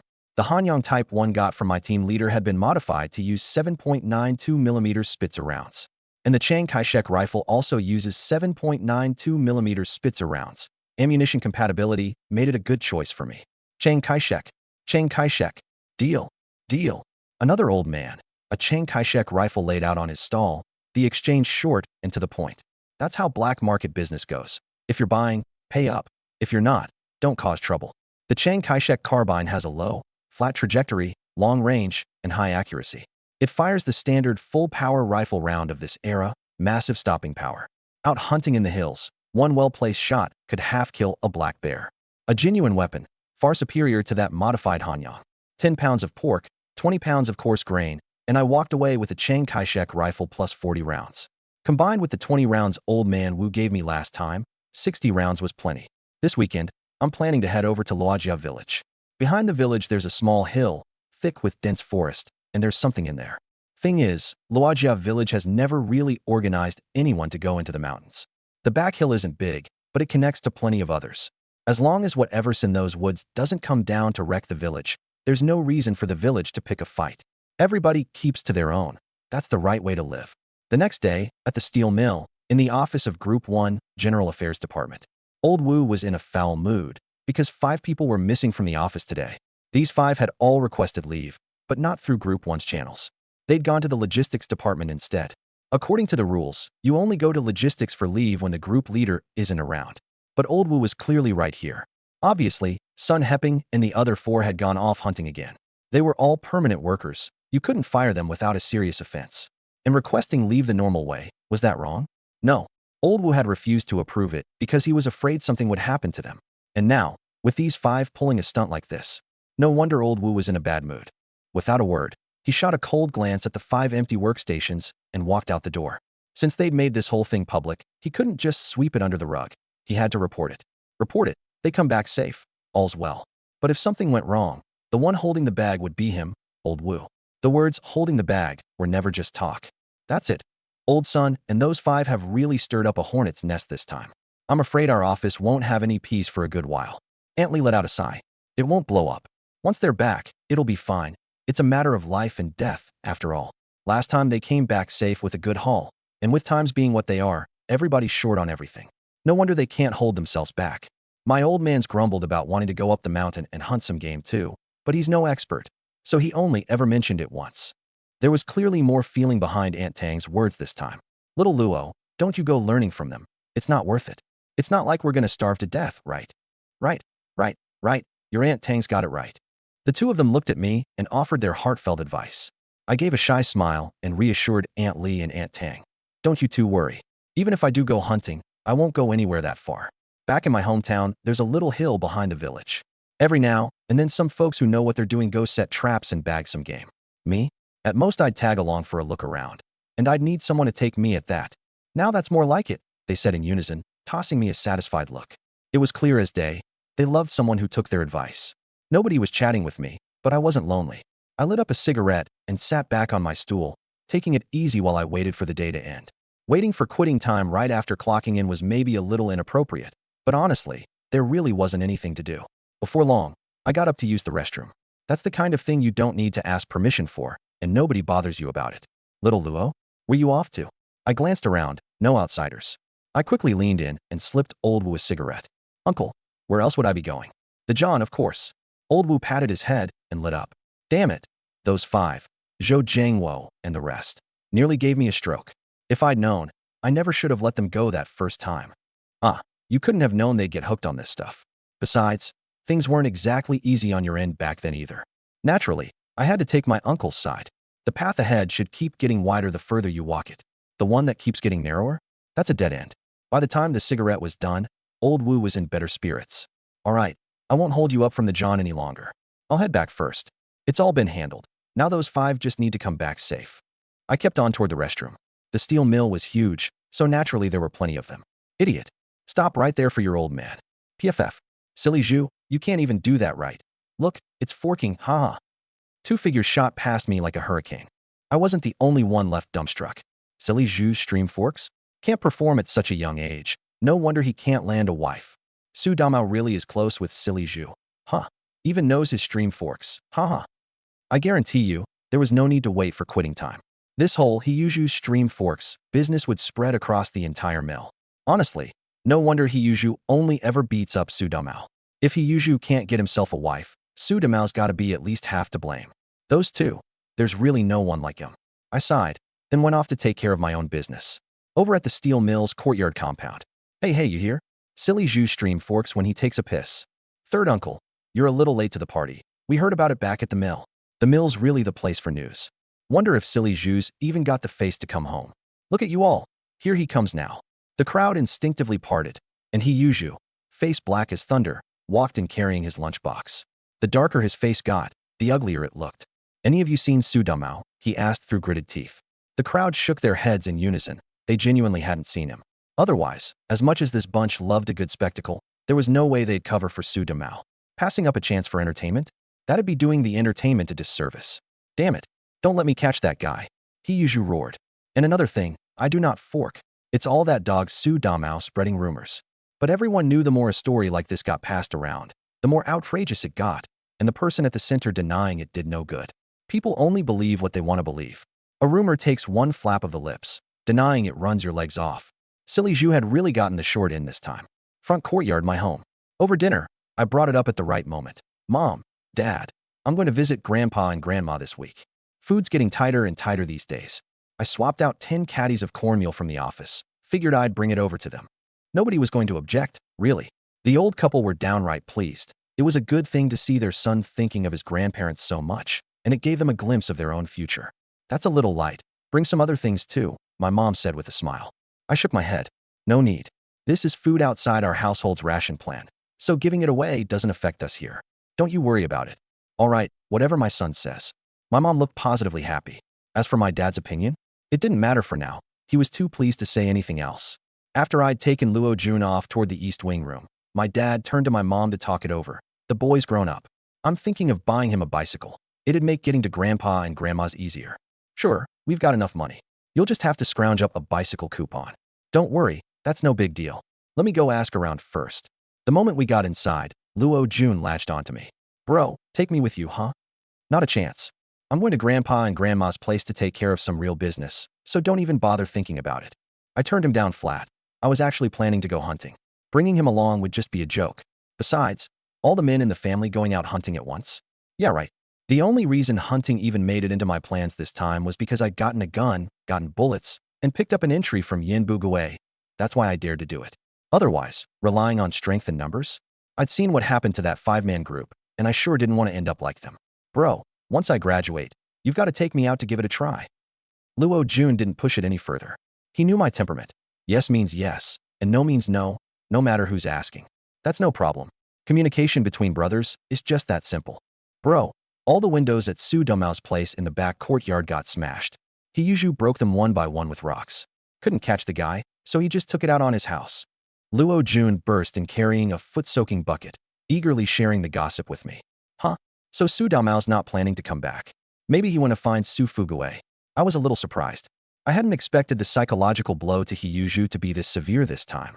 Then again, having the symbol of your manhood insulted as being forked would make anyone furious. Understandable. When Su Damao gets back, this courtyard's gonna get lively again. You bet. The compound can't do without either Hiyuju or Su Damao. The whole place counts on those two for entertainment. You sure know how to talk, huh? Saturday.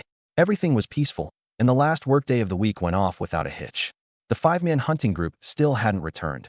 We'd have to wait until Monday to find out what they'd bagged. Auntie Tang, Auntie Lee, I'm heading out. All right, get some good rest, little Luo. See you Monday. Old Wu appeared beside me out of nowhere, chuckling as he clapped me on the shoulder. Never noticed it before, but you've gotten pretty popular, kid. They're just being polite, haha. Get out of here, quit talking nonsense. Then how come those five didn't bother being polite to you? I paused, then said with mock seriousness, maybe. I'm better looking than all of them. Old Wu roared with laughter. Ever since we'd gotten close, he'd taken to chatting with me now and then, saying it felt different. All right, this old man's heading out. I was in a hurry to get home too, and so was my dad. Why? Because yesterday, after Su Damao finished spreading his rumors, he never came back to the compound, and all his windows got smashed by Hiyuju. But tomorrow was a day off. There was no way Su Damao wouldn't come back. Better hurry home and see what's what. At the entrance to the courtyard, Yin Bugue was strolling back and forth with his hands behind his back, grinning away. Skinny as a monkey, but behind those glasses, those two beady little eyes darted around, sharp with a shrewdness ordinary folks couldn't match. Old Luo, little Luo's back from work too. Yin Bugue called out cheerfully from a distance. He'd never admit it was because he hadn't found any sour dates on me that he was being misfriendly. You don't slap a smiling face, so the two of us grinned back. My dad even offered him a Beihai cigarette on his own. The wrinkles on Yin Bugue's face all bunched up with delight. Beihai's still the best. He took a nice long drag with his eyes squinted shut. I had to laugh. This old guy praised whatever cigarette he happened to be smoking. Last time, I think he'd been raving about the Shengchan brand. The man had spent his whole life honing his skills at scheming and running his mouth. Third uncle, is Su Damao back yet in the rear courtyard? Haha, little Luo waiting to catch the show too? Silly Zhu's patrolling with a broom stub like some guard dog, just waiting for Su Damao to show up, haha. No work tomorrow. Nothing better to do, might as well wait around. There were plenty of people scattered around the corners of the back courtyard, and clusters of folks near the ornamental gate. The women were cooking, and the grown men squatted against the walls smoking and shooting the breeze, about as much entertainment as you could ask for to pass the time. My family was the same as always. Those who cooked, cooked. Those who helped, helped. Nobody went to join the fuss. Luo Jun took the little bit of money I'd given him and brought our little sister Luo May to the co-op to buy soy sauce, and to grab some snacks while they were at it. Mixed candy, 2 pieces for a cent, wrapped in shiny paper that little girls loved, and animal crackers, shaped like all kinds of little animals, sweet, the kind kids adored. I could afford that little bit of money. In some people's eyes, buying candy for a money-losing daughter was a waste, but my family didn't care one bit. Let them say whatever they wanted. These days there was a shortage of grain, meat, and money, but for my family, money wasn't a big issue. How much could a few pieces of candy cost? I don't think Su Damao's coming today, I said. He's getting married soon, probably busy over at his old man's place. Some things aren't meant to be handled in this compound. True enough. Down the road when you get married, kid, you won't have anywhere to hide. It'll have to be right here in our courtyard. No worries. Who'd have the guts to make trouble at someone's wedding? That'd turn into a blood feud. I pulled out a pack of Dakianmen, lit one for myself, and gave the rest to my dad. My dad's eyes lit up, and he took them with a grin. A token of filial respect from his son, definitely worth accepting. Your general affairs department really is the best. All we handle is housing assignments. If you're talking about who really rakes in the most on a daily basis, it's the group in charge of the cafeteria. The cafeteria had all the fat and grease. Weren't all those cafeteria directors people who'd come up out of the general affairs department? Their side was the truly lucrative one. You two quit yakking. Why aren't the second and third kids back yet? Go check on them. We're still waiting on that soy sauce. My mom's voice came from the kitchen. The two of us immediately got up and headed out. Now that's what you call obedient. Out the main gate, we walked down the main street of Nanlo Guxiang toward the co-op. You still gonna grab people's stuff, huh? You little punk. Smack, smack, smack. You little bastard. You dared reach for my sister's candy? You tired of living? Smack, smack, smack. Do it again, and I'll stuff you in a sack and toss you in the moat. Smack, smack, smack. My dad and I exchanged a look and rushed toward the source of the sound. There was Luo Jun, sprawled boldly on top of Bang Gong, his right hand swinging so fast it left afterimages, beating Bang Gong's face swollen more than a few times over. Luo Mei's eyes were red. One look told you she'd just been crying. My dad flew into a rage. With one hand, he yanked Luo Jun up, and with the other, he dragged Bang Gong along like a dead dog, heading straight for the compound. You little brute. I'm taking you to have a nice long talk with your Jia family. My dad lowered his head and grinned at the pig-faced Bang Gong. As the saying goes, you needn't fear when vulture roars, you fear it when vulture smiles. After that kick my dad landed on silly Zhu last time, everyone knew this old man was no pushover. You okay now? I patted the little girl's head, gentle as could be. Bro, he picked on me. He grabbed my candy and called me a money-losing girl. The little girl burst out crying. Luo Mei was older than Bang Gong, but when that crazy little kid suddenly darted out to snatch her candy, anyone would have been caught off guard. Good, good, good. Big brother will get you back home. You did a great job today, second brother. I threw in some praise for little Luo. I never noticed it before, but this brother of mine looked so gentle and bookish. Turns out the contrast made him downright vicious. Slapping the kid while just sitting there. Huh, now that's interesting. Looks like he inherited dad's temper. Haha, bro, I'll do even better next time. Luo Jun grinned from ear to ear. Smack. I brought my hand down on my brother Luo Jun's head. Next time? Damn it. This time I'm gonna make the Jia family piss themselves. They mess with my sister, and I'll skin Jia Dongshu alive. Honestly, that brutal streak in me just came flooding right up. My previous self already doted on his little sister, and now that I'd crossed over into this body, having a sister felt like a rare treasure. I mean, who's willing to spend money buying their little sister whatever she likes?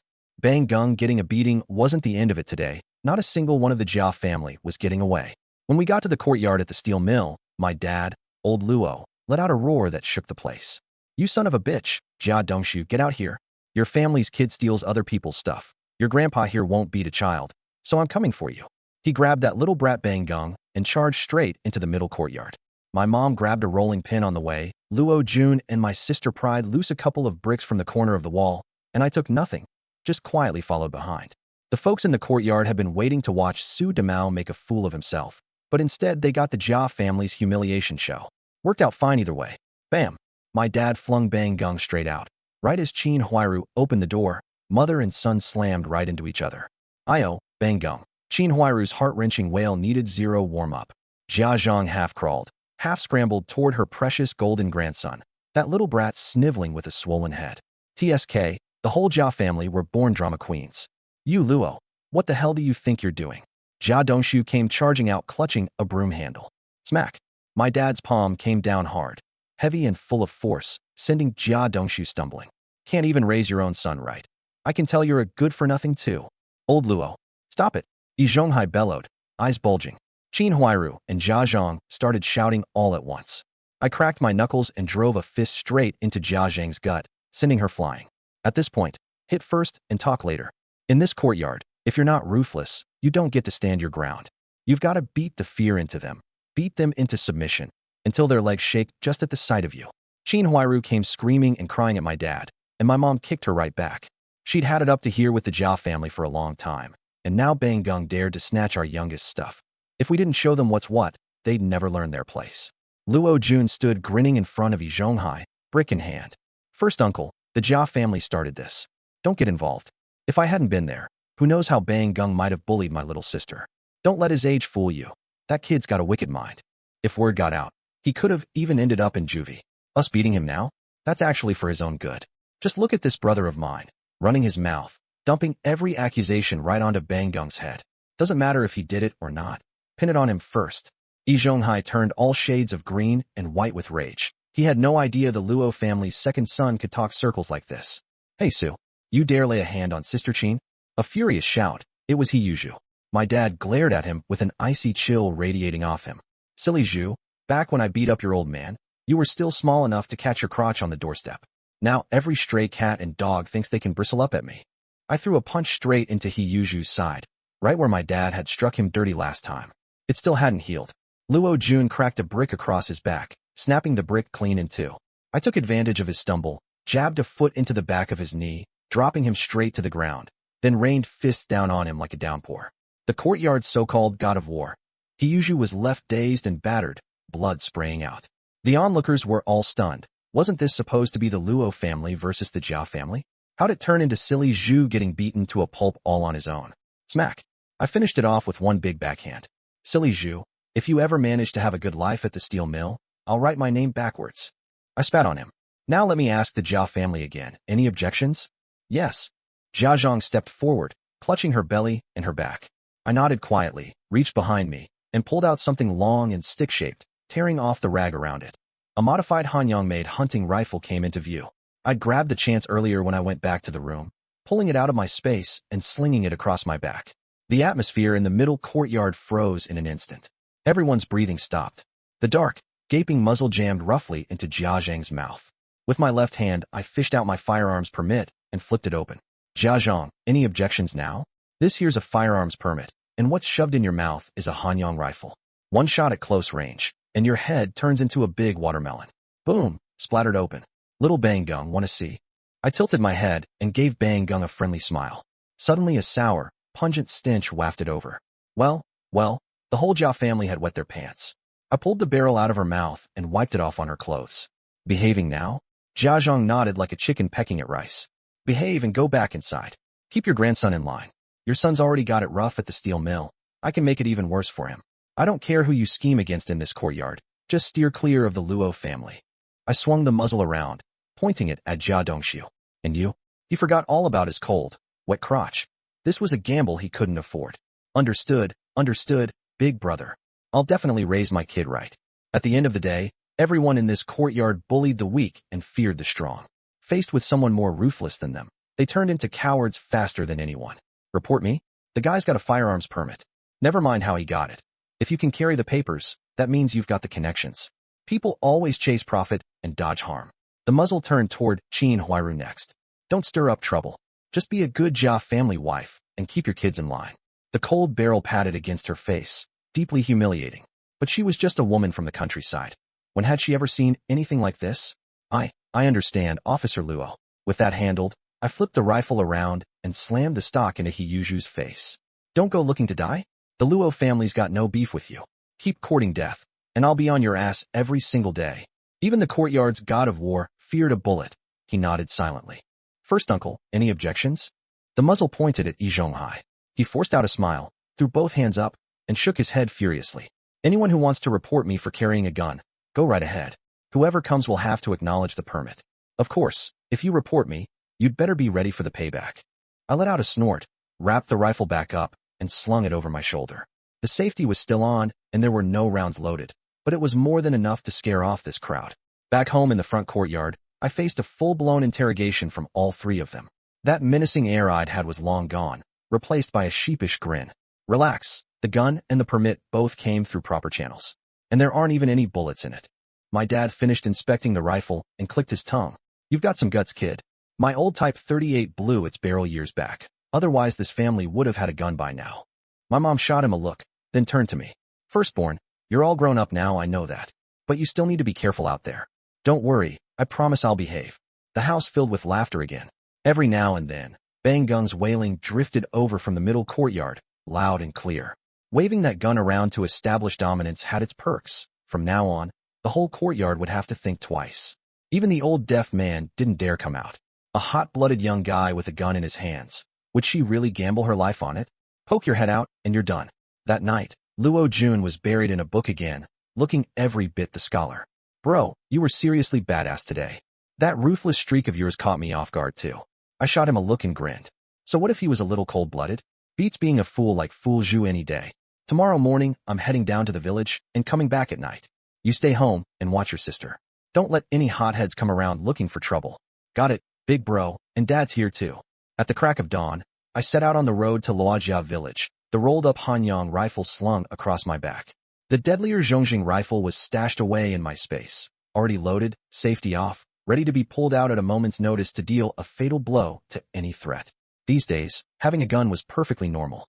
Third uncle really is a good man. This nimble reflexes perk works like a charm. I'm used as I walked. Right now, there were 4 bitter fruits planted in my space. Jia Zhang's, Jia Dongxiu's, Qin Huairu's, and Hiyuju's, and their contents came as no surprise. The only one that hadn't dropped was Yi Zhonghai's. Seems like grabbing loot off the king of beasts himself was still just out of reach. As for Hiyuju threatening to come back and fight, bring it on. Let's see who chickens out. If I couldn't even handle a guy like Hiyuju, then I might as well not have been reincarnated here at all. I didn't care what kind of temperaments these people had in the TV show. Good guy, bad guy, none of that mattered to me. Whoever messes with me, Luo Tai, is a bad guy. That's how simple my sense of right and wrong is. I'd brought 10 pounds of coarse grain, 10 pounds of pork, and some pastries. Half to hand out to Grandpa and Grandma in the village, and the rest to keep for ourselves. The moment I walked in, Grandma greeted me warmly. My good boy's here. Old man, quit lying around. Come out here. Times are tough in the city too, and you still brought stuff. Grandma scolded, but she couldn't hide the smile on her face. Grandma, I brought it for you and Grandpa. Can't your grandson show a little filial respect? All right, All right, my good boy's the best. I'll fry up some meat for you at lunch. Grandpa came out grinning, his pipe in hand. Good boy, take a rest. Come on, you must have set out before dawn. Have your grandma make you some sugar water. See, I'm plenty welcome around here. Can't help it, being the eldest son and eldest grandson. Old man, go call the young ones back from the fields at noon. My eldest grandson's here. Time for a better meal. Will do. Grandpa sat on the edge of the Kong, eyeing the cigarettes I'd bought him with a grin. Can't quit smoking, so might as well enjoy the good stuff now and then. After getting roped into chatting with Grandpa and Grandma for ages, I finally managed to slip away and headed toward the back mountain. I needed to check out the situation up in the hills. These days, there were actually quite a few wild animals around the outskirts of Beijing. Nothing like the Northeast, but plenty to feed a family through hunting. City folks rarely came out to hunt them. Usually it was just the hunters from the surrounding rural villages who ventured into the mountains, so the wildlife population out here was pretty abundant. Don't go deep into the mountains, my boy. Come back early. I know, Grandma, don't worry. I'm just going to wander around nearby. I waved and darted off toward the back mountain. Behind me, Grandma was still going on, and Grandpa chuckled away. Honestly, every time I came, I'd bring these two old folks something rare, and it made them happier than anything. It might not be much, but the thought behind it was worth more than gold. Once I was in the mountains, I quietly activated the perk's ability, a Hanyang rifle in hand. The variety of game around Beijing isn't as diverse as in the Northeast, but the basics are all there. Pheasant, chakar, turtle dove, mountain quail. Prey too small isn't worth a bullet, and I didn't have a slingshot, so I just ignored those and shot whatever I saw. Even if there's not much meat, surely I could scrape together a mouthful. A gray hair appeared in my line of sight, and I instinctively held my breath. Distance, about 100 meters. The Hanyang's effective range was 400 meters, more than enough. I'd just never fired this gun before, so I needed to get a feel for it. Bang! Damn it, clipped the rabbit's ear. The rabbit bolted, now one ear short. I grinned. First time playing with this thing, and I still managed to hit the ear. Not bad, thanks to my experience from my past life. Bang! Bang! Gunshots rang out through the forest now and then. The trees were dense, and the villagers were all off working, so no one heard. As noon approached, I left with my haul. 2 rabbits and a pheasant, 4 or 5 pounds altogether. Not much meat once you plucked and boned them, but definitely enough for one lunch. I scooped out the innards and hung them on a tree fork as an offering to the mountain god. When in Rome, they do this in the Northeast, so I did the same in Beijing. Only my catch was so small, I wasn't sure the mountain god would even take an interest. Grandpa, Grandma, take a look at what I got this morning. I pushed open the door and hollered, and everyone in the courtyard fixing lunch. Second uncle and third uncle, second aunt and third aunt, and a whole gaggle of little ones, turned to look all at once. Well, would you look at that? Rabbits. And a pheasant too. We'll stew chicken soup for lunch. Get some meat into these little ones. I gave the pheasant a shake. Second uncle smiled warmly. That's what a big brother's for. Always looking out for the little ones at home. Third uncle took the game and tossed me a cigarette. Take a load off. I'll have your aunt bring you some water in a bit. Sure thing, don't mind if I do. I plopped down carelessly in the shade of a tree, watching the bustle in the courtyard. The old couple hovered around me, looking me over from every angle, worried I might have gotten hurt. Who wouldn't love this kind of warmth? Compared to that beastly courtyard, I much prefer the village. There's real human warmth here. A lunch with meat, not even 2 ounces per person, but that was still some grease in your belly. In times like these, a little grease was precious beyond measure. After the meal, Grandpa sat on the doorstep smoking and soaking up the sun, his belly warm and full. Grandma sat in the shade of the tree, and I kept her company, chatting away. The courtyard was quiet and peaceful, as if even time had slowed down. The sun had gone down. At 2 in the afternoon, I grabbed my Hanyang rifle and headed back up the mountain. This time I wasn't going back to the village. I'd finish hunting and leave straight for the city, maybe bring home some meat for Mom, Dad, and the kids. Mountain God, cut me some slack. Let me bag something big to take home. There weren't any wolves or big predators up here. Even if there'd been wolves, they'd have been wiped out long ago. I'd asked Grandpa and Grandma at lunch, and they said the back mountain had roe deer, hog badgers, ferret badgers, and masked palm civets. The biggest ones were the roe deer and the badgers. Ferret badgers run 5 or 6 pounds full-grown, 20 plus at the heaviest. Tasty. Hog badgers are carnivorous, running 14 or 15 pounds up to 30 full-grown. See, no wonder they call them hog badgers. What they've got in common, they're good eating, and they love eating. I'm no professional hunter. I can't read tracks. But in my past life I tracked people, and that skill still comes in handy. See, here I am following an unfamiliar trail, and I've cornered a hog badger. The thing was round and plump, with a snout like a pig's and black and white stripes across its face like a mask. It's grayish-brown fur looking a little scruffy, but that didn't hurt the meat quality. One glance told me it was 20 pounds. Easy. Deep breath. Raise the rifle. Aim. Fire. Bang. The hog badger staggered a step, trying to run. How could I let it get away? I whipped out my Chiang Kai-shek rifle from my storage space in a flash bang. Another shot to finish it. Done. Reloading's a pain, so doing it this way saves time. Don't underestimate those few seconds. In the woods, when a hog badger bolts, someone who doesn't know the terrain really can't catch it. Meat's here. I reloaded both rifles, set the safeties, and got everything squared away before walking over. Can't just rush right in. Who knows if there's a bird of prey waiting behind the mantis? That's basic discipline. I did the same thing back in my past life clearing out the Japs in Tokyo. In a way, those Japs weren't any different from animals. I pulled out my knife and gutted it, hung the entrails on a tree branch as an offering to the mountain god. The mountain god was generous today, so I couldn't be stingy either. After trimming the bones and hide, the meat still came to over 20 pounds, plenty. Hog badger fur's worth something too. Back in the city I could trade it. These days you can't say sell, you've got to say trade. Selling's no easy business. I pulled a burlap sack out of my space, stuffed the hog badger in, and tossed it back into the space. To throw off anyone with a sharp nose, I packed in a bunch of wild vegetables too, and scattered 100-some jujubes on top. That's right, I was guarding against a certain notorious third uncle. Reasonable enough, wouldn't you say? I checked the glassshot on my wrist. 4 o'clock, time to head home. Drawing on the trait I'd snatched from third uncle, my steps were light as a bird's. A hot meal at home, and tonight I could reap 4 bitter fruits. Now that's a life, solid, real happiness. At the courtyard gate, I wasn't the least bit surprised to run into Yen Bugue. If he wasn't there one day, that would be the strange thing. Well, if it isn't third uncle. The old man flinched, then immediately put on a fawning smile. Little comrade Luo, you're back. I was carrying the sack, but his survival instinct was so strong he didn't even get the urge to peek inside. Compared to his life, he knew what mattered more. Well, those jujubes in the sack were wasted. I smacked my lips, handed him a cigarette, and walked off. I left him standing alone at the gate, smoking, lost in thought. Seems this little Luo isn't so hard to get along with after all. You don't provoke him, he talks nice to you, and when he's in a good mood, he even gives you something. The more Yen Bugue chewed on it, the more it rang true, and he grinned, going back to studying the jujubes in his flowerpot soil. Be even better if little Luo would stop dumping jujubes on me from now on. As he muttered it, he felt a sour churn in his stomach. Damn it. At the Luo house in the front yard, my mom was puzzled about what was in the sack. My dad, Luo Jun, and Luo Mei all gathered around. Mom opened the sack. You little rascal, where'd you dig up more jujubes this time? She was practically speechless. She always felt like our house was drowning in jujubes. Dad didn't mind at all. He fished one out, wiped it off, and tossed it in his mouth. Huh, that's the taste, all right. And wild veggies too, nice. Wait, what's this meaty thing? A badger? Well, I'll be, you bag this yourself, son. Meat tonight. For people, 3 questions. I grinned and nodded, then turned to my little brother and sister. Meat. We're having badger meat. Mom perked right up, scooped up that hog badger, and headed for the kitchen.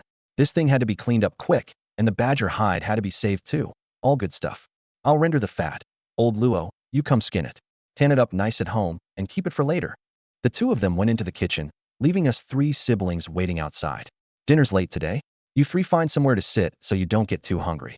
Mom was still looking out for us, worried we'd go hungry, telling us to sit tight and save our energy. The 3 of us obeyed, each grabbing a little folding stool and heading out to sit in a row. Today we 3 were the hog badger guardians.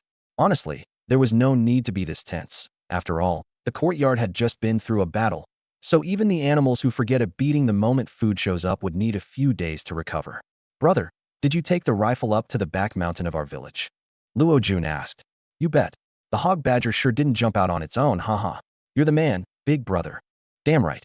This morning I bagged a couple rabbits and a pheasant and dropped them off for Grandpa and Grandma. Came back in the afternoon and went up the mountain again. Got lucky and ran into a hog badger. My face was all breezy nonchalance, but there was still a whiff of showing off clinging to me. Luo Jun didn't mind. He chuckled. I heard there are roe deer up on that back mountain too. Brother, if you could bag a roe deer, that'd be a real score. Roe deer meat goes for 3 to 5 mao a pound, and a good hide's worth half a month's wages. I spread my hands. You'd have to run into one first. Besides, if I really did bag some meat, our family would probably just cure it and smoke it. Not many people in the city these days trade meat for money. What kind of era was this? An era where meat was worth more than money. A wisp of meaty aroma drifted into the courtyard. Everyone with a sharp nose zeroed in on the source, like Yin Bugue in the front yard. He pressed himself against the window, sniffing hard, his old face spelling out one word, craving. But he didn't dare make a single unnecessary move. Not even the one thing he was best at, bringing over a bottle of liquor to mooch a meal. He didn't dare let that thought so much as cross his mind. That scene from a few days ago, the black muzzle of a gun jammed into Widow Gia's mouth, was too vivid. It was carved into every single person's mind in the courtyard. Everyone knew the Luo family was cooking meat again, but not one of them dared budge. My family did eat meat more often than others, but we weren't the type to eat it every day, so it was no problem in this courtyard, especially as far as the ordinary neighbors were concerned. Brother, looks like the lesson you taught the courtyard yesterday really. Vivid, huh? Luo Jun grinned toward the middle courtyard. I fished out a cigarette and lit it. I'd actually prefer they all listened carefully. Otherwise, I'd have taught for nothing, and all those teaching aides who played along would have suffered for nothing. By the way, Su Dumao still hasn't come back today. Luo Mei rolled a piece of fruit candy around in her mouth, working her saliva to break down that little bit of sweetness. Nope, big bro still not back. All right, looks like he's serious this time. Wait till he suddenly gets married next week. Heh, our compound's gonna be lively. I lowered my voice on that part. When someone entrusts you with something, you stay loyal. I've got at least that much class. Luo Jun jutted his chin toward the middle courtyard. Anyway, that idiot Ju's probably feeling pretty rotten right about now, huh? Second bro's right, hee hee. Our little echo chimed in. The two of us looked at our little sister, eyes full of affection. Honestly, that beating she took last night? Not undeserved. Food's ready. Come on, come eat. Hurry up. Old Luo opened the door and called us in. The three of us slipped inside. Looking at the stewed meat, stir-fried meat, and crispy pork cracklings on the table, we swallowed in unison, pure physiological reflex. Old Luo pulled out a bottle of Erguo with a grin and happily poured himself a cup. Extra treat today, time for a little drink. Eat up, all of you freeloading off your big brother, Mom said, though her smile never wavered. Hee hee Mom, your cooking's the best, big bro, second bro. The little girl was quick, the words just rolled right out. Luo Jun paused. Sis, maybe you should stuff a bite in your mouth first before. Luo Mei grunted a couple times and started eating. So focused on running her mouth, she tripped herself up. Old Luo couldn't hold back and burst out laughing. Like lighting a fuse, the whole family cracked up. But nobody's chopsticks stopped moving, everyone grabbing food for themselves and piling it onto each other's plates. Real cozy. Guess normal families are all like this. Wonder if a certain household in the middle courtyard is. That night, the east passage room of the front courtyard. The two of us soaking our feet. Bro, a lot of people in the compound look at you with fear in their eyes now. Hope they don't go running their mouths outside and mess up your wedding, Luo Jun said, lighting a cigarette. Let em. What can that pack of gossips even do? Good that they're scared. Forget about me. Second, haven't you noticed they instinctively slowed down when they walk past you, trying not to end up behind you? Luo Jun took a deep drag and slowly exhaled. Same for me. Let them be. Once I graduate next year and get into the steel mill with cadre status, our family will live just as comfortably. Got nothing to do with them. Wait for your assignment results. If you really get into the steel mill, that's great. I can help you out with the housing situation. By the way, are there any empty rooms left in our compound? There are, big bro. Back courtyard, haha. Inside the system space, the bitter fruits of Widow Jia, Jia Dongxiu, Qin Huairu, and He Yuzhu had all ripened. Nothing from Jia Gong, which I didn't quite understand. Guess I'll have to run an experiment on Jia Gong next time. Let's see what silly Zhu coughs up this time. Last time he gave me a serving of coarse grain, which was really something. Couldn't even measure up to third uncle. I tapped open He Yuzhu's bitter fruit. Entry, strength of 1 pig. P.S. Don't underestimate the power of piggies. I fell silent. Honestly, He Yuzhu's a useless guy, but this reward's actually decent. Last time third uncle gave me agility, this time it's strength. Clenching my fist, I figured I could punch silly Zhu into a boiled shrimp with one hit. Next I opened Qin Huairu's. 1 serving of bitter melon plot. Refreshes 10 gene of bitter melon daily. I questioned my whole existence. Swap it for literally any other melon. Watermelon, winter melon, cantaloupe, anything, and I'd be happy. But no, it had to be bitter melon. Still, it's a vegetable, and it cools the system's heat. Better than nothing.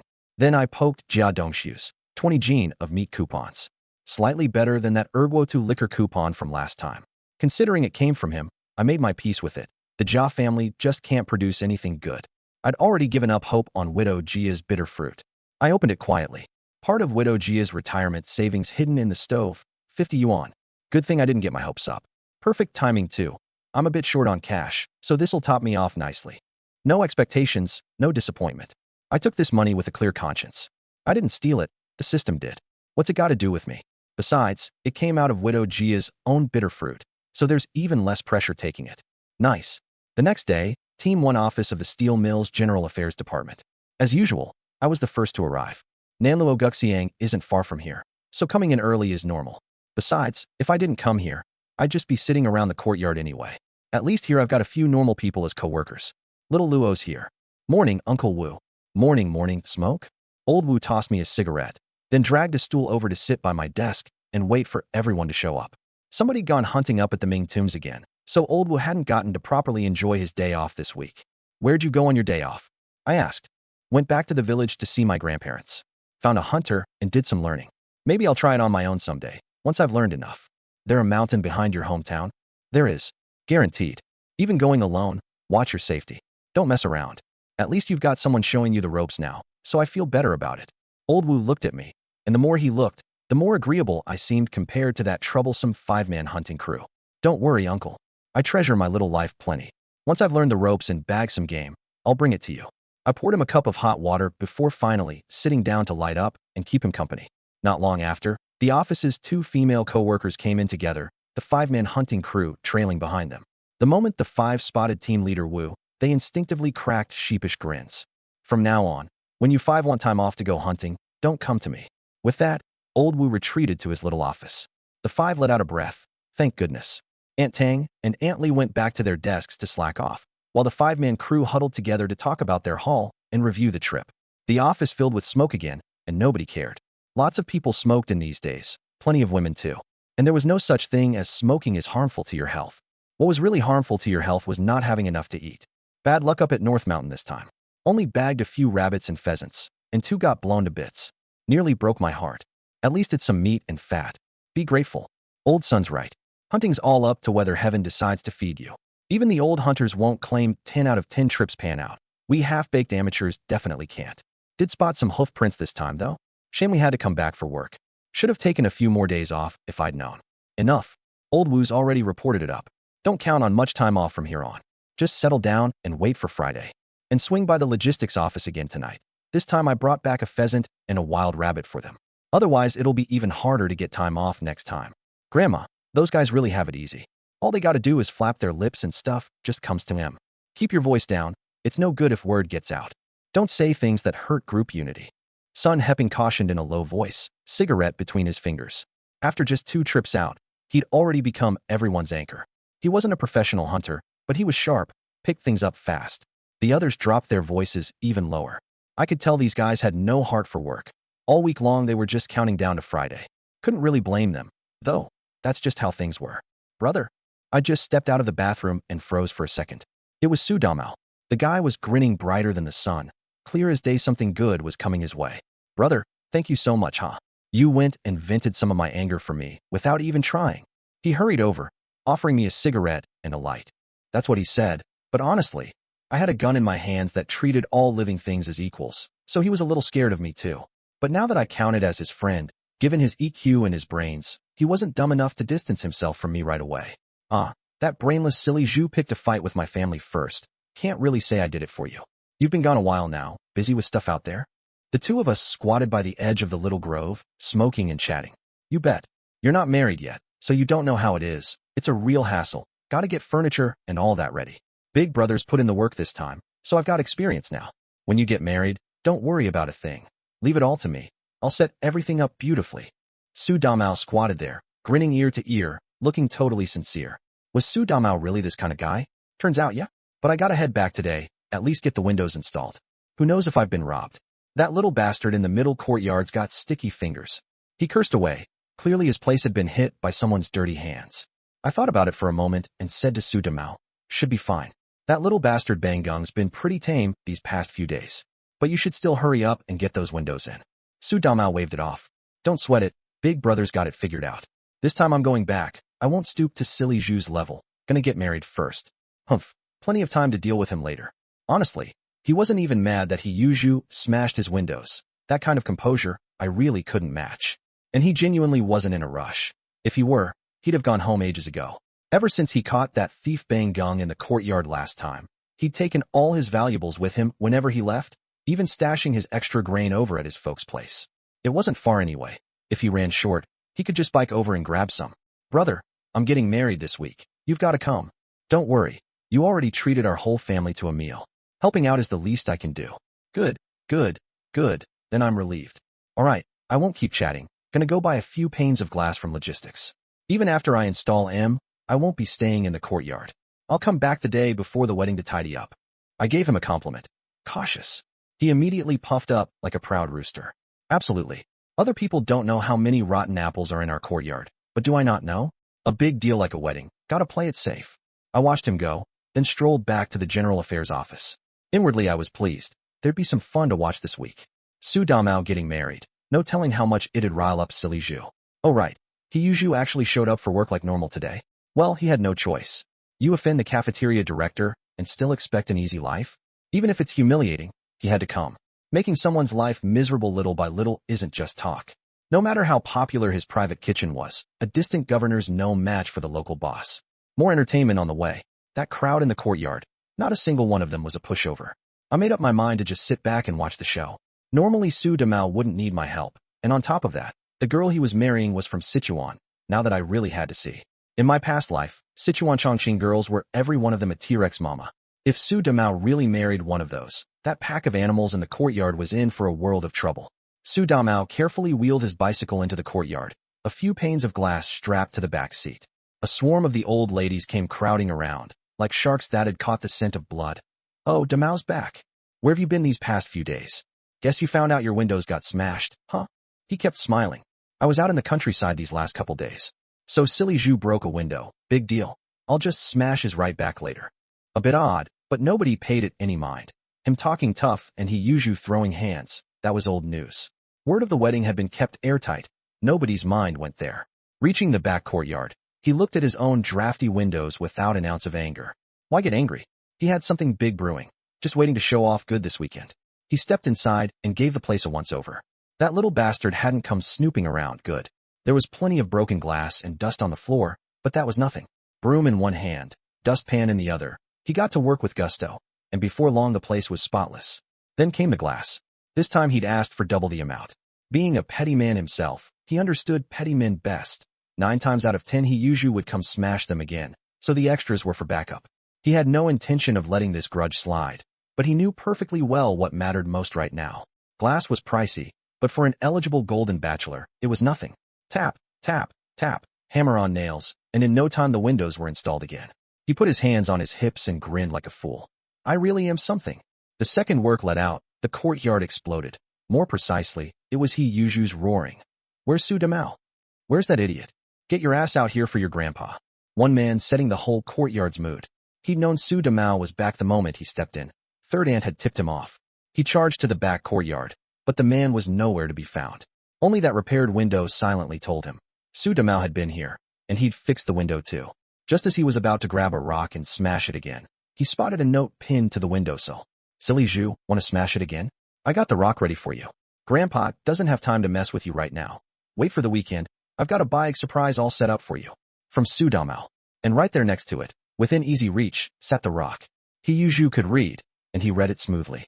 Honestly, he really had planned to keep smashing, but after reading the note, all his enthusiasm drained away. Especially with that rock handed right to him. It took all the fun out of it. Son of a idiot, you just wait for your grandpa. If that surprise isn't good enough, I'll kill you. He cursed and swore, flung the rock into a corner, crumpled the note back into his pocket, and walked off. The crowd had gathered all excited to watch the show, but that was it. One by one, they drifted off, disappointed. In this courtyard, having just he Zhu isn't enough, and having just Su Damao isn't enough either. The two of them have to show up at the same time for things to get lively. We Luos didn't join the crowd. Camping out at our door and guarding dinner was more worthwhile. Whether you've got meat or not, some folks come running the second they catch a whiff. Rather than waste time, better to diligently stand guard. It's getting colder and colder. Who knows if it'll snow this year? I shifted into a different squatting position to ease my numb legs. There's barely been any rain. Snow's a long shot. Others didn't know, but I knew perfectly well. Next year would be the beginning of the 3-year famine, and the signs were already showing. Snow? Dream on. Continued drought was what was coming. Still, the shortage of grain and meat shouldn't affect our family much. Speaking of which, I have to thank third Uncle Yin Bugue and Silly Zhu. One coughed up meat and the other coughed up grain.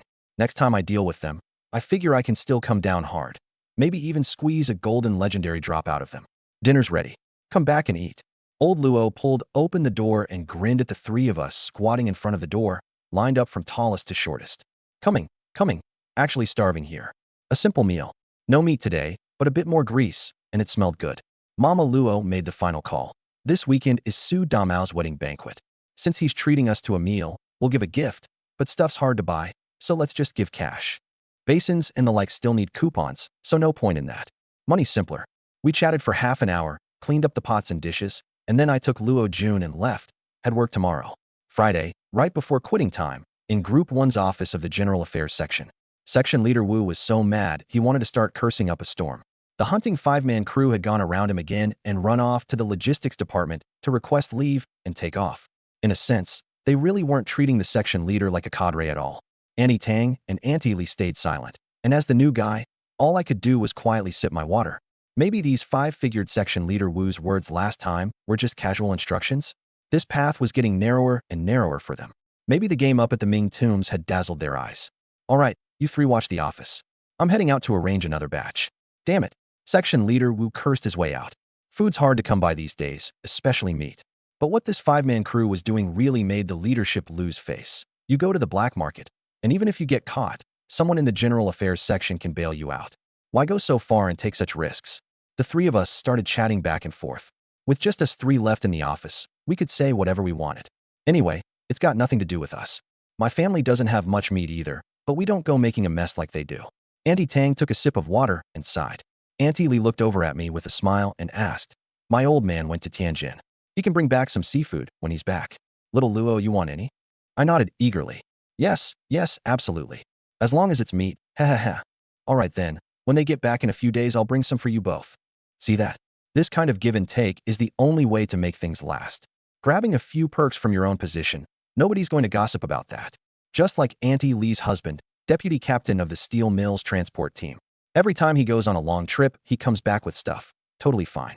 In our Group 1 in the General Affairs section, somebody asks you to handle something for them. You take a little gift, no problem there either. Of course, housing's been scarce lately, so we've been taking in less. But last year, we took in plenty.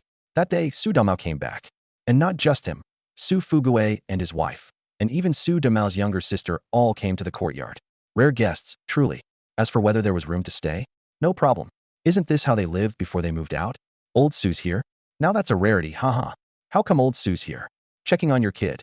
Su Fugue stood in the courtyard handing out cigarettes with a big smile. Anyone who came over to make conversation got one, and before long 2 or 3 packs were gone. Generous through and through. But as for why he came back, he didn't say a single word. Same as always, before Su Damao brought a bride into the courtyard, he played dumb about everything. Once she was married in, what people said would be their business. But Su Fugue knew exactly what most people in this courtyard were like, so he had to hold it in until the very end. Old Luo. Old Su, haha, you're back. Yeah, came to check on the kid, staying a couple days. Both of them were sharp operators. Neither said much, but that didn't stop them from shooting the breeze. Right now, in this whole courtyard, only we Luos knew about Su Damao's wedding, and up to now nobody else had a clue. That proved our family's reputation was worth trusting. Su Fugue was of course happy to build a deeper friendship with us. The more reliable friends, the better. His son Su Damao was in the courtyard, so having someone to lean on down the road was a good thing. He couldn't end up all alone like Silly Zhu. Off in a corner, Su Damao and I smoked and joked around. Our friendship, too, had stood the test of time. You see Silly Zhu? Saw him. Didn't waste breath on him. That Silly Zhu's a dumbass. No good intentions in him. Su Damao blew out a puff of smoke, looking relaxed. Once my own business is settled, I'll go deal with Silly Zhu. That mouth of his is like a padded pants waistband, looser than the toothless old lady at the edge of the village. Su Damao had zero trust in Silly Zhu's mouth. Sure, Brother Damao, you handle things well. Who doesn't know the situation in our courtyard? My only regret right now is not getting to see you take a gun to that pack of animals. Damn it, if I'd been there, I'd have jumped right in with you. Su Damao really was disappointed. He'd missed seeing the Jia family, Silly Zhu, and Yi Zhonghai get taken down a peg, like he'd lost a fortune over it. This time they'll probably stay quiet for a good while. They damn well better stay quiet. If they don't, they get beat again. Haha, that's true. I'm off, brother, going to the back courtyard to eat. Remember to show up the day after tomorrow. Don't worry, I'm heading back to eat too. Su Damao followed Su Fuguei to the back courtyard, and I took my family back to our own home. Heaven's big and earth's big, but eating is the biggest thing of all. Plenty of people in the courtyard were curious about why Su Fuguei had come back. Some even went digging for answers on purpose, but got nothing. Some suspected we Luos knew, but that scene from last time was burned deep into their minds, and they just didn't have the nerve to come ask. Especially those local-born brutes, terrified that one wrong word would earn them another round of electric cannon fire. After dinner, my dad couldn't resist adding a couple of remarks. That Su family sure can keep their cool. Su Fuguei could hide things even when he was young, and he's even better at it now. The son he raised. He's got his quirks, but he's a whole lot better than silly Zhu over at the central compound. At least he's not obsessed with Qin Huairu. No idea what Su Damao's new bride is like. If she can actually keep him in line, the Su family might have a real shot at a decent life. According to my eldest, the girl's from Sichuan. Her grandfather's generation moved up to Beijing. All right, we'll know in another day. Kill the light and get some rest. My mom set down the shoe insole she'd been working on, reached over to the headboard, and pulled the light cord. As for why she was always stitching insoles, simple, there were just too many people in our house. The next day, in the Group 1 office of the Steel Mills General Affairs Department. Auntie Tang, Auntie Li, you two are here early today. You're no slouch yourself, Xiao Luo. You're the most hardworking one in this office. Whoever's daughter you end up marrying, that family's gonna have it good. The office kicked off the way it always did, with everyone singing each other's praises. I set down my satchel and glanced at the little inner office. The lock was still hanging on the door. Old Wu hadn't shown up yet. Still not here. Normally the group leader's not this late. Don't know what's holding him up today, Annie Tang muttered. Truth was, yesterday Old Wu had gone out to deal with that whole 5-man hunting crew business and hadn't come back by the end of the workday. Now he was late again today. No telling if he'd caught some flack. Being a boss these days really wasn't easy. Group leader or not, the three of us went about our business as usual, boiling water, wiping down desks, stoking the stove. We got the place spick and span one way or another. We've still got 3 slots left this year. Nobody's come up to get assigned housing these past couple days. I'm honestly not used to it, Annie Tang said, pouring herself a cup of hot water and settling into her seat to do a little humble bragging. Then why don't you just spread the word? Guaranteed, we'll be so swamped we won't know which end is up, huh? Get out of here. Me, I like the quiet these days. Besides, if word got out, forget everyone else. That Song character who came around last time would definitely come sniffing for trouble. The whole morning slipped by without a peep. It was almost lunchtime when Old Wu finally pushed the door open. The three of us instinctively shot him a glance. Couldn't read much off him, but there was no way Group Leader Wu was in a good mood today. Around 3 in the afternoon, the three of us stirred from our post-lunch naps. Knock, knock, knock. A soft rap at the door. Come in. An older man and a younger one pushed the door open. The older one handed out cigarettes first, even setting one down on each of the 2 women's desks. Comrades, I brought my apprentice to handle the housing assignment paperwork. Got all the documents right here. Who's free? The younger one carried a little pouch and gently set it on the desk. From the sound of it, there were sunflower seeds and peanuts inside, no question. Come here, hand it over to me. Perfect timing, we've got an opening. I'll get you sorted right away. Annie Tang shot up, took the documents, and went by the book. 10 odd minutes later, the whole thing was wrapped up, and the 2 of them left, smooth as silk. What can I say? They knew how to handle themselves. Come on, let's split up the rest and take some to the group leader. Annie Tang dumped everything out of the pouch and divided it evenly into 4 portions. Her hands were quick and steady. She could have given a state store clerk a run for her money. I'll take the group leaders over. I volunteered for the toughest job, gathered up the seeds and peanuts, and headed for the little inner office. This move earned me the approval of both Li and Tang. After all, the group leader's mood was up in the air today, and nobody usually wanted to poke the bear. Not that they were taking advantage of me, either. I'd go this time. They'd take a turn next time. You don't squander the goodwill between co-workers. They were all sharp cookies. Inside the little office. Sir, brought you some peanuts and seeds. I shut the door and set them down with a grin. Good stuff. Only get these around New Year's. That's a generous amount. Old Wu's eyes lit up, and he swept them straight into a drawer. Don't get the wrong idea. Pretty much everybody did this. Whatever you could take home to share with the family, you took home. He tossed a Qianmen cigarette my way. Have a smoke. Let's chat a bit. Sure thing, whatever you say. If everyone were as agreeable as you, my job'd be a whole lot easier. Old Wu spat, still clearly sour about the 5-man hunting crew. I struck a match, lit his cigarette first, then my own. Cool off now. Those 5 all have families to feed. It's not easy for any of them. I know that. But that doesn't mean they get to make trouble for me, does it? It's fine as long as nothing goes wrong. But if something does go wrong, Don't I have a family and a career on the line too? I got it. It's all about perspective, different angles, different solutions. Why don't you get somebody to reassign them? All 5 of them ask for early leave every Friday. Down the line, it's going to be tough for you to keep this crew in shape. Reassigning's not easy. I patched it up with the logistics department. Barring special circumstances, everybody gets 2 leave requests a month, max. I don't care how anyone feels about it. Point is, none of it comes back on me. Old Wu cracked a grin. His solution was blunt and to the point. Slap the lid on and screw it down tight. I silently gave Old Wu a thumbs up. Turn a personal conflict into a group conflict. That's just how it's done. Old Wu was in a much better mood now. He snorted. You know, I was going to cut him down to 1 leave a month. You're a saint, sir. You've got a silver tongue on you, kid, huh?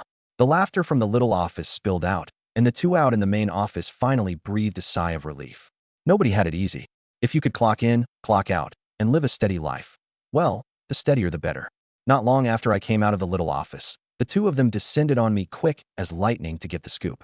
Truth was, Old Wu telling me all this wasn't without an angle. He was counting on my mouth and the 2 big blabbermouths out here to help spread the word. If that 5-man hunting crew had really only been pulling this stunt once a month, Old Wu might not have gone this route at all.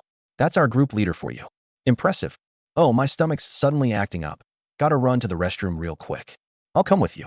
The second they caught the drift, the 2 of them made up excuses and slipped out of the main office. See it, but don't say it. I just shrugged, poured myself a cup of hot water, and held down the main office all by myself. Yeah, being on your own's pretty nice too.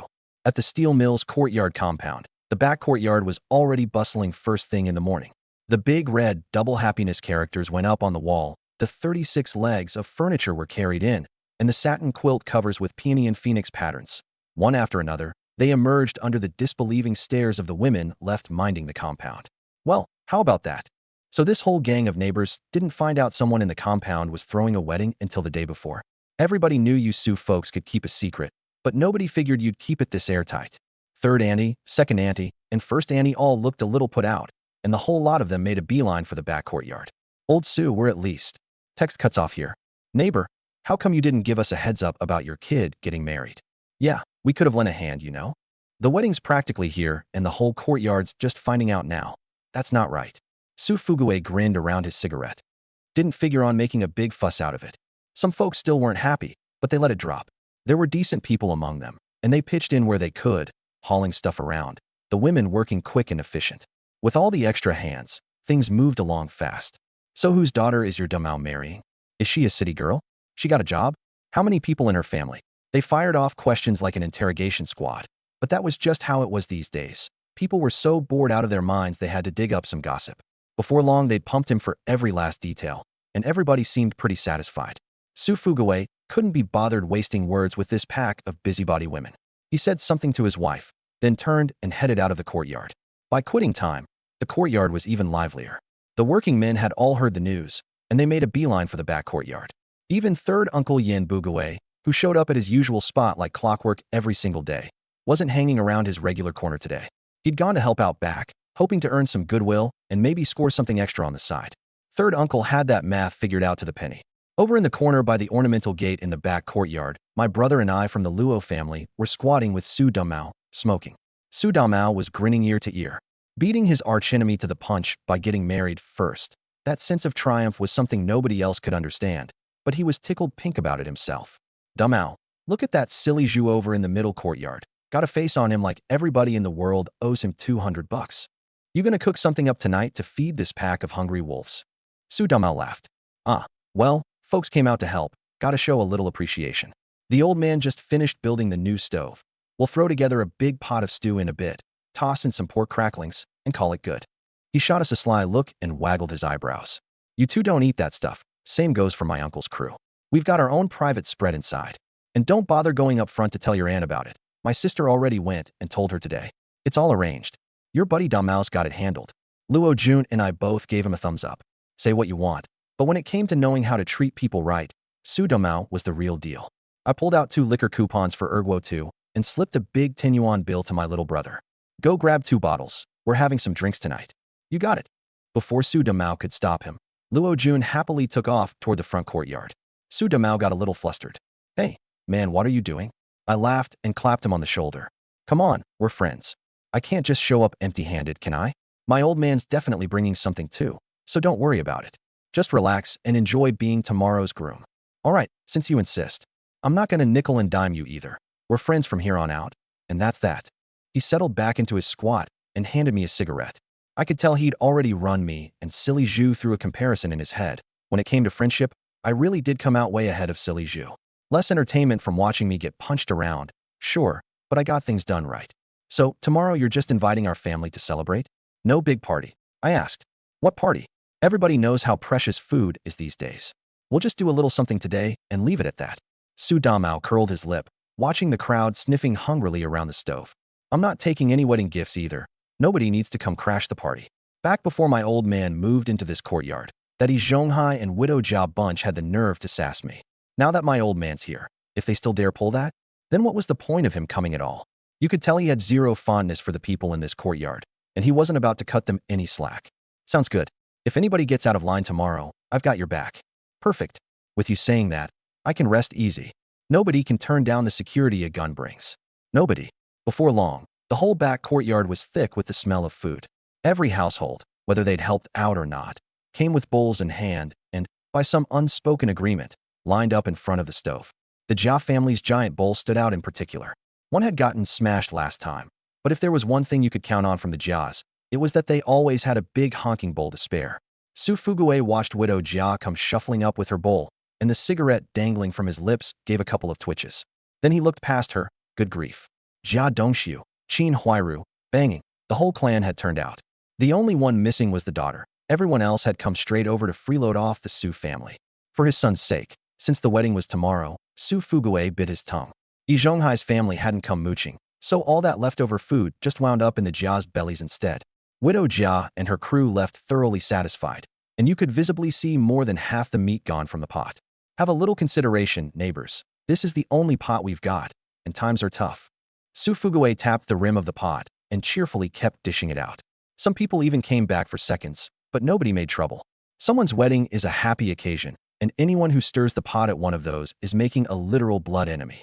After all, everybody's got their own wedding coming someday. Neighbors, Damao's getting married tomorrow, but we won't be putting on a banquet in the courtyard. Times are hard for everyone. Save what you've got for your own families. I hope you'll all understand. Su Fuguei passed cigarettes around again, playing it all just right. Even the Jia family and third uncle, their faces shifting through a whole range of expressions. Not a single one dared open their mouths. The man had already extended plenty of goodwill. Nitpick over that. You think Su Fuguei's some pushover?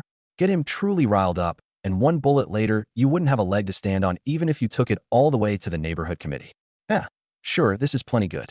Third uncle, squatting in his corner, was the first to chime in. He was the very same guy who'd taken a bowl last time without eating it, hauling it home to remake into tomorrow's meal. Once everyone had cleared out, our family finally headed to the back courtyard with the liquor and 2 dishes to Su Damao's place. There were 5 of us, and we couldn't very well just show up with empty mouths. That wouldn't have been right. Old Luo, you're still going to all this trouble. Su Fuguei and Su Damao quickly got to their feet. Enough, old Su. After all these years, cut the chatter. I'm starving and waiting on this meal, so let's dig in. My dad had a booming voice. Inside, there were 2 tables set up, both with identical dishes, even the same line who'll buy liquor. 1 table for the women, 1 for the men, all arranged nice and clear. Pork, fish, chicken, rabbit. Not many families these days could put together a spread of meat like this. Damao, you've really got the touch, pulling off a table like this. Even my dad was impressed. Compared to that big pot of stew out front, this was night and day. Down the road, if you ever run short on food at home, come find me. I'm out in the countryside all the time. Whenever I run across something good, I'll grab some for you. Su Damao thumped his chest, grinning wide. Both tables were. The drinks were flowing, and the mood was great. How could the vibe be bad when there's meat to eat? Front courtyard, the Yin household. Yin Buguei sat at the head of the Kong, smoking a cigarette he'd swiped, muttering sourly. Su Fuguei invited the Luo family over for a private dinner. I saw all 5 of them heading into the back courtyard. That's 'cause the 2 families are close, his wife said. Shame we won't get to mooch a meal tomorrow, though there should still be peanuts and melon seeds. Yin Buguei knew where he stood. The Luo family wasn't one to offend, and Su Fuguei wasn't exactly easygoing either. No sense making enemies of both families over something so trivial. We ate well today. Turn in early. The next day, the moment the sky began to lighten, the courtyard buzzed to life. Sure, there was no banquet, but a bowl of thin morning porridge was a given. No matter how watery, it still filled the belly. Nobody was picky in times like these. Su Damao had gotten himself all spruced up bright and early, looking sharp and presentable. It was his big day. He had to look his best. He usually still hadn't shown his face. He was in a bad mood and couldn't be bothered to come. Neighborly ties? He was a proud chef. He didn't need any of that. Besides, the Su family hadn't asked him to cook, which, in his eyes, was a clear sign they looked down on him. Damao's looking mighty handsome today. Everyone praised, and Su Damao handed out cigarettes without a trace of stinginess. A good day called for good words. As for Silly Zhu not showing, he couldn't care less. He'd figured it out. That fool was petty as hell. They wouldn't be hanging out anymore, but it wasn't like he couldn't live without He Yuzhu. As the morning sun rose, the auspicious hour arrived, and Su Damao charged out of the courtyard, surrounded by a crowd, off to fetch his bride. The back courtyard was still bustling, sweeping the floor, passing out cigarettes, but mostly everyone was just waiting to catch a glimpse of the new bride. In the middle courtyard, all the windows of He Yuzhu's place were open, and his square head kept poking out to sneak a peek. Anyone who didn't know better might have thought he was moonlighting as a burglar. Damn it, even that idiot can land himself a wife. What have I got that's worse than him? He Yuzhu frowned, cigarette dangling from his lips, genuinely puzzled. Zhuzi, Grandma will find you one too. Once that rotten Su Damao's wedding is over, Grandma will go talk to your first uncle tomorrow and set you up with a good match too. The deaf old lady wasn't in the back courtyard either. There was no food for her over there, and even though she fancied herself the courtyard's grand matriarch, she couldn't buy any face with Su Fugue. So she'd come to the middle courtyard to keep her hapless grandson company. Two rejects, gravitating toward each other, made perfect sense. By the wash basin in the middle courtyard, someone was still doing laundry. Where did the Jia family get so many clothes? Qin Huairu would look up now and then, glancing over toward He Yuzhu, and every time he poked his head out, he'd catch that tender smile from his dear sister. That was his spiritual sustenance. The deaf old lady gave a cold snort and jabbed him with her cane, saying loudly on purpose, "Don't go looking at those foxy little tramps. None of them come from decent families. Not one's good enough for my Zhuzi." With that, she snapped the window shut. "Grandma, why'd you have to do that? Be good, Zhuzi. Grandma will go see first uncle tonight." The bitterness on He Yuzhu's face instantly vanished. Right after, Jia Zhang's cursing and swearing came from the middle courtyard, along with Qin Huairu's pained, "Ow, ow, ow." Good. That foxy little tramp got a beating. But it didn't alarm anyone. Small stuff. Over and done. Everyone was still focused on getting a look at the bride. As noon approached, Su Damao came back wearing a big red flower, pushing a bicycle that also had a red flower tied to it. Beside him was a girl, above average in both looks and figure. This was exactly the kind of woman to marry. Too beautiful, and you couldn't handle it, and it never ended well.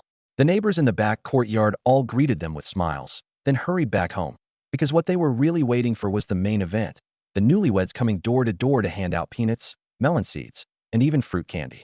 These were treats you only got during the new year. Who could bear to splurge on them any other time? Only when someone had a wedding did you get a taste. "Bro, wait for me. I'll come to your door in a bit." Su Damao shouted at me. "Sure, grab me an extra handful of peanuts." "You got it." That little nurse had a strong impression of me. Su Damao treated everyone else the same, but toward me and our Luo family, he was genuinely warm. Dad, Mom, Mr. and Mrs. Su were beaming from ear to ear, absolutely thrilled with this daughter-in-law. After all, they'd gotten to know her at the hospital, and now that she was married into the family, it was a truly wonderful thing. Mr. Su brought out a big basin of peanuts and melon seeds and handed it to Su Damao, while Mrs. Su grabbed a bag of fruit candy for the little nurse. Next came the routine. Everyone getting married these days had to go through it. A handful for each household, a gesture of goodwill. "You two go on ahead. Your mom and I will cook in the back courtyard. Hurry back, we've got drinks with the Luo family at noon." Su Fugue clapped him on the shoulder. "Got it." Su Damao, holding the basin, led his wife toward the front courtyard first. Passing through the middle courtyard, Qin Huairu was still sniffling as she did laundry. The little nurse asked, curious, "Damao, what's up with her?" "I'll fill you in later. That woman's no good. She's fishing for a sucker here in the middle courtyard." The little nurse was left completely baffled, but she vaguely sensed there was something just a little bit off about this courtyard.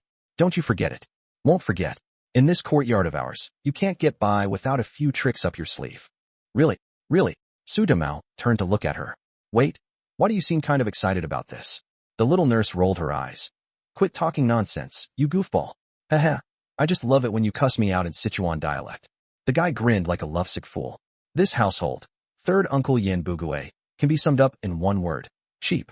A dung cart could roll past his door, and he'd scoop up a handful just to taste whether it's salty or not. The little nurse was stunned. Off to such a strange start? Third uncle, come grab some melon seeds and peanuts. Su Damao hollered, and the door flew open instantly. Two big claws plunged into the basin and pulled out a mountain of a fistful. The little nurse, Wang Lily, was starting to get the picture. Truly the kind of guy who'd scoop up a handful even from a passing dung cart. If it hadn't been her big day, she'd have pried Yin Bugui's claws right off. Damao, congratulations on your wedding. Su Damao eyed that mountain of a handful. Third uncle, I'd be even happier if you grabbed a little less. Yin Bugui wasn't the least bit embarrassed, and even had a comeback. Your third uncle's got a lot of kids to feed. Su Damao couldn't be bothered to argue and headed across the way with Wang Lily. This household is the only one in the courtyard we're on good terms with. Uncle Luo and my dad are close, and the Luo family's eldest and I get along well too. We should keep on good terms with them going forward. Sounds good. Marry a chicken, follow the chicken. Marry a dog, follow the dog. A man's circle of close and distant relationships is, plainly put, his woman's circle of close and distant relationships. There's not a thing wrong with that saying. On this joyous day, Su Damao brought, with his new bride Wang Lily, carrying a basin of peanuts and sunflower seeds, Su Damao went door to door, offering treats to everyone. The first stop was our place, the Luo family. Uncle Luo, Auntie, Tizi, Xiaojun Xiaomei. The moment Su Damao appeared at our door, the warmth on his face was the genuine familiarity of an old friend. Damao, congratulations on the wedding. My dad started with the well wishes, but my mom was quicker. She stuffed the cash gift right into Wang Lily's hands. No need to hand out treats to us. You two newlyweds keep this money. Seeing my dad only grab a single handful before pulling back, Su Damao got anxious. Uncle, take more. Wang Lily was quick and efficient, dipping her hand into the basin again and again, giving everyone a handful. When she finished, she even dug into the candy bag and shoved a handful into my little sister's pocket. Watching her work so smoothly, the whole Luo family was pleased. All right, you two keep handing them out. Later our whole family's coming over to eat and drink at your place, my dad said with a laugh. I guarantee we'll stuff you full.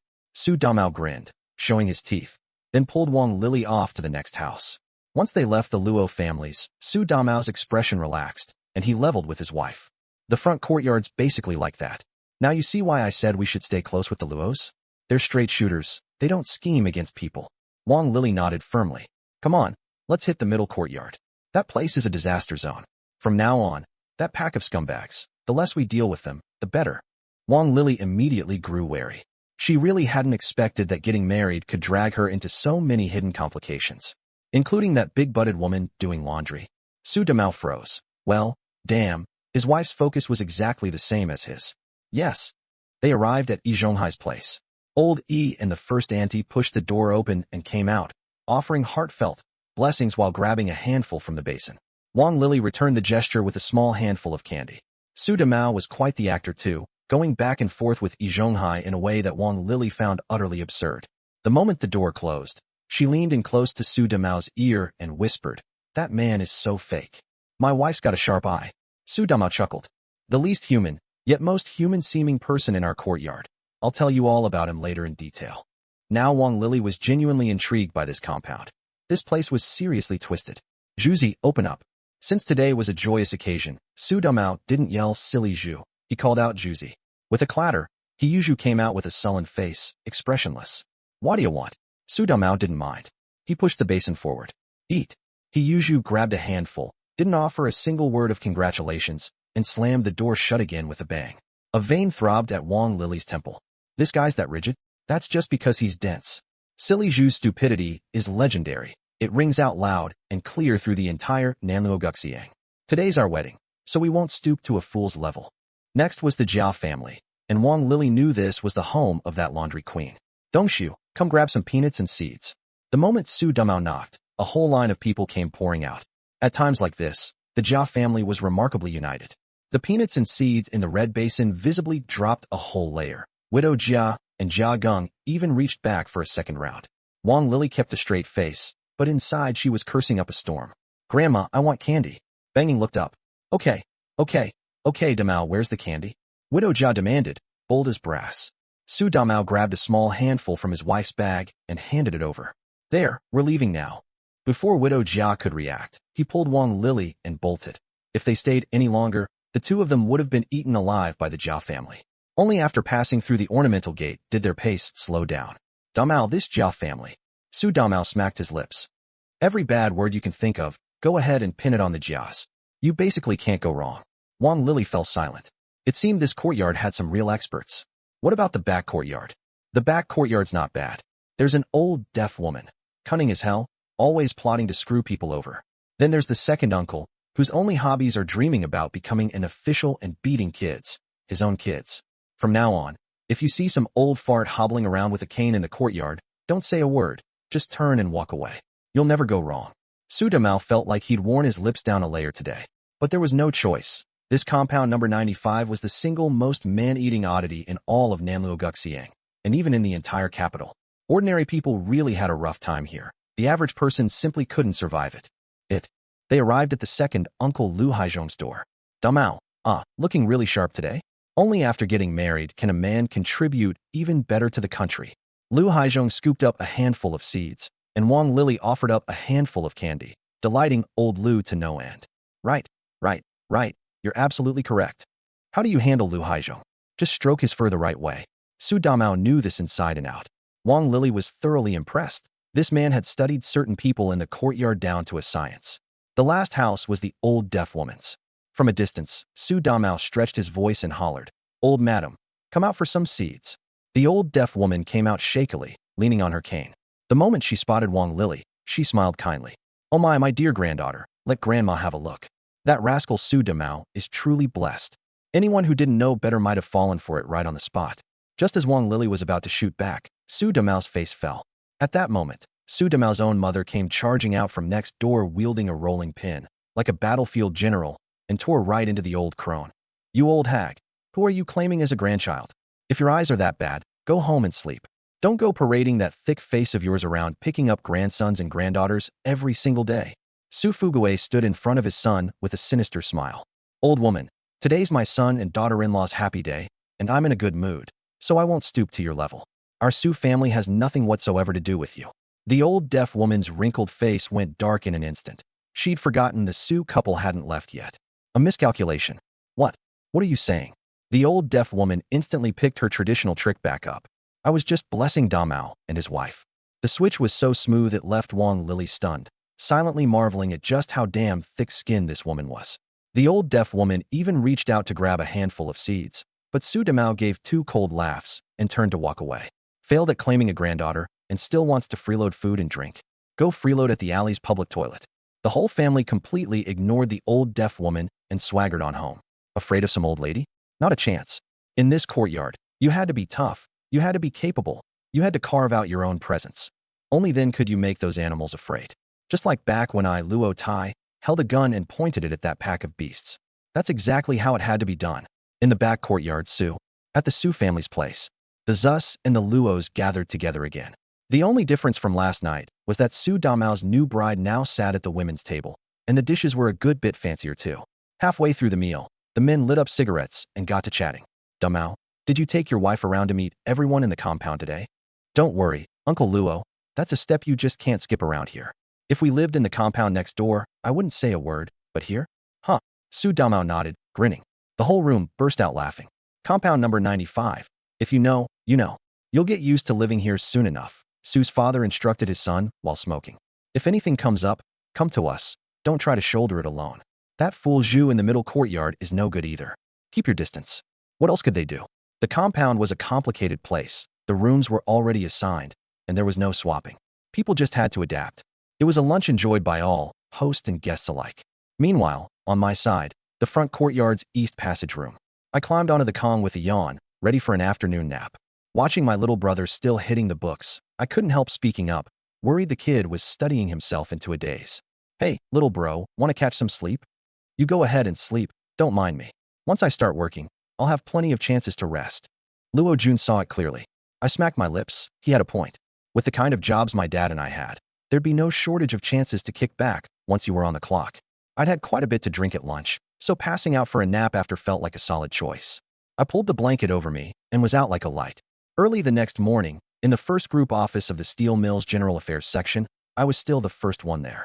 After drinking myself to sleep for the entire afternoon yesterday, my brother had woken me up for dinner, and then I soaked my feet back in my room and dozed right off again. That was one satisfying sleep. Humming a little tune, I got to work on the stove. Having skipped a day without a fire, getting it going again was a real pain. I shoved in 2 fresh lumps of coal, dug out some old newspaper from under the desk and clamped it in the fire tongs, struck a match, lit it, and tossed it into the stove. But that wasn't the end of it. You had to wait until the coal actually caught, otherwise you'd need another match and another sheet of paper. Luckily, our office got a monthly allotment of matches, plenty for the fire, and they came in handy whenever someone forgot their light and needed a smoke. These days, working for a state unit really was sweet. I knew it. Little Luo's definitely here already. See, the fire's all going. The Liantang duo pushed the door open, laughing and joking. The room already had a bit of warmth to it. Our little Luo's such a hard worker. Auntie Tang, Auntie Li, little Luo. The two of them got their workstations settled, then suddenly grew curious. Where's our group leader? How come he's late again today? The old man Wu had come in late last time too, and he wasn't early this time either. What could it be? Probably off at another meeting. Auntie Tang said dismissively, though inside, her gossip radar was blazing. So was the other one's. Because as the minutes ticked by, not only was old Wu a no-show, but not a single member of the 5-man hunting crew had turned up either. All 3 of us were baffled. I walked over to the stove and lit a cigarette, taking a drag. Something's off. Today feels wrong. I mean, sure, group leader Wu isn't here, but Zhou Jiangwo and the other 4 should have shown up by now, right? Taking leave is one thing, but showing up late at the start of a regular workday? Forget old Wu. Even the guy manning the gate at security wouldn't let that slide. The Liantang duo exchanged a glance. Little Luo, the 2 of us will go ask around. We'll come back and let you know if we hear anything. We'll check with the union side. Sure. If the group leader comes, I'll tell him you 2 had some business. Go quick and come back quick. I've got a real bad feeling about today. I agreed without a second thought. Truth be told, I was plenty curious myself. The union office was really the women workers department, the birthplace of all the steel mills gossip. After sending the 2 off, I actually wanted to go out too, but I'd only been at the mill a short while and hadn't really blended in yet, so it'd be awkward. All I could do was stand outside smoking, the wind taking half the cigarette and me the other half, one after another. I'd been standing there about 20 minutes and was just about to head back inside when a familiar voice drifted over. Su Damao, wheeling his bike this way. Damao. He glanced around, and seeing that no one was watching, he sidled up like a thief. Bro, something big went down in your office. Like huge. Taking the hint, I handed him a cigarette and gave him a light. Spit it out quick. I knew something was up. I got here the earliest today, but my boss didn't show, and those 5 in my office who go hunting at Bay Mountain by the Ming Tombs every week didn't come back either.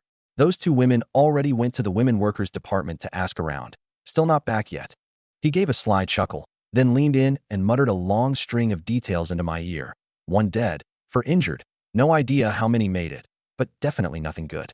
Holy crap, that brutal? My eyes went wide. The gossip had landed on my own coworkers. Real bad. They ran into a bear. Getting 4 out alive is a miracle in itself. How'd you find out? From the looks of you, you're heading out to the countryside. Su Damao grinned. Countryside my ass. I just got back from my wife's hospital. The bike's just for show. I laughed. Ha, classic you. So you got it straight from your sister-in-law. You bet. The dead guy still can't be pieced back together, and another one had his scalp licked clean off by the bear. All 4 are in the hospital. I'm telling you, all for a mouthful of meat. Was it worth it? You think that mountain's for just anybody? Without a hunter who knows the terrain and a whole pack of dogs, who'd dare go up there? What? They think our capital is up in the northeast. You might as well stop waiting for your group leader. He's in the hospital too. Poor old guy. Was just 2 years from retirement. And who'd have thought something this rotten would happen? His New Year's ruined. And you, kid, keep your head down lately. Don't go walking into the line of fire. See that? Su Damao really knew how to handle people. Got it, Damao. Don't worry, I'm not brain dead. Not everyone's a fool like that, Jew. Now that's the honest truth. We shared a grin. Before long, Su Damao took off. He still had to show his face at the publicity section so the higher-ups wouldn't get their eyes on him. Better not get himself dragged into the mess while chasing the gossip. Having gotten my fill of the scoop, I strolled back to the office satisfied, poured a cup of hot water, pinched in some tea leaves, and sipped away happily. Now that's the life. Tea ration coupons only showed their worth once they were traded for actual tea. Honestly, I really hoped that one day I'd strike gold with a tea tree from those beasts back at our courtyard. Stuff like this was a serious social weapon these days. As for that 5-man crew that got wrecked, if I'd been the group leader, I'd probably be reaping the bitter consequences right about now. But, not that it was a real shame. Old Wu was definitely going to catch some heat for it. By the time I finished my cup of tea, the Li Tang duo came back looking scared out of their wits. Xiao Luo, listen, you gotta hear this. Yeah, hurry up, it's terrifying. That afternoon, our little gossip trio came back from lunch, and, for a moment, None of us could find any words. The office, usually so lively, was now dead quiet. Ridiculous. Around 3, Old Wu came back with a dark face. Seeing all 3 of us, there seemed to lift his mood a little. Got something to tell you, though I figure you've all heard by now. Zhou Jiangwo, Sun Heping, and 3 others got into an accident hunting up at the Ming tombs. Old Qin's gone. The rest are all in the hospital, and there's no telling how many will pull through. Until the new year, our whole group's on you 3. It'll be tough. If you can't handle the load, I'll pitch in too. All right, that's it. With that, he hurried back into his little office, clearly needing a moment to himself. Something this big had happened, and even though Old Wu had covered his bases in advance, he'd still have to shoulder some of the blame. That was fair enough. Anyone would need time to collect themselves. The Li Tang duo quietly slipped out again, obviously off to swap the juicy details. Once they left, I hummed a little tune and headed into the small office with the newspaper-wrapped tea leaves. Xiao Luo, come in, have a seat. I need to catch my breath. Nearly gave me a heart attack, that whole mess. The old man's chest was still heaving. I chuckled and opened the packet of tea. Boss, take a look at this. Picked up some tea on my day off. Meant to bring it by this morning, but you weren't in, so it'll have to be now. Take it easy, what's done is done. It's not like we didn't warn them ahead of time, and you even filed a report early. You got a raw deal here. The second Old Wu saw the tea, his eyes lit up and his mood improved considerably. Well then, guess I'll treat myself today. I poured the tea and added hot water. As the jasmine fragrance rose, Old Wu took a deep breath in and felt a whole lot better. I'll accept your kindness. We don't take bribes or cut corners, so we barely get to drink stuff like this a few times a year. This is a real treat. Now, when you go to the black market, be careful, don't get yourself into trouble. And if something ever does go wrong, don't fight it. Just go along quietly. As long as you're alive, everything's manageable. Hell, I'll come bail you out myself if I have to. After the tea, the old man's mood had clearly turned around. I quietly played along, and we chatted quite pleasantly. Those 2 headed out again. Yeah, said they were going to the bathroom. Old Wu curled his lip. Bathroom, my ass. Where do those women get so much water? They're definitely out there sticking their noses into everyone's business. It's only because our group's light on work that I let them off. Just let them be. With that, he tossed me a cigarette, and the 2 of us, one old, one young, lit up, sipping tea and talking. You went hunting last time too, didn't you? I did, but our spot doesn't compare to Beishan. Plus, I had someone showing me the ropes. See, even a young pup like you knows better. Heard old Qian died on the spot. Couldn't even piece the body back together. Now the logistics department and the plant leadership have got a real headache on their hands. As frustrating as this is for me, at least I don't have to worry about cleaning up the aftermath. And I've got a sensible one like you on the team. Not bad at all. This old man's content. Come evening, at the steel plant's courtyard compound. Before I'd even reached the compound, hell, while I was still walking down Nenlo Guxiang, I could already hear people buzzing about the latest gossip at the steel plant. Today, our group's 5 hunters were the headline. The only thing that surprised me was that nobody came to press me for details. Even Yin Bugue, usually posted right at the front gate, hadn't refreshed his spawn point today. Miraculous. They're all in the back courtyard listening to Su Domao's speech. His wife works as a nurse at the hospital. She'd know more than you, wouldn't she? My mom came out holding a spatula, offering an explanation. Like mother, like son, no doubt about it. Dad's on shift today? On shift, on shift. It's his rotation again. He's resting in the boiler room today. That's good. At least we can burn a little less coal at home. Honestly, I'd given up. My mom's tongue was razor sharp. I'd asked her if she could go easier on the firewood, and she agreed with her mouth while her hands didn't hold back one bit. I'm gonna go watch the show in the back courtyard. Go on, since you've got nothing better to do. Just remember to come back for dinner. My mom carried the spatula back into the kitchen. We weren't cooking any meat dishes today, so I didn't have to worry about anyone eyeing our food. I'd already scored 2 meals of meat over at the Su household a few days ago. That was more than enough. Who gets to eat meat every day? What kind of life did anyone have back then that allowed for meat daily? Even if I had the means, I wouldn't dare keep bringing it out. If this pack of vultures in the compound ever got wind of it, I'd be finished.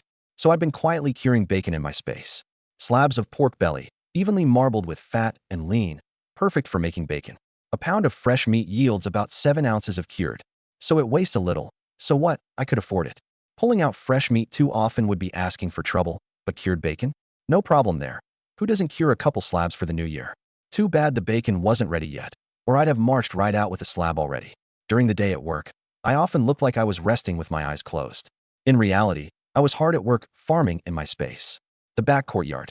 Su Damao stood in the middle of the crowd, working his silver tongue, painting the whole Beishan Ming tombs incident so vividly you'd think he'd witnessed it himself. Truth be told, this was one of his unique talents. Even Hiyuju was tucked away in a corner, listening intently, then shamelessly egging him on. This guy had already forgotten that Su Damao had just gotten married a few days ago. Idiot. You make it sound so real. What? Did you go to Beishan and the Ming tombs yourself too? Bet you nearly pissed yourself, haha. Hiyuju stood with his hands in his pockets, thinking he looked cool, but the longer you looked, the more he seemed like a moron. Su Damao shot him a sideways glance. Silly Zhu, I'm just talking. Believe it or don't, but what are you doing crashing the show here? If you think it's fake, go ask the General Affairs Office yourself tomorrow. This time, Su Damao didn't even entertain the thought of throwing hands. He'd rather save that energy for a cozy night at home with his wife. Hiyuju got brushed off cold, and it hadn't even occurred to him that a married Su Damao simply couldn't be bothered with him anymore. Having put Hiyuju in his place, Su Damao happily went on chatting with the others. You don't like listening, silly Zhu? Heh, plenty of others were all ears. The Su family's kitchen window was open, and I could see Wang Lily busy making dinner inside. She caught how Su Damao handled the situation and cracked a smile. Over these past couple of days, she'd pretty much figured out the whole compound, a real circus of clowns. And the one who loved provoking her husband the most was this silly Zhu from the middle courtyard. The thing was, Su Damao used to take the bait every single time, only to end up getting beaten and paying for it. Now, she was finally starting to see signs that Su Damao had learned his lesson. Hiyuju grunted a couple of times and turned to leave. No way around it. Su Damao couldn't be bothered with him anymore, and oddly enough, that left him feeling hollow inside, like something was off, though he couldn't quite put his finger on it. Truth is, he was being iced out. The silent treatment. At least before, Su Damao had been around to bicker with him and shoot the breeze.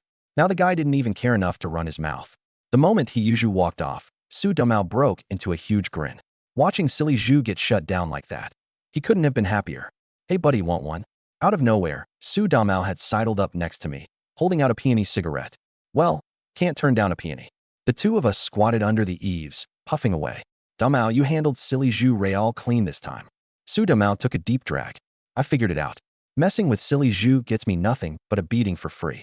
I'm married now. Down the road I've got kids to have, a life to build. Why waste my energy on some idiot who's destined to die without an heir? Just brings me grief for nothing. Better to keep my head down, do my job, and raise my kids. Words straight from the heart. Bottom line, once you're married, you can't live like you used to. Need a friend? Plenty of options out there. Why cling to some pig-headed fool who never learns? Not worth it. Damao, you've got your head on straight. I gave him a thumbs up. Looks like my bitterfruit system wasn't going to reap much from Su Damao. My system only works if someone comes after me first, then I hit back. Actively targeting these lowlifes gets me nothing. Pretty passive, honestly. Still, having a system beats not having one. At least now I can refresh a decent amount of food in my space every day. Meat, noodles, wild jujubes, bitter melon, all edible stuff. Su Damao stood there clutching a handful of wild jujubes and a couple bitter melons, looking a little dazed. He recognized them. That was bitter melon, strictly a seasonal vegetable. You couldn't get it in winter, and if you could, only down south. Yet here I was holding some. So naturally his brain filled in the blank. The General Affairs Office must have scored them. Assumptions people make on their own, those are the deadliest. And that was exactly my aim. Improving my quality of life takes goods, but goods alone aren't enough. You need a plausible source.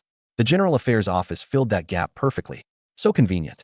I didn't take much bitter melon. Gave Su Damao 2. Kept 4 for myself. Enough to treat ourselves now and then. Cabbage or bitter melon? Okay, that's actually a tough call. The Su household. Damao, where'd this come from? Wang Lily stared at the emerald green bitter melon and stammered. This was a 9 in 10,000 rarity. Su Damao made a shushing gesture. The Luo family's eldest gave it to me. Said it's to improve our meals. Probably something his General Affairs Office got hold of. Don't go running your mouth about it. The guy's looking out for us. We can't cause him trouble. Wang Lily took the bitter melon, stroked it lovingly, and swallowed hard. Cooking it. Cook one. Crack a couple eggs in there. Haha. The projectionist was drooling too. All right, one it is. Hey, what's that other bunch in your hand? Su Damao smiled wryly. Wild jujubes. Want to try one? And while her mouth hung open in surprise, the guy flicked one right in. Plop.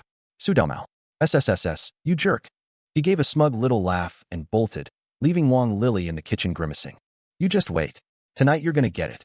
Su Damao suddenly felt a chill down below, then shrugged. Almost forgot. That thing had no sense of taste, so no harm done. He was still a real man.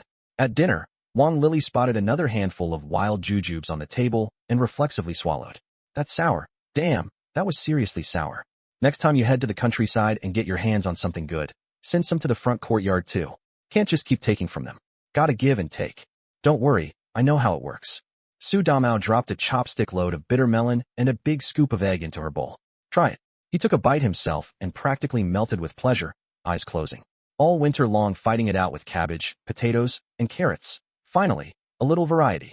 Wang Lily smiled gently, thinking the man she'd chosen wasn't as awful as the rumors made him out to be. Pretty decent, actually. Oh right, these wild jujubes are too much for us to handle. Even the third elder in the front courtyard can't take him. Now if anyone brings out jujubes, he turns and runs. Keep a few to mess with him, and take the rest to the hospital. Wang Lily rolled her eyes, so she had been overthinking it just now. Jerk. Fine, I'll take a few. Husband and wife looked at each other and cracked up. Well, no surprise. Two people sharing one blanket end up cut from the same cloth. The next day, Group 1 office of the Steel Mills General Affairs Office. The second I walked in, the room felt empty. Really not used to having fewer people around. I grabbed the poker and tended the stove. Wonder if the mill will organize a visit to the hospital to see those guys. Relax, little Luo, they won't. Anyone who wants to visit on their own, the mill won't stop them. Old Wu ambled up behind me, hands clasped behind his back, chuckling. I rolled my eyes. Where'd you learn to walk without making a sound? Scared the daylights out of me.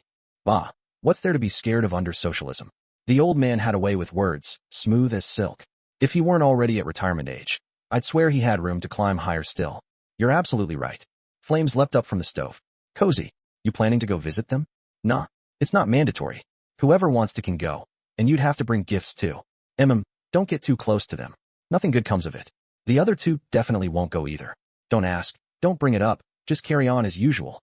Old Wu patted my shoulder. He figured this kid had talent and a good head on him, so while he was still around, he'd help out where he could. Never hurts to bank a little goodwill.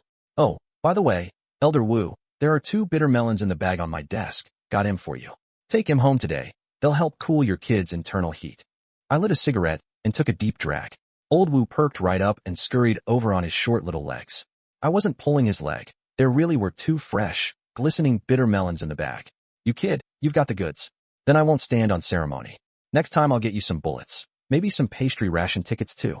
Sure, whatever you think's best. The bitter melon's gone, but next time I get something rare, I'll set some aside for you. Or, you want some wild jujubes? I pulled out a handful. Old Wu rolled his eyes and ducked back toward the little office. Get out of here. No idea where you dig up this weird stuff. Keep those jujubes away from me. You call that fit for human consumption? Cursing up a storm, like he'd been triggered. I shrugged and just dumped a couple handfuls onto the Liantang duo's desks. Already had 'em out. Couldn't exactly stuff them back into my space, could I? If I, Luo, can't even give away a little food, that'd be an insult to folks. By the time the Liantang duo came in, the office suddenly filled with the sound of grinding teeth, but I'd already left for the bathroom, so only old Wu was left hiding in the little office, chuckling to himself, rubbing that bitter melon like he could already see how happy his grandkids would be when he got home tonight. The boiler room. Dad finished his shift handoff and was about to head home, but he couldn't resist muttering something to his good buddy on the next shift. Don't you worry, old Luo. If those sons of bitches dare mess with my little Tai, I'm gonna jack their workshop's heat up and down all winter. Don't overdo it. Don't drag the boiler room into trouble. Relax, don't we pull this off every year? Everyone burst out laughing. And yeah, they really did do it every year. There's a whole process to it.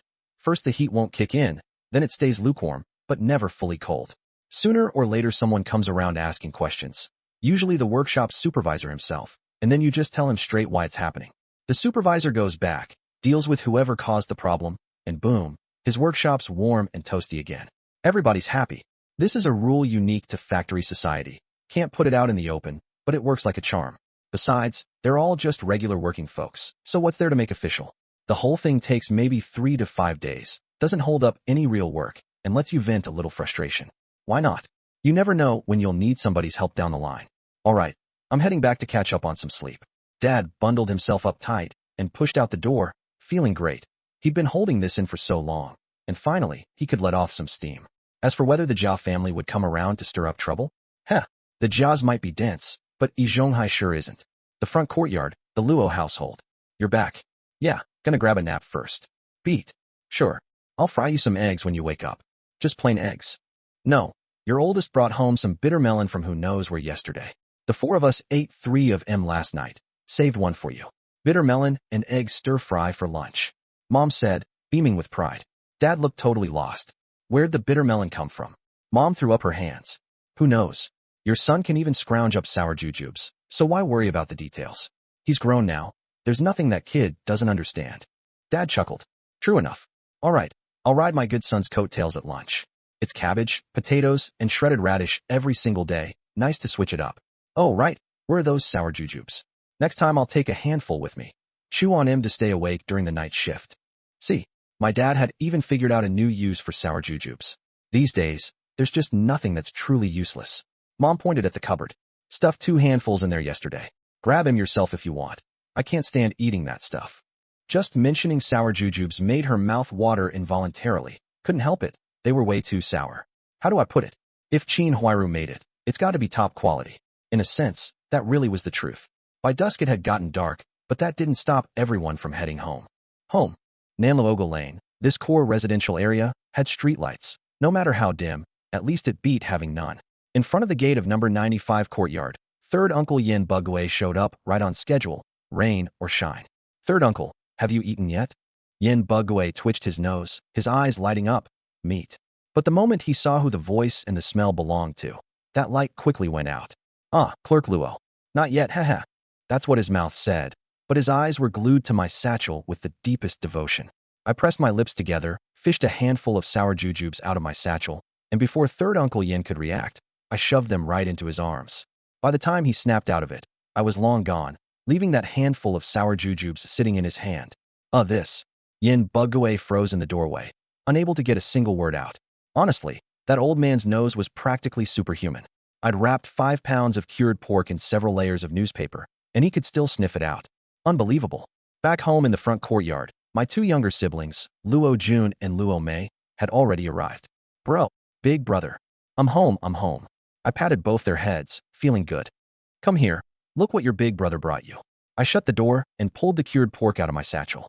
In an instant, it drew the whole family's eyes. Now this was meat. Dad wiped his mouth.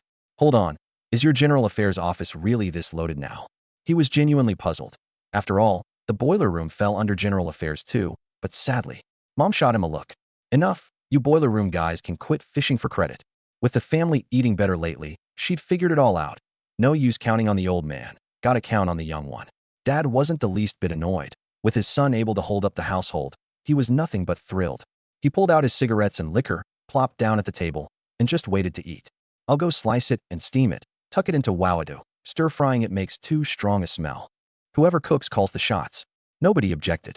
Dad said gleefully, Son, I already put in a word with my boiler room buddies. That Jia Dongshu's little workshop's gonna have a rough time ahead. Nothing too harsh, just enough to make him miserable.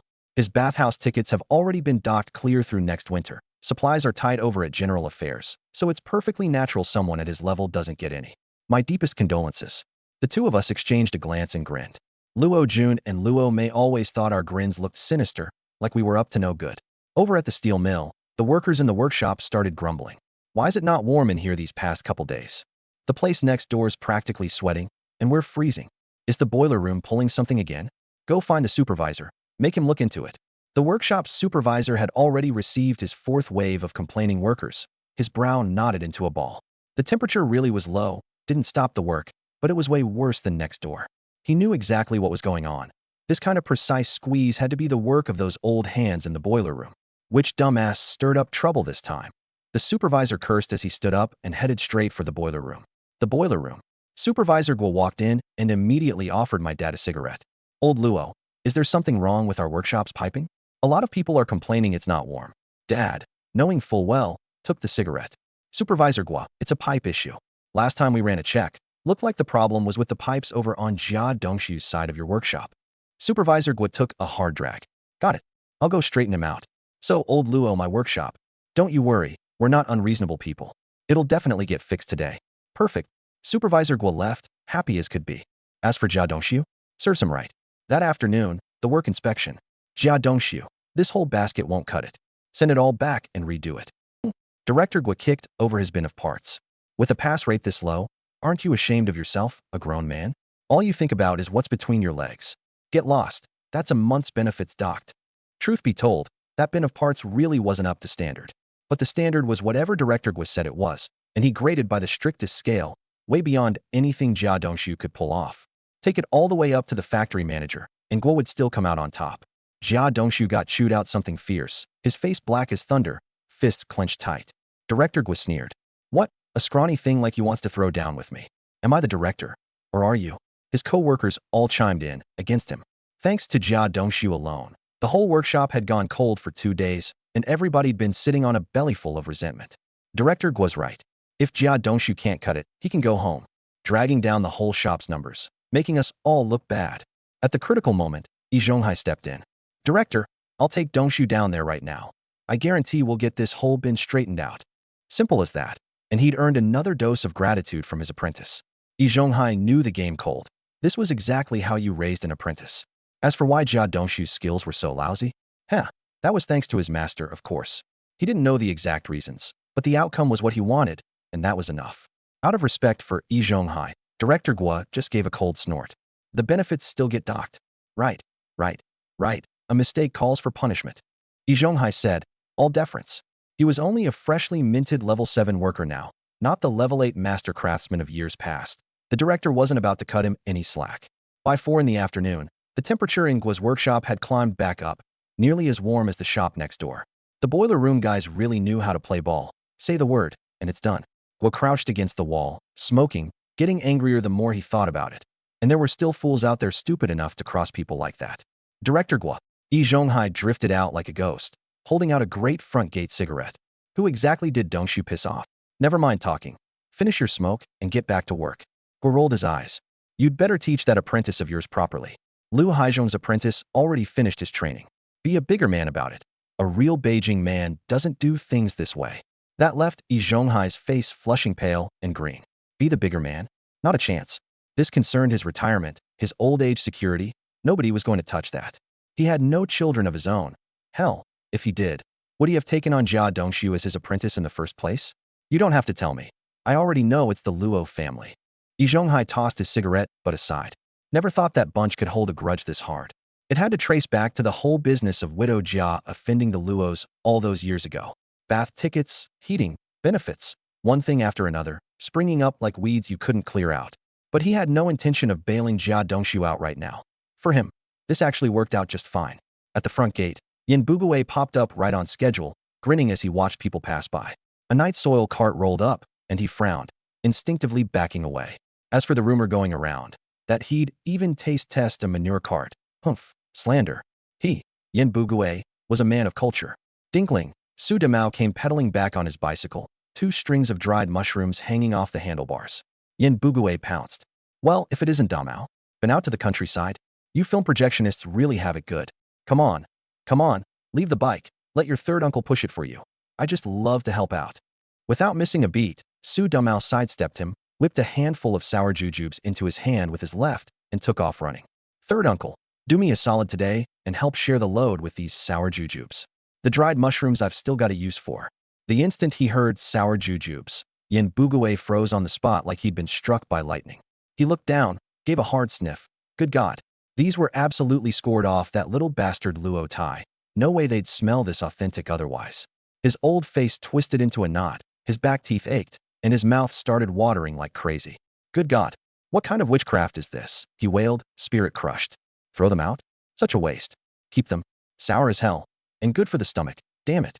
He'd never seen such vicious food in his life. He was about to develop sour jujube PTSD. And in that very moment while he stood there dazed, I grabbed another handful and stuffed it into his hand. Third uncle, having some sour jujubes? I've got a little extra here. It's all yours. With that, I slipped back home with my dad. Now Yin Bugue was truly in a bad way. This time he really couldn't bear to throw them out. Damn it, he grumbled, slouching home. He'd planned to mooch a little off Su Damao, and ended up mooching twice, but both times nothing but sour jujubes. Unbelievable. A string of dried mushrooms would have been nice. At the front courtyard gate, Su Damao had just parked his bike when he spotted me coming back. Before he could even say hello, he caught sight of Yin Bugue heading inside, clutching 2 fistfuls of sour jujubes with a numb look on his face. Ha. Su Damao tried to hold it in but couldn't, and had to keep his laughter down. No need to guess. Third uncle had obviously run into me again while he was zoning out. Perfect timing, you're here. Here, a string of dried mushrooms. Don't argue. All that whining and moaning isn't how a real Beijing man does it. I'm off. He shoved the dried mushrooms into my hand, hoisted his bike, and took off, remarkably nimble. Honestly, I never realized Su Damao was so strong. This. My dad patted my shoulder. That's enough. Just take it since he gave it to you. You two have got a long road ahead as neighbors. No, I'm just curious. When did he get so strong? My dad rolled his eyes, took the dried mushrooms out of my hand, and headed home, not bothering to entertain me. He'd rather go inside and cook up some mushrooms. That was more his speed. My name is Luo Tai. That day I just scratched my head and followed him home, still turning it over in my mind that next time I saw Su Damao, I'd have to ask him. I was genuinely curious. In the back courtyard at the Su house, the moment Su Damao walked in, he saw his new wife, Wang Lily, out in the yard chopping firewood. What are you doing? Set that down, let me. Wang Lily gave a start, whipped her head around, and snapped. I'll chop you, is what? Su Damao shrank his neck. But you know what? That wild streak in his wife. He kind of loved it. Haha. I just figured you were tired. That's all. Let me do it. Then talk to me nice, you knucklehead. Wang Lily cursed him out, but she still looked her husband up and down, all in one piece, and relaxed. She tossed the axe to Su Damao and went to unload the stuff off his bike. I dropped a string of mushrooms off at the Luo place. Good move. Beats giving them to third uncle. I slipped third uncle a handful of sour jujubes. Su Damao stood there with his hands on his hips, mighty pleased with himself. Wang Lily was tickled by his boyish antics. All right, get inside and eat. And after dinner, you're paying your dues. You've kept me waiting way too long this trip. Su Damao smacked his lips. Honestly, he loved doing that stuff too, but being nagged into it by a woman just felt off somehow.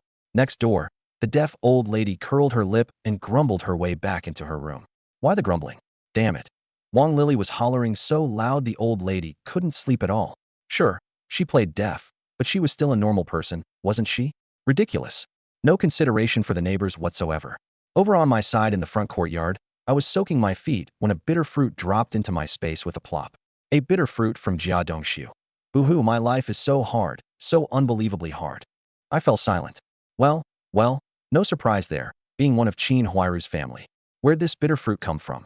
My dad mentioned today that Jia Dongxiu got chewed out and had this month's benefit coupons docked, so a bitter fruit made sense. Besides, he was the one who provoked me first. Cause and effect all lined up nicely, no problems there. I couldn't be bothered to overthink it. The system had its own judgment. I just sit back and reap the rewards. I went ahead and planted the bitter fruit in my blessed land, humming a little tune, smoking a cigarette, soaking my feet. Pure bliss. This blessed land of mine was 5 mu, and now it had 1/10 mu of meat field, 1/10 of fertile cropland, 1/10 of bitter melon, and 1 sour jujube tree. All the startup capital for a man like me, Luo. That sour jujube and bitter melon looked a bit sketchy, but I was pretty satisfied with the bitter melon. After all, the sour jujube had set the bar. Honestly, sour jujubes these days were worse than chicken ribs. I figured I'd stockpile a sackful and someday take it to the black market to sell to the rich gentlemen who didn't care about money. Good for digestion, after all. Big bro, what are you so happy about? I'm figuring out how to find you a pretty, gentle sister-in-law who's elegant in the parlor and skilled in the kitchen. Luo Jun went quiet, then said, Big bro, you should turn in early. Once you're asleep, dreams give you everything. You can marry me 10 or 8 sisters-in-law in there. I shot the little rascal a glare. Marry 10 or 8 in this day and age. I'd get dragged off and shot full of 10 bullet holes. The two of us horsed around for a while, then tidied up and crawled under the covers. The Kong was toasty warm, the bedding was cozy, and best of all, it didn't stink. Really nice. The next day, the office of Group 1, General Affairs Section, at the steel rolling mill. Our trio, Li, Tang, and me, Luo, were bored out of our minds and goofing off. Old Wu was yawning, half asleep. The whole office was lazy as could be. Few people, nothing to do. If it weren't for the food and clothing shortages these days, it'd be a downright heavenly life. I sprawled across my desk pretending to sleep, my consciousness slipping into the space. I discovered something great. The sour jujube was no longer worthless. It could be exchanged for money. Both the supply and marketing co-op and the state-owned medicinal herb company would buy it. The jujubes themselves weren't worth much, but the jujube seeds were 8 jiao a pound. Every jujube in my space was plump, producing about a pound a day. It took over 2,000 seeds to make a pound, and 10 pounds of jujubes yielded 1 pound of seeds, so a month brought in about 3 pounds. 3 pounds only came to 3 yuan, but what if the volume grew? Better than nothing. Compared to the black market, going through proper channels was safer. With a flick of thought, the mountain of jujubes shed their flesh, quickly forming a small little pile, roughly 3 to 5 pounds. I'd sell it once I'd saved up more. I tossed all the stripped-off pulp back into the blessed land as fertilizer. Today's shift wasn't wasted. Little Luo, stop sleeping. It's lunchtime. Li and Tang woke me up. I rubbed my eyes, grabbed my lunchbox and meal tickets, and headed out. In the cafeteria, the two female co-workers had their own clique, and after grabbing their food, it was just me and Old Wu left. Come on, it's just us two, the big cat and little cats, 2 or 3 strays. Old Wu grinned, baring his big yellow teeth. Fewer people is fine. Nice and quiet, real comfortable, I said, not bothered in the least. You kid, you act more like an old man than I do. That's called being mature. In the afternoon, Officer Lee hurried out and hurried back lugging a big bag, successfully catching the whole office's attention. She let out a little heh-heh and opened the bag on the desk. A strong seafood smell wafted out. No need to ask. A few days ago she'd mentioned her husband was doing truck runs to Tianjin. This had to be a Tianjin specialty. Grinning, I locked the door from the inside, earning everyone's approval. So thoughtful. Frozen hairtail, 6 frozen yellow croakers, and some dried shrimp. We're all family here, let's split it. Officer Lee was generous, and the other 3 had no intention of taking it for free. Old Wu grinned, so wide his eyebrows nearly flew off. This stuff was a rare treat these days. This year, grain prices in Beijing had shot straight up, priced but unavailable. Forget your monthly ration of 49 pounds. Even 490 pounds you couldn't buy in full. It wasn't a matter of money at all. Even though I wasn't short on meat, I still made a show of stepping out and came back with money, meat tickets, and 10 pounds of cornmeal. Old Wu didn't go out. His little office was full of good stuff. Officer Tang would bring something tomorrow. As for me, I was already at the plant, so I just went through the motions. Can't exactly pull it straight out of my satchel, right? In the end, everyone got 2 hairtails, 2 croakers, and a pound of dried shrimp, packed full. Old Wu even chipped in a few woven sacks for us to carry it all. Now that's a good supervisor. Nobody profited, nobody lost. Basically, an even trade. Last time they'd gotten meat from our 5-man group and me. This time, it was Officer Lee's family's fish. From now on, whoever had a windfall would share it internally first. Wonder if we'll get any newbies in our office next year. Hey, little Luo, doesn't your brother graduate next year? Any word on his assignment? Send him to our plant.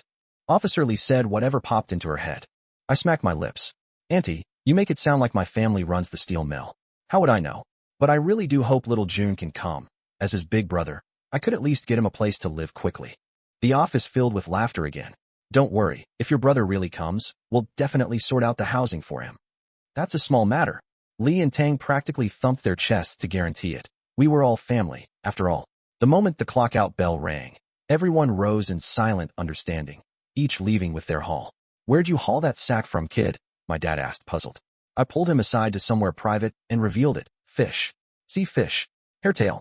A must-have for the new year, and it was the dead of winter, so it'd keep well.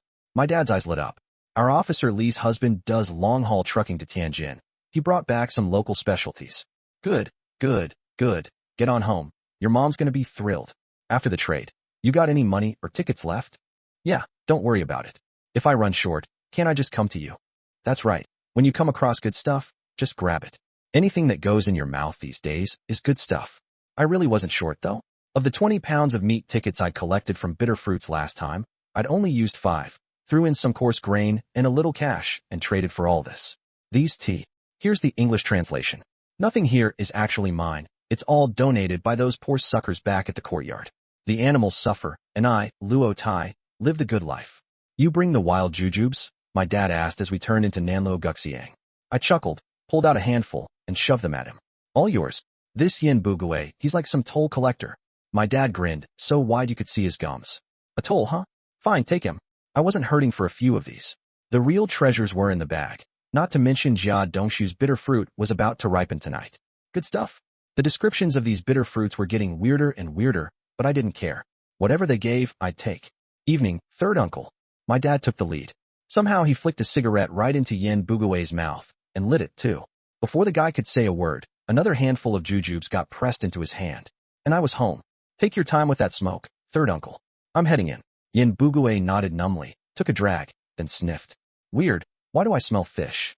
See that? That's what you call a dog's nose. No wonder he's the courtyard's top fishing pro. Even through cigarette smoke and jujubes, he could sniff out that faint whiff of fish in the air. Amazing. You don't develop a skill like that in less than a few decades. Front courtyard, the Luo household. My mom was already grinning ear to ear. 2 official steel mill workers in the family meant our standard of living was definitely going up. My dad scored a little here and there. I scored a little here and there. 1 plus 1 was heading well past 2. Mom, I want fried ribbon fish. Me too. Luo Jun and Luo Mei looked up at Mom, drooling. Just wait. Do you know how much oil that takes? I'll get some oil in a couple days and fry it up for you. You. Have some dried shrimp for now. Mom pinched off a dozen or so dried shrimp for each of them. The two little ones were easy to please. They tossed a handful of shrimp into their mouths, smacked their lips, and headed out the door to squat by the entrance, standing guard. I'd already been out there smoking a while. That was my daily routine. My little brother Luo Jun sidled up, and I teased him. Didn't get any, huh? Huh. Tell you what, in a couple days I'll have Mom stew up a big yellow croaker. That doesn't waste oil. Yeah, bro, remember to tell Mom. You're the best, big bro. The third kid, Luo Jun, was pretty perceptive. He didn't ask our second brother whether he'd gotten any. That's the kind of thing you don't ask. Ask, and you'll just twist the knife. So the three of us brothers squatted by the door waiting to be fed, watching the neighbors coming and going in the front courtyard. Lately, everybody was fixated on food, so the courtyard had actually gotten a lot quieter. Even the middle courtyard had gone still. In the old days, you'd at least get a good showdown between Su Damao and He Yuzhu, but not anymore. Su Damao had a wife now, living sweet as honey. A pretty wife on one side, a dopey neighbor on the other. Even a fool knows how to choose, let alone Su Damao. He couldn't be bothered with a nobody like He Yuzhu. Come nightfall, my little brother and I soaked our feet at home. A warm Kong under our butts, a bucket of hot water at our feet, a lit cigarette in our mouths. Now that was comfort. My brother mused. Bro, I just figured something out. We're all steel mill workers, but a worker's not the same as a worker, a cadre's not the same as a cadre, and a worker sure isn't the same as a cadre. I quirked my mouth. This kid's mind wandered all over the place. Long as you know it. But keep that kind of divisive talk to yourself. He thought for a moment. Bro, you've got what it takes to be a good cadre. Look at that smooth talker. You get me, little bro, huh? Good thing I'll be a cadre next year too. Heh. Little bro, I believe you'll make a good cadre as well. Let's work hard, the two of us, make real progress, and get our little sister a cadre position too. Don't worry, bro. Not just little sister, down the road. When the chance comes, we've got to look after second uncle and third uncle's side too. I've read a lot of books, spent all those years in school. I still know what it means when they say one hero needs 3 helpers. Honestly, I felt like this kid had a little bit of a Chi Tongwei streak in him. Not much, but definitely there. Funny enough, that's exactly what I was thinking. The Luo family doesn't feed freeloaders. In the blessed space, Jia Dongshu's bitter fruit had vanished, replaced by a pleasant surprise. Seems even the unluckiest guy gets a shot at hitting the jackpot now and then. A pu'er tea tree refreshes 1 caddy of raw pu'er tea daily. Good news, tea freedom. Bad news, the stuff's overwhelmingly bitter. New tea especially, fierce, sharp bitterness, though the sweet aftertaste hits just as hard. Sun-dried raw pu'er has a cooling, cold nature. Best to let it sit a while before drinking. But getting anything good out of Jia Dongshu was already a rare feat, so I was plenty satisfied. A little bitter, so what? Beats tea dust, right? A mouthful of tea crumbs where you're eating more than you're drinking. After soaking my feet, the two of us hit the sack. Go check on raw pu'er in the dead of night. Want a cup, do you? Go to sleep. The next day, at the Steel Mills General Affairs Office, Group 1. I hummed a little tune, 4 packs of raw pu'er in hand, all portioned out in the space and wrapped in newspaper by me. Today, I was here to share. Building a solid network is what keeps life sweet. Small favors and little kindnesses are key to maintaining relationships. Nothing else. But if my brother really does get placed at the steel mill next year, these folks will care about it even more than I do. Old timer, here's your raw pu'er. Take good care of it. I handed Old Wu his 4 ounces. Old Wu blinked. Where'd a kid like you get such a rare treat? A hero doesn't reveal his sources, just pour it down your gullet and enjoy. Clerk Li and Clerk Tang get 2 ounces each, you get 4. The old man chuckled, pulled open a drawer, fished out a pack of peony cigarettes, and tossed it to me. Deal. Take these smokes. Not worth as much as your stuff, but I figure you're not picky. Why be picky about free stuff? I stuffed it into my satchel. Done. On my way out, I ran right into the Li Tang duo. I brightly waved the newspaper bundles at them, successfully grabbing their attention. Clerk Tang kicked the door shut, pure instinct. What is it, little Luo? You got your hands on something rare again? Tea. You got it. Take some home for my uncles to enjoy. It's pu'er heh. 1 pack each, 2 ounces. Simple, honest office friendship. Everyone happy. The logistics department director's office. That director was Li Huide. Old Wu had a connection with Li Huide. A while back, when his grandson couldn't take a dump, he'd wanted to ask Li Huide for help. It was actually me who lent a hand. Later, when Li Huide found out, he insisted on sending over quite a bit of meat. Old Wu had been carrying that debt of gratitude ever since, and now the chance to re-gift a favor had come. Literally, I've come to bring you some tea. Uncle Wu, why'd you go and do that? Our old man still. We've known each other since way back. No need to be so formal. Let me do the pouring today. I want to try that tea you brought me. Li Huide had a lot of respect for old Wu. After all, the man had been his father's comrade in arms. You could accuse Li of skimming off the state's dime, but you could never say he shorted his own people. Well now, raw puer and fresh at that. Li Huide's eye for quality was no ordinary thing. Sure, the General Affairs section and the Logistics Department were only half split at the moment, but they'd be merging soon enough, and when they did, he'd hold even more power in his hands. Your eyes still sharp as ever. If that Luo Tai kid hadn't told me, I'd never have known what it was. Oh right, Uncle Wu, that matter of yours is smoothed over. Don't worry. After you retire, everything will be just as it should be. Warmth spread through old Wu's chest. An old man like me, in the shape I'm in, not worth burning a favor over. Li Huide stood to pour the tea. I'm not the type like that young fellow. Somebody treats me well, I remember it, and whatever I can do to help, I never turn away. Good. I'll leave it in your hands. That's the spirit. Look at this brew, golden color, aroma that's clean and direct. Top-grade stuff. That Luo Tai you mentioned sounds like a capable man. They raised their cups, and both frowned at once. A powerful bitterness that made the whole mouth pucker. But right on its heels, an endless sweetness welled up from the back of the throat and across the tongue, saliva flooding both cheeks. Good tea, they said in unison. But this fresh raw puer runs cold, and it's strong on the system. Go easy on it. Let me add you some jasmine. Li Huide pulled a pound of jasmine flowers from the cabinet and handed them over. That's exactly what I was thinking. Huh. Uncle Wu, when you run out, just let me know. Old Wu sipped his tea contentedly. His goal was accomplished. As for the rest, it all came down to whatever fate held between Li Huide and Luo Tai. No need to spell it out. Li Huide understood perfectly. He was riding high in the factory, and a man on the rise needs people with real ability. And even without ability, for old Wu's sake, he'd still lend a hand.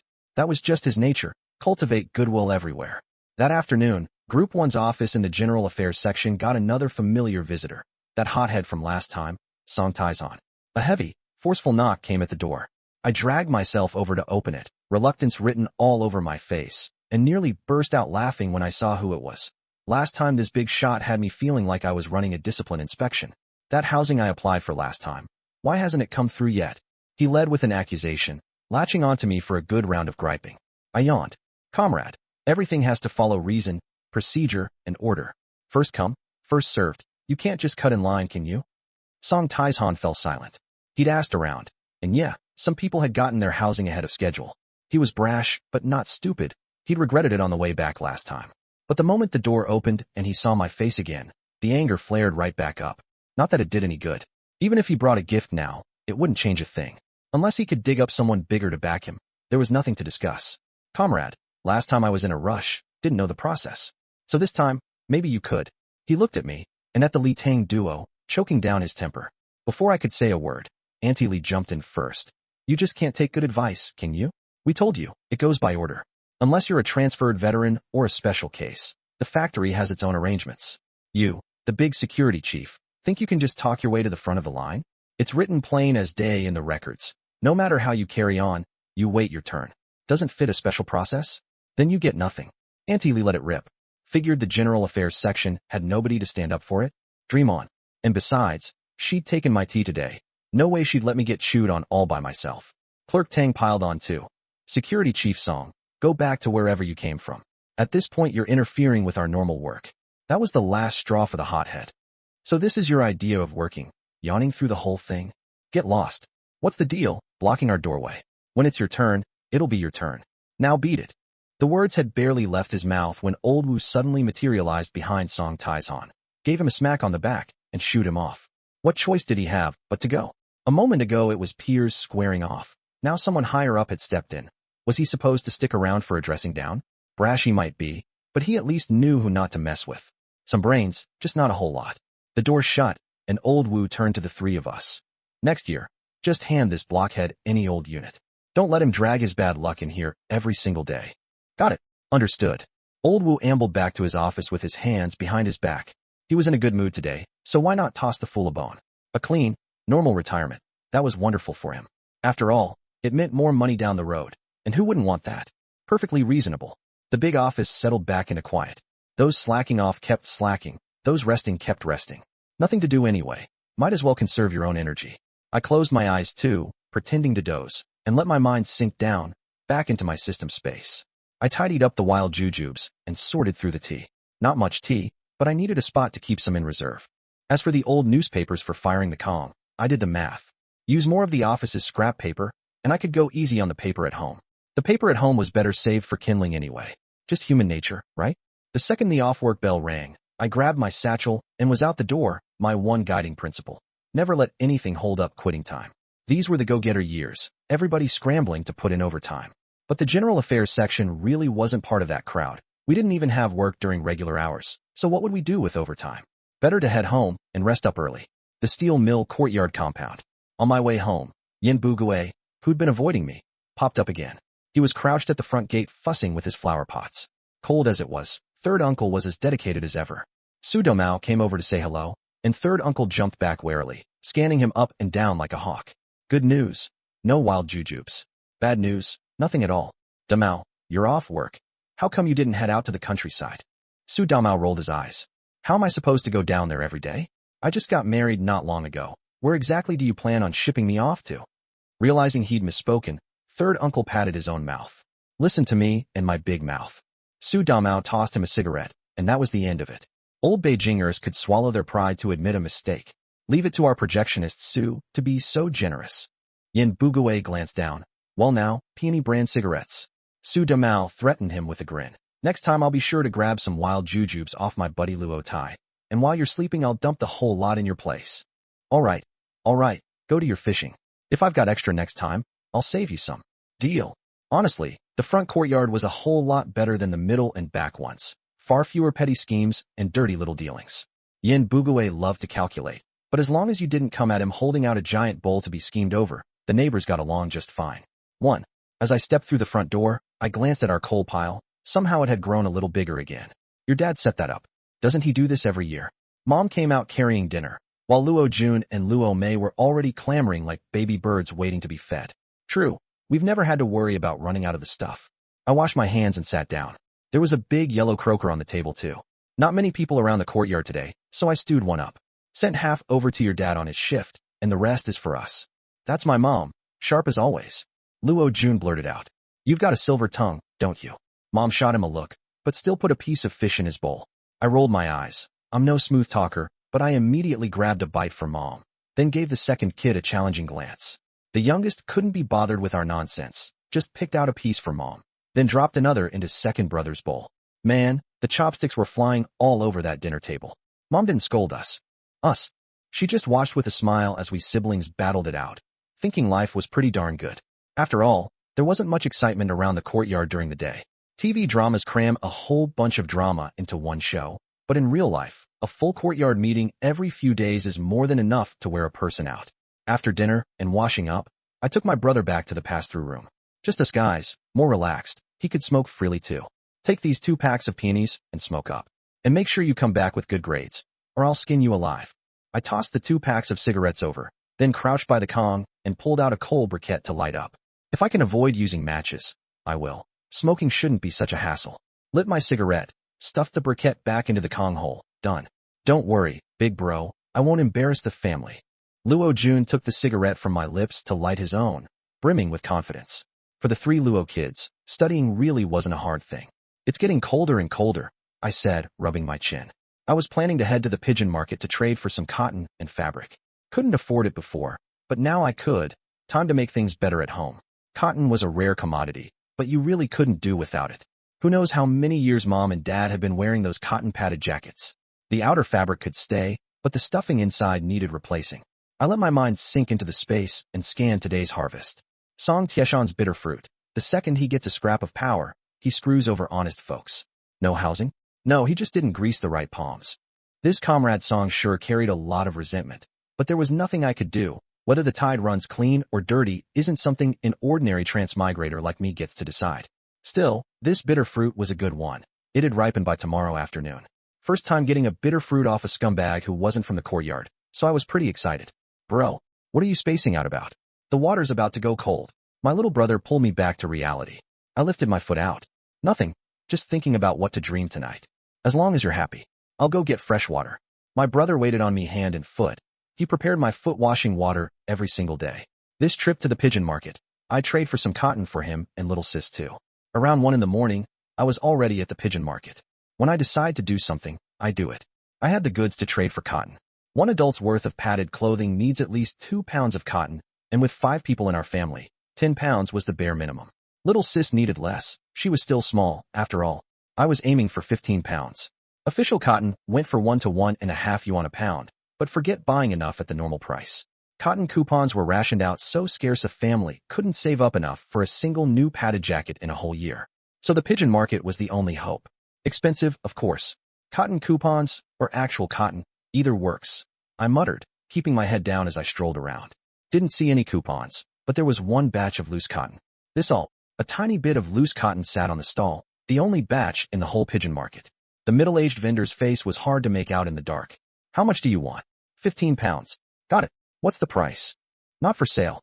My hand instinctively went for my gun to press it against his skull. If it's not for sale, why are you even out here? The man seemed to catch my irritation and let out a chuckle. Don't get me wrong. I'll trade, no cash needed. I gave him a long, hard look. Next time, don't leave people hanging like that. Trade for what? What have you got?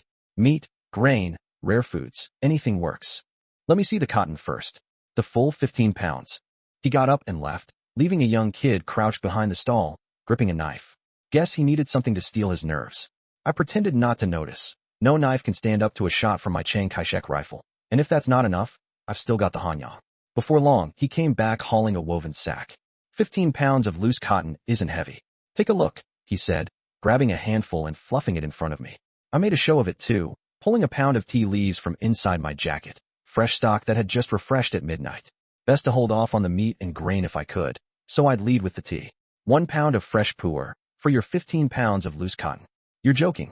The tea's good tea. People'd pay 5 yuan an ounce, but for my cotton, 10 pounds tops. 12 pounds, and I'll pay cash for the rest. Deal. Back at the east side room in the front courtyard, I nearly jumped out of my skin when I walked in. My brother was sneaking around with a kerosene lamp in hand, looking like a thief. What are you doing up instead of sleeping? Getting up to use the bathroom.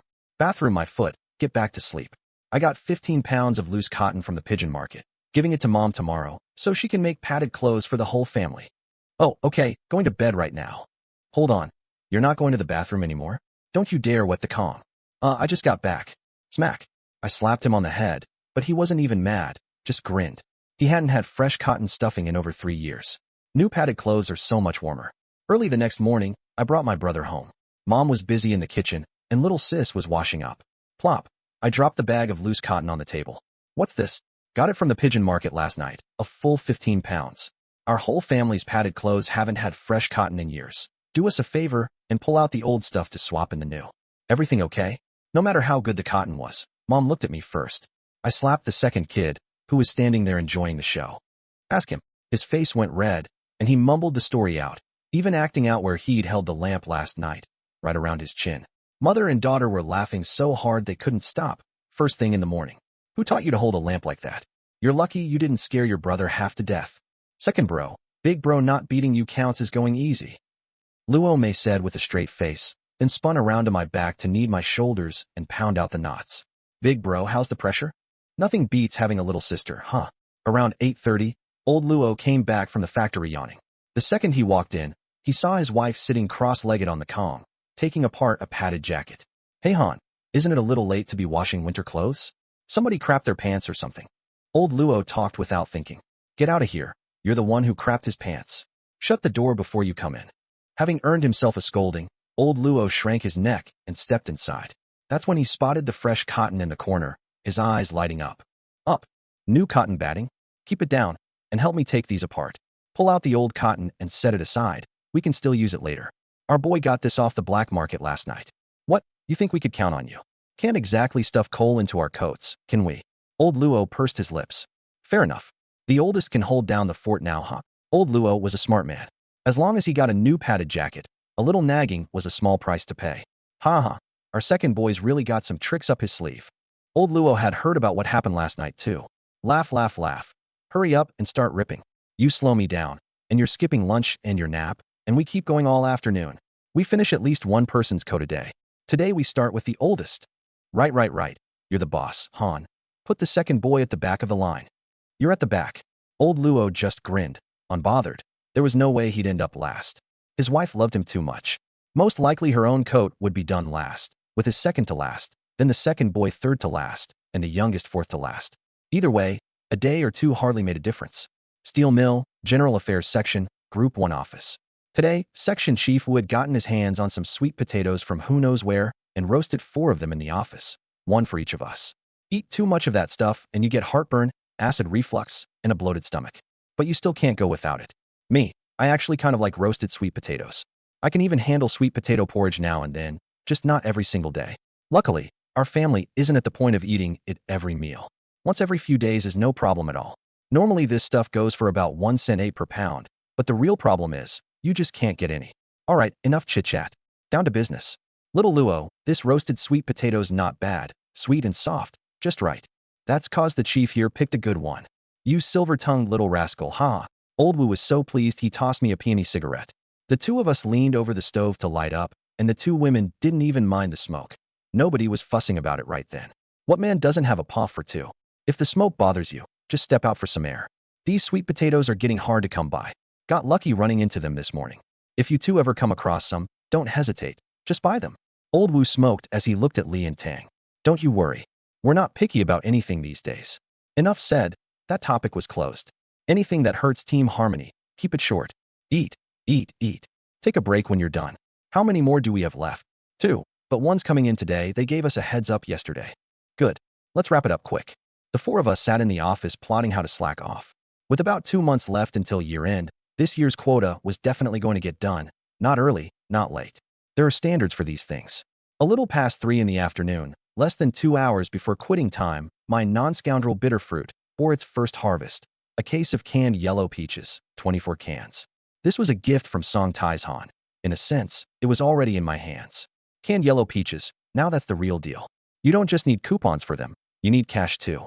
Money's not the problem is the coupons. I got to thinking, wouldn't it be great if I had a canned yellow peach tree, refreshing a can a day? Pure bliss. Too bad no such thing exists. Having them beats not having them. I'll save them for the new year, and down the line I can bust them out to grease some wheels. These days, connections matter. Another day spent slacking off. I headed home feeling great, and didn't run into third uncle. I've got a feeling he's been dodging me lately. The nerve. You're back, son. Go try on your padded jacket. We finished yours first today. The moment I walked in, my mom was rushing me to try it on. This kind of thing had to be done behind closed doors. And my dad? Still taking apart old clothes. Not just him, the whole family was in on it. Even my 2 younger siblings, fresh home from school, were ripping away with real enthusiasm. Especially my little sister Luo Mei. Her hands were moving so fast they left after images. Sure, it wasn't new fabric, but ordinary folks these days rarely went in for that kind of one-upmanship. Besides, when it comes to winter clothes, what matters is what's on the inside. I tried it on under everyone's envious gazes and was thoroughly pleased. That only fueled the work going on around the room. I threw out a line. This thing, nothing keeps you warm like fresh cotton batting. That one sentence, and the other 3 were ripping so hard their hands practically threw off sparks. Come to think of it, that pound of tea leaves from last night was worth it. Tea is good stuff. I've got to keep stockpiling it. It's hard currency at the pigeon market, and needless to say, perfect for gifts. After dinner, I kept the younger 2 working with me, getting as much done as we could before bed. It burned lamp oil, sure, but for a one-off now and then, my mom said it was fine. Qin Huairu, did you steal my money, you shameless little vixen? The courtyard had just about quieted down when a roar erupted from the middle courtyard. It was followed by cursing, slapping, and people trying to break up the fight, a chaotic tangle that formed the symphony unique to this compound. By the time our whole family strolled over, a decent crowd had already gathered around the middle courtyard. 3 layers deep on all sides would be an exaggeration, but our family managed to squeeze into the second ring. Some people had even brought out lanterns to catch the show. Now that's dedication. The common area in our courtyard didn't have electric lights yet, but even though it was dark, the moonlight was bright, and with the lantern-toting professionals, everything was crystal clear. Mama, I never. Qin Huairu sat on the ground, one hand cupping her swollen cheek, sobbing like a pear blossom in the rain, her eyes red and puffy. Bullshit. If you didn't steal it, who did? Old Lady Jia cursed at the top of her lungs. That's my retirement money. You wretched Qin Huairu, what a curse on the Jia family. Su Damao and his wife Wang Lily, bundled up in their padded coats, brought a lantern over and squeezed in next to us. The 2 families exchanged a glance. Then all turned to look at the center of the scene. Entertainment was scarce. After all, you had to catch the drama when you could. That old hag old lady Jia has that much retirement money stashed away. Wang Lily lowered her voice, her face full of surprise. Su Damao curled his lip. Probably even more. Didn't you hear? 50 hidden by the stove alone. Who knows what she's got squirreled away elsewhere? Truth be told, there was no need to keep quiet. The whole crowd was buzzing about it. Nobody cared who took the money. They were all marveling at old lady Jia's retirement money. 50 bucks. That's almost 2 months' pay for an average worker. Figure it's old Jia's blood money. Otherwise, where'd she get that kind of cash? I smacked my lips and chimed in. Maybe it caught fire when she was lighting the stove. Who in their right mind hides money in a stove unless they want it burned? And here I thought the Jia family was crying poor. Turns out they've got real gold and silver to use as kindling. I kept my voice low, but everyone around could hear it. Even Yi Zhonghai caught every word. And you know what?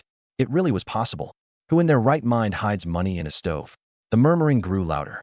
Old Lady Jia was still cursing, but when an old harpy who'd stash money in a stove starts running her mouth, nobody's inclined to listen. The only shame was Qin Huairu taking a beating for nothing. I don't care. Qin Huairu, you go borrow it. Borrow me 50. That's my retirement money. Old Lady Jia was throwing a full-blown tantrum. If the ground weren't so cold, she'd have been rolling around on it. Qin Huairu was stunned, covering her face, mouth hanging open, utterly disbelieving. Was that even something a human being would say? She'd never seen such a live animal, even back in her village. And who was that little speech aimed at? Definitely not Jia Dongxiu. Am I right, Uncle Li Zhonghai? Su Damao was quick on the uptake. The lantern in his hand swung around and somehow lit up Yi Zhonghai, like a demon getting exposed in its true form. He even managed to frame the man's head with a ring of light. Yi Zhonghai froze, and everyone around instinctively turned to look at him. Wang Lily covered her mouth, rolling her eyes, holding back laughter. My whole family was struggling to keep a straight face too. Yi Zhonghai looked down at himself, thinking, I'm not standing here naked. Why is everyone staring at me? Just then, second Uncle Lu Haizhong squeezed forward. Say, Uncle Yi, you're Dongxiu's master. It's the dead of winter. You can't let Dongxiu and his wife freeze out here. How about you cough up a little first? Lu, what kind of talk is that? I'm not the one who took it. For all we know, old Lady Jia hid it in the stove herself and burned it. What's it got to do with me? Yi Zhonghai shot back immediately. Damn it. 10 bucks, 8 bucks, fine, but 50 right off the bat? You sure know how to squirrel money away, old Lady Jia. Master, Huairu's face is turning purple. You pay it first, and I'll pay you back next payday. Jia Dongxiu suddenly cried out in a panic. Everyone turned to look. Oh, purple, huh? Then it's no big deal. It wasn't like her whole body had turned purple. Qin Huairu wasn't dressed warmly, and her face had just taken a slap. Turning purple in this weather was pretty normal. Yi Zhonghai fell silent. This was his chosen retirement provider, and Jia Dongxiu had already spoken up. What else could he do? Damn it. Watching the show today cost him 50. Not pay up. What about his reputation? Ugh. He'd actually been morally blackmailed by Lu Haizhong. Once Yi Zhonghai forked over the money, the whole thing was over. Everybody happy. The neighbors got their entertainment. Old Lady Jia got her money back. Win-win. The only regret was that it didn't drag on longer. What a pity. Back in the east side room, Luo Jun and I were already soaking our feet. Bitter fruit? Yeah, brother, this time there was some. To be precise, it had a lot to do with my system. After all, that 50 bucks was given to me by the system, and I'd already spent a good chunk of it. 2 bitter fruits glowing with a faint blue light. I'd already planted them in my sacred land. Qin Huairu's bitter fruit. Boo-hoo-hoo, if only I really had taken it. Yi Zhonghai's bitter fruit. No, I was just there watching the show. You couldn't tell much from the descriptions alone. Plant them in the ground and wait. I'd find out tomorrow when they bore fruit. As long as it helped my life, I didn't care about the rest. Even sour jujubes can yield jujube seeds to sell as medicine. Whatever it gives me, I'll take it. I, Luo, am never picky. It's all good stuff. Early the next morning, office one of the General Affairs Department at the steel mill. Old Man Wu was the first to arrive, and freakishly early at that. The 3 of us were more surprised than the next, practically staring at him like a science experiment until the group leader got embarrassed. Old Man Wu cleared his throat twice. Ahem, got an announcement. We're getting a new colleague today. You 3, pay attention and show him the ropes. Was supposed to be arranged after New Year's, but plans changed. This year we'll bring one in first. That's it. I'm off. With that, he walked briskly back to his little office. Finally, his team was no longer that awkward 2 or 3 stray cats situation. Li and Tang exchanged a glance, then looked at me. What work do we even do around here? Boil water? Roast sweet potatoes? Or what? I spread my hands.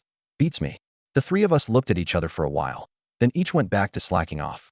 Teaching newbies how to slack off. That's something all three of us were good at. This old man Wu, terrible at being a group leader. Didn't even say whether the new colleague was a man or a woman. Incompetent. Boil water, brew tea, take a sip, let out a long sigh, grab the newspaper, and settle into a comfortable position to slack off. That's the whole routine.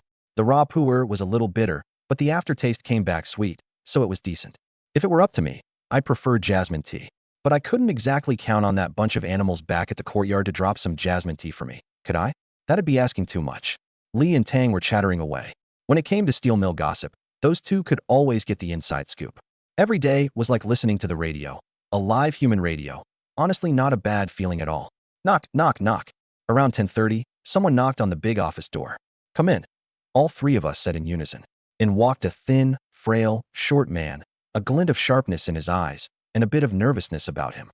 Comrade, is this office one of General Affairs? I'm new. The name's Hohen. Yes, that's right. The group leader's office is in the back. Let me take you over. The newcomer was a man, so he was mine. If it had been a woman, she'd have gone to Li and Tang. The moment Hohen stepped into the little office, those two started chatting. I was hoping for a sister to join us. Didn't expect a scrawny little monkey. He just got here and you're already giving him nicknames. That's not right. Right. Listen to my big mouth. It wasn't that you couldn't give nicknames. You just had to size the person up first. Anyone in General Affairs a fool? Every last one of them was sharp as a tack. Don't let the everyday leisure fool you. When it came time to assign housing, they got real shrewd. They were all counting on housing assignments to score some local specialties. 10-odd minutes later, Hohen came out grinning, walked briskly over to me, fished a handful of peanuts out of his satchel, and plopped them down in front of me. Brother Tai, the group leader said you'll be showing me the ropes from now on. Ha ha ha. I couldn't help but chuckle.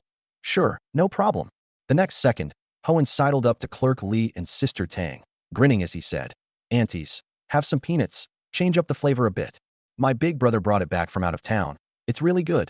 Sweet talker, polite to a fault, warm smile, and looked like he might have some connections behind him too. I gave up.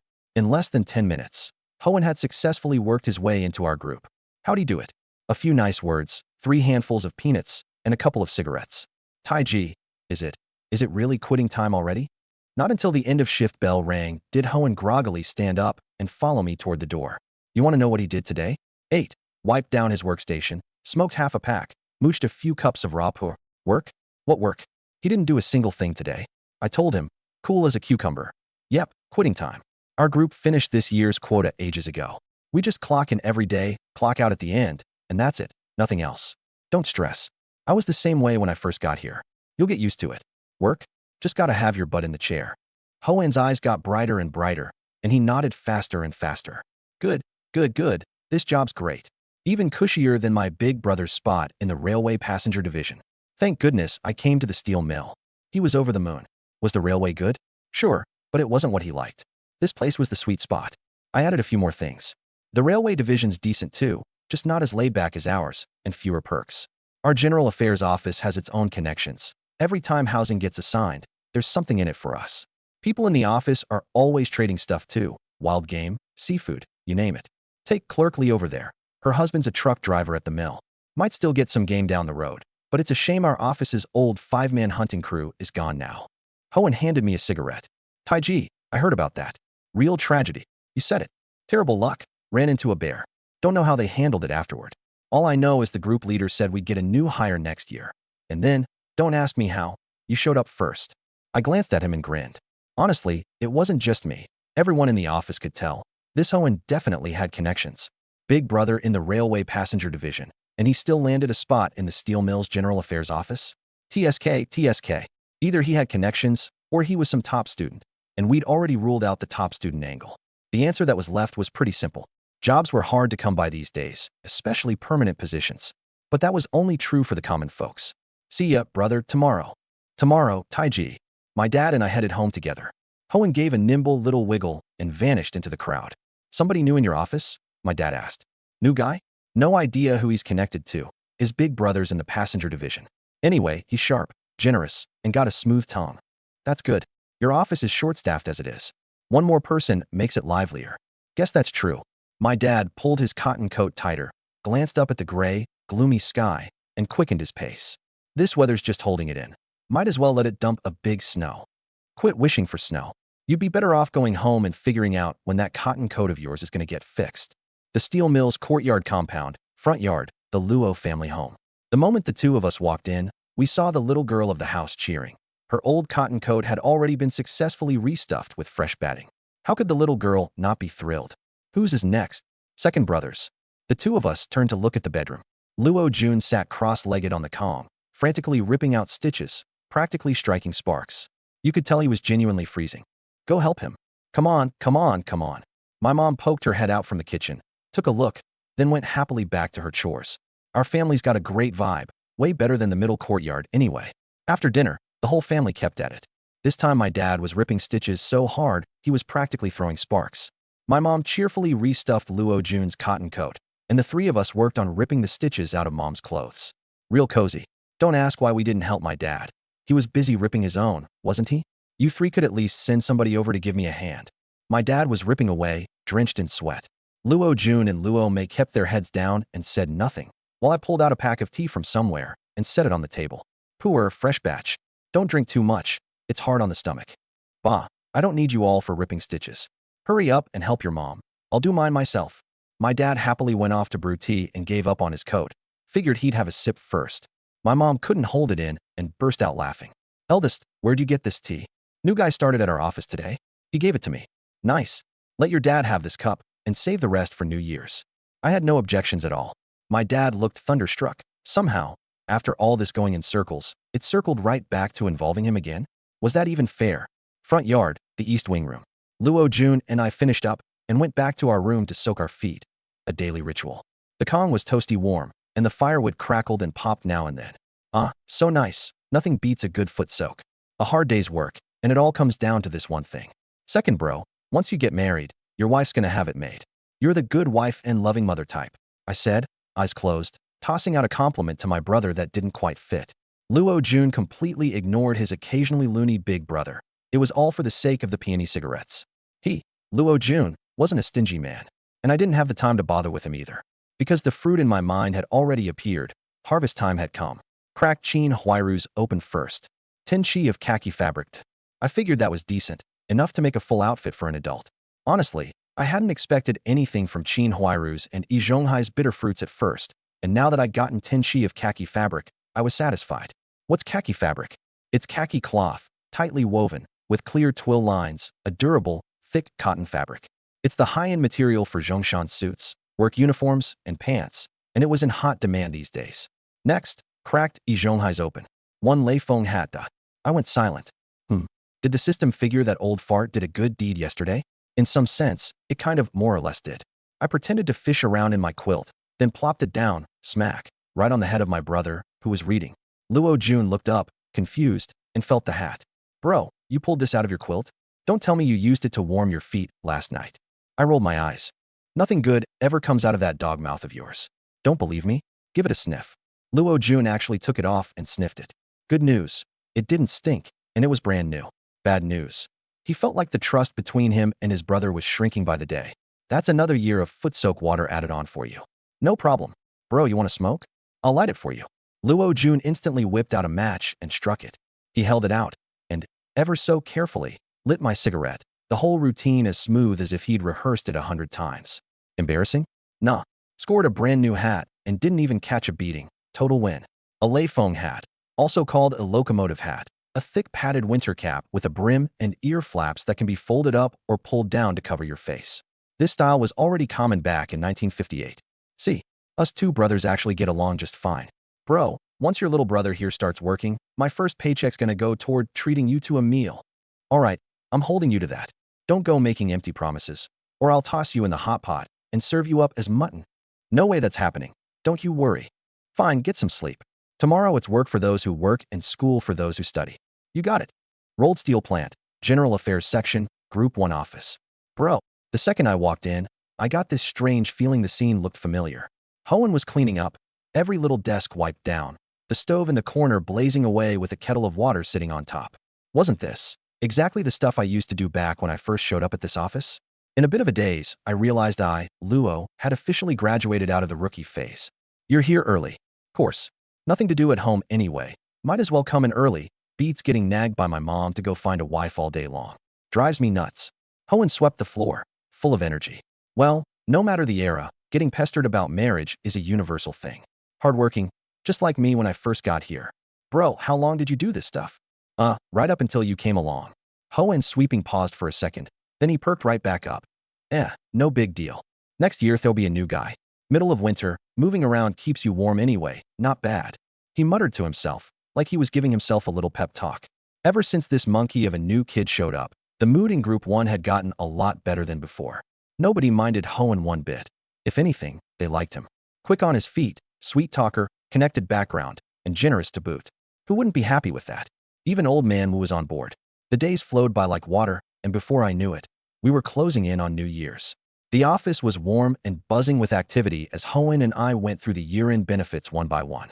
General affairs was small, but the whole plant had close to 10,000 people. How could logistics handle it all alone? All 5 groups were pitching in. I'm Luo Tai, and lately I've been swamped at my desk. All year round. These are about the only few days you can actually get some proper work done, and everybody's pretty enthusiastic about it. Both the courtyard compound and the steel plant have been quiet. Nobody's crossed me, so my bitter fruit hasn't yielded much for now. But I don't need any new bitter fruit anyway. Over the course of this year, my blessed land space has stockpiled a solid amount of meat fields, grain fields, sour jujubes, pu'er tea, and bitter melon. Even with the rough 3 years starting next year, my reserves are more than enough. Not to mention, I'm adding to it every single day, and at this rate, the famine years won't bother me in the slightest. This is the first time I've ever felt so fulfilled. Hohen set down his pen, stood up, and stretched his back, gazing out at the gray, gloomy sky with a sigh. That lousy sky had been gray forever, yet it just wouldn't snow. You're not the only one. Same for me. I grinned and tossed him a cigarette. Thanks, bro. Don't mention it. Come on, let's go take a leak. Let's do it. The two of us headed out, all cheerful. Just then Auntie Lee sidled over, beaming, angling for credit. Little Luo, I marked down Jia Dongshu's name for him. Can't cut his benefits, but swapping out the qualities no problem. Just messing around, really. The 4 of us in Group 1 got along great, and this was nothing more than a little pinch stroke here and there. Thanks, Auntie. I'll bring some stuff over in a couple days. Let's do another swap before New Year's. Sounds good. What luck? Auntie's got some too. Count me in this time. Auntie Tang chimed in with a chuckle. Hohen hopped up.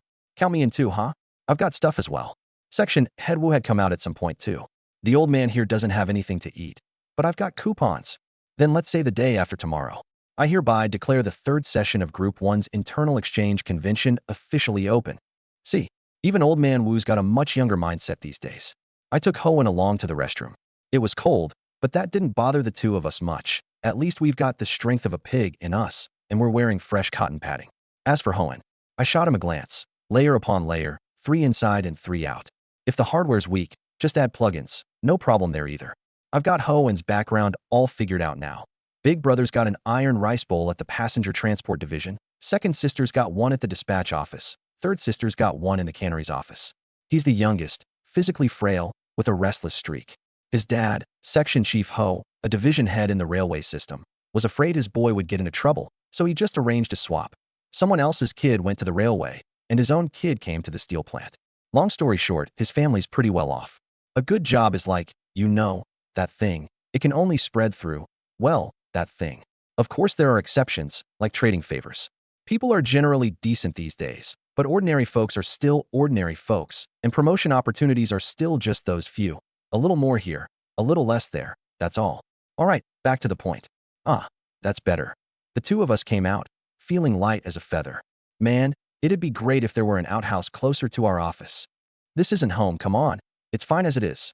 True. Bro, so what did you prepare? Come on, tell me. Hohen trailed after me, curious as a monkey. I mulled it over. You want some sour jujubes? Hohen rolled his eyes. Would you knock it off already? Who in our office hasn't been terrorized by your sour jujubes? Talk about crying to the heavens over an injustice. His second day on the job, I'd stuffed a handful of sour jujubes into his hands. He wanted to slug me, but he couldn't take me in a fight. Sour jujubes, like I always say, how do you even eat them? Unreal. Got meat, got veggies, and a little tea and coarse grain. I honestly didn't have anything else. As for coupons? We'll talk about that once I become some kind of low-level boss down the road. No dice for now. Bro, save that tea for me. My old man loves your tea, fragrant, sweet. Relax, I won't shortchange you. Since your old man likes it, I'll get a couple pounds together in a bit, and you can just take it over to him. Hohen lit up, His steps even bouncier. Gotta do the swap either way, or the old man'll beat me to death. Huh, whatever you say. I don't sweat these little things. Right now I've got 3 big, door-opening treasures. Tea, meat, and bitter melon, and life's pretty good. I've even gotten in with Li Huide himself, all thanks to the tea. For Li Huide, meat and the vegetables weren't exactly precious, but tea leaves counted as a real luxury. So my year hadn't been a total waste. I'd made some gains after all. Ring, ring, ring. The end of shift bell rang, and everyone in the office breathed a sigh of relief. One more morning tomorrow, and we'll have wrapped up everything in our office. Yeah, a whole year, and I've never been this worn out. Count your blessings. We only do this once or twice a year. Just think of it as a little exercise. I listened, quirking the corner of my mouth, feeling a bit smug. So what's in this year's New Year's benefits package? Even though times were tough, it wasn't enough to shake the rolling mill to its core, so the benefits were still solid. They fell into 3 categories. The first was the core benefits: pork, lard, chicken and fish, eggs, peanuts and melon seeds, guoguang apples, pears or frozen persimmons, candy and pastries, plus the classic trio: cigarettes, liquor, and tea. The second was daily industrial goods: fabric, rubber shoes, cotton shoes, wash basins, thermoses, towels, or Russian print cloth. Of course, only factories with good ties to the Russians got that stuff, and the rolling mill didn't. The third was cultural and spiritual benefits: movie tickets, opera tickets, get-togethers, New Year gatherings, New Year prints, and spring couplets. The rolling mill had these, but not everyone got them. All in all, the core benefits were what really mattered. And even those, not everyone got the full spread. Son, you've got a clear picture of this year's benefits, right? Yep, absolutely. At the Luo household, the whole family watched us father and son with curiosity. For a regular worker, it's 1 strip of pork, about 2 jin, 1 fish. No chicken or eggs this year. You get maybe 2 liang of peanuts and seeds, plus the cigarette liquor tea trio, but forget about the tea. Dad, on your end you should get a few extra eggs, and a little more weight on the other basic benefits too. Old Luo nodded, satisfied, and fished out a match to light a cigarette. Lighting up with a match. Now that's the good life. Everyone knew how things stood this year. Having all this was already pretty good. Besides, the family had me, the eldest son. And you, big boy? Mama Luo looked at me, expectation in her eyes. I straightened up, lifted my chin, and cleared my throat. Huh, just a tiny bit more than Dad. Oh, and 1 extra basket of guoguang apples. Our team is small, after all. The moment the words left my mouth, everyone's eyes lit up. Fruit was rare enough as it was. Hard to come by even in summer, let alone the dead of winter. And a whole basket of guoguang apples on top of that. What are guoguang apples? They're the most common variety in the north these days. On the small side, a mix of red and green, dark red streaks over a yellowish-green base, plain and honest-looking. Crisp and tart is their calling card, plenty juicy, and most importantly, they keep incredibly well. Store them in a root cellar and they'll last the whole winter. Practically hard currency. A luxury indulgence come New Year. Good, good, good. My boy just gets more capable by the day. Mama Luo beamed with delight, not even bothering to acknowledge old Luo lighting his cigarette. Old Luo was tickled pink. See, that's the Luo family bloodline right there. As for Luo Jun and Luo Mei, their minds were simple. They were purely fixated on chomping down apples.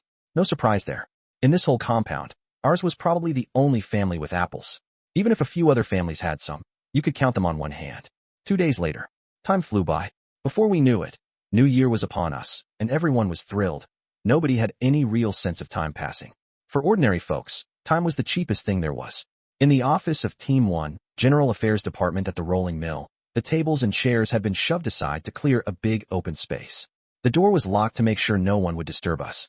This close to New Year, nobody was coming to General Affairs anyway. Why clear out such a big space? Old Wu clicked his tongue. The folks under his command were all so resourceful. They'd each come in lugging a bundle, packed to bursting, and all 4 of them had their own ways of sneaking the goods in without drawing attention. Old Wu tossed out a pack of cigarettes. Grab one if you smoke, don't be shy. I don't know how the others brought their stuff in, but I'd smuggled mine straight out of my space. The other 3 all had their own connections. Yeah, well, how could I refuse? Hohen made polite noises even as his hands moved fast, tearing open that pack of peonies and passing a smoke around the circle, already reaching for a match. In a way, this Hohen was a talent too, quick-handed and especially good at greasing the wheels between colleagues. All right then, shall we lay it all out first? Old Wu sat around his cigarette, sitting cross-legged on the floor, grinning. Nobody objected. Old Wu chuckled and pinched out a stack of coupons, a tall stack. Everyone's eyes twitched. No wonder people loved being officials. Hohen smacked his lips and gave a thumbs up. You ought to go be a coupon scalper at the pigeon market. Get out of here. Old Wu glared and cursed with a laugh. Hoenn, a bachelor with no cares, chuckled as he pulled out a sack and dumped its contents. Guoguang apples, pears, frozen persimmons, peanuts, melon seeds. A whole variety, and plenty of each. I smacked my lips. I'm telling you, monkey, how come you're like one of those peddlers hawking stuff on the train? Hoenn grinned. You're not wrong, big bro. Whatever they sell on the train, your little brother's got it all right here. Well, true to form for a railway second gen. Auntie Tang opened her bundle. The complete coarse grain collection. Sweet potatoes, soybeans, sorghum flour, cornmeal, all of it. Auntie Tang looked a little embarrassed. My family's not well off, but we do have some grain to spare. These days, being poor enough to be counted on your own household. That's not a little, that's really a lot. This old man couldn't put together this much grain. Old Wu marveled from the side, eyes shining. He wasn't curious about Clerk Lee's goods. The strong smell of the sea gave it away as seafood. Seafood was one of the rolling mill's New Year benefits too. And as deputy captain of the transport team, how hard was it for Clerk Lee to make a run to Tianjin for some? A bag of frozen seafood appeared, the briny smell wafting out. Yet nobody minded. Hoenn even took a fierce sniff. Yellow croaker, hairtail, gizzard shad, pomfret, cuttlefish, octopus, mantis shrimp, conch, you name it. So complete, the rolling mill's benefits this year probably weren't even this thorough. I love this smell. I'm gonna trade Annie for a bunch of it in a bit. Auntie likes fruit too. See, our team's internal exchange summit was pretty high quality. Everyone's eyes turned to me, full of anticipation. I chuckled and tipped out my sack all over the floor, sour jujubes. Everyone's eyelids twitched. Damn, you've really got some nerve. Old Wu sucked in a cold breath. You little punk, don't be so ridiculous. Take my advice, little Luo, we can't do this. That's right, Luo, this isn't appropriate. Bro, that's going too far. I couldn't care less and kept reaching in. This time it was bitter melon, green as could be. A rare treat at first glance. Holy crap, this stuff's actually rare. Hoenn blurted out. Even his brother would have had a hard time getting this from down south. Then his face fell. Bro, why is it always something sour or bitter with you? Can we get back to normal person taste buds here? I'm begging you, my sour brother. Get out of here. You should be grateful you've got anything to eat. Xiao Luo's right, little monkey. You're a picky eater. Monkey, bitter melon's the good stuff. How can you be so picky? Yeah, monkey, this ain't right of you. The Li Tang duo's comments were basically copy-paste, and this time the target was Hoenn's mouth twitched. He'd figured it out. This office had plenty of capable folks, but not many actual people. I gave Hoenn a smug little wink and kept digging. This was nothing yet. Today I was going to give this crowd an eyeful. Next year Group 1's definitely getting new people, so I needed to lock down my little status while I could. 5 newspaper-wrapped bundles of pu'er appeared, half a pound each. This year's fresh pu'er. Now this was one of the most important things for the new year, perfect for gifting or entertaining guests. I skipped the coarse grains, no need for those. While everyone was still marveling, I reached out again. 1, 2, 3, 4 strips of cured pork, each about a pound. Didn't bring all that much this time, haha. I flashed a goofy grin at everyone, all bashful. Everyone rolled their eyes. All he knows how to do is show off. And the most infuriating part was, I pulled off the whole package. Except for the sour jujube stuff. Everyone loved it all, even the bitter melon.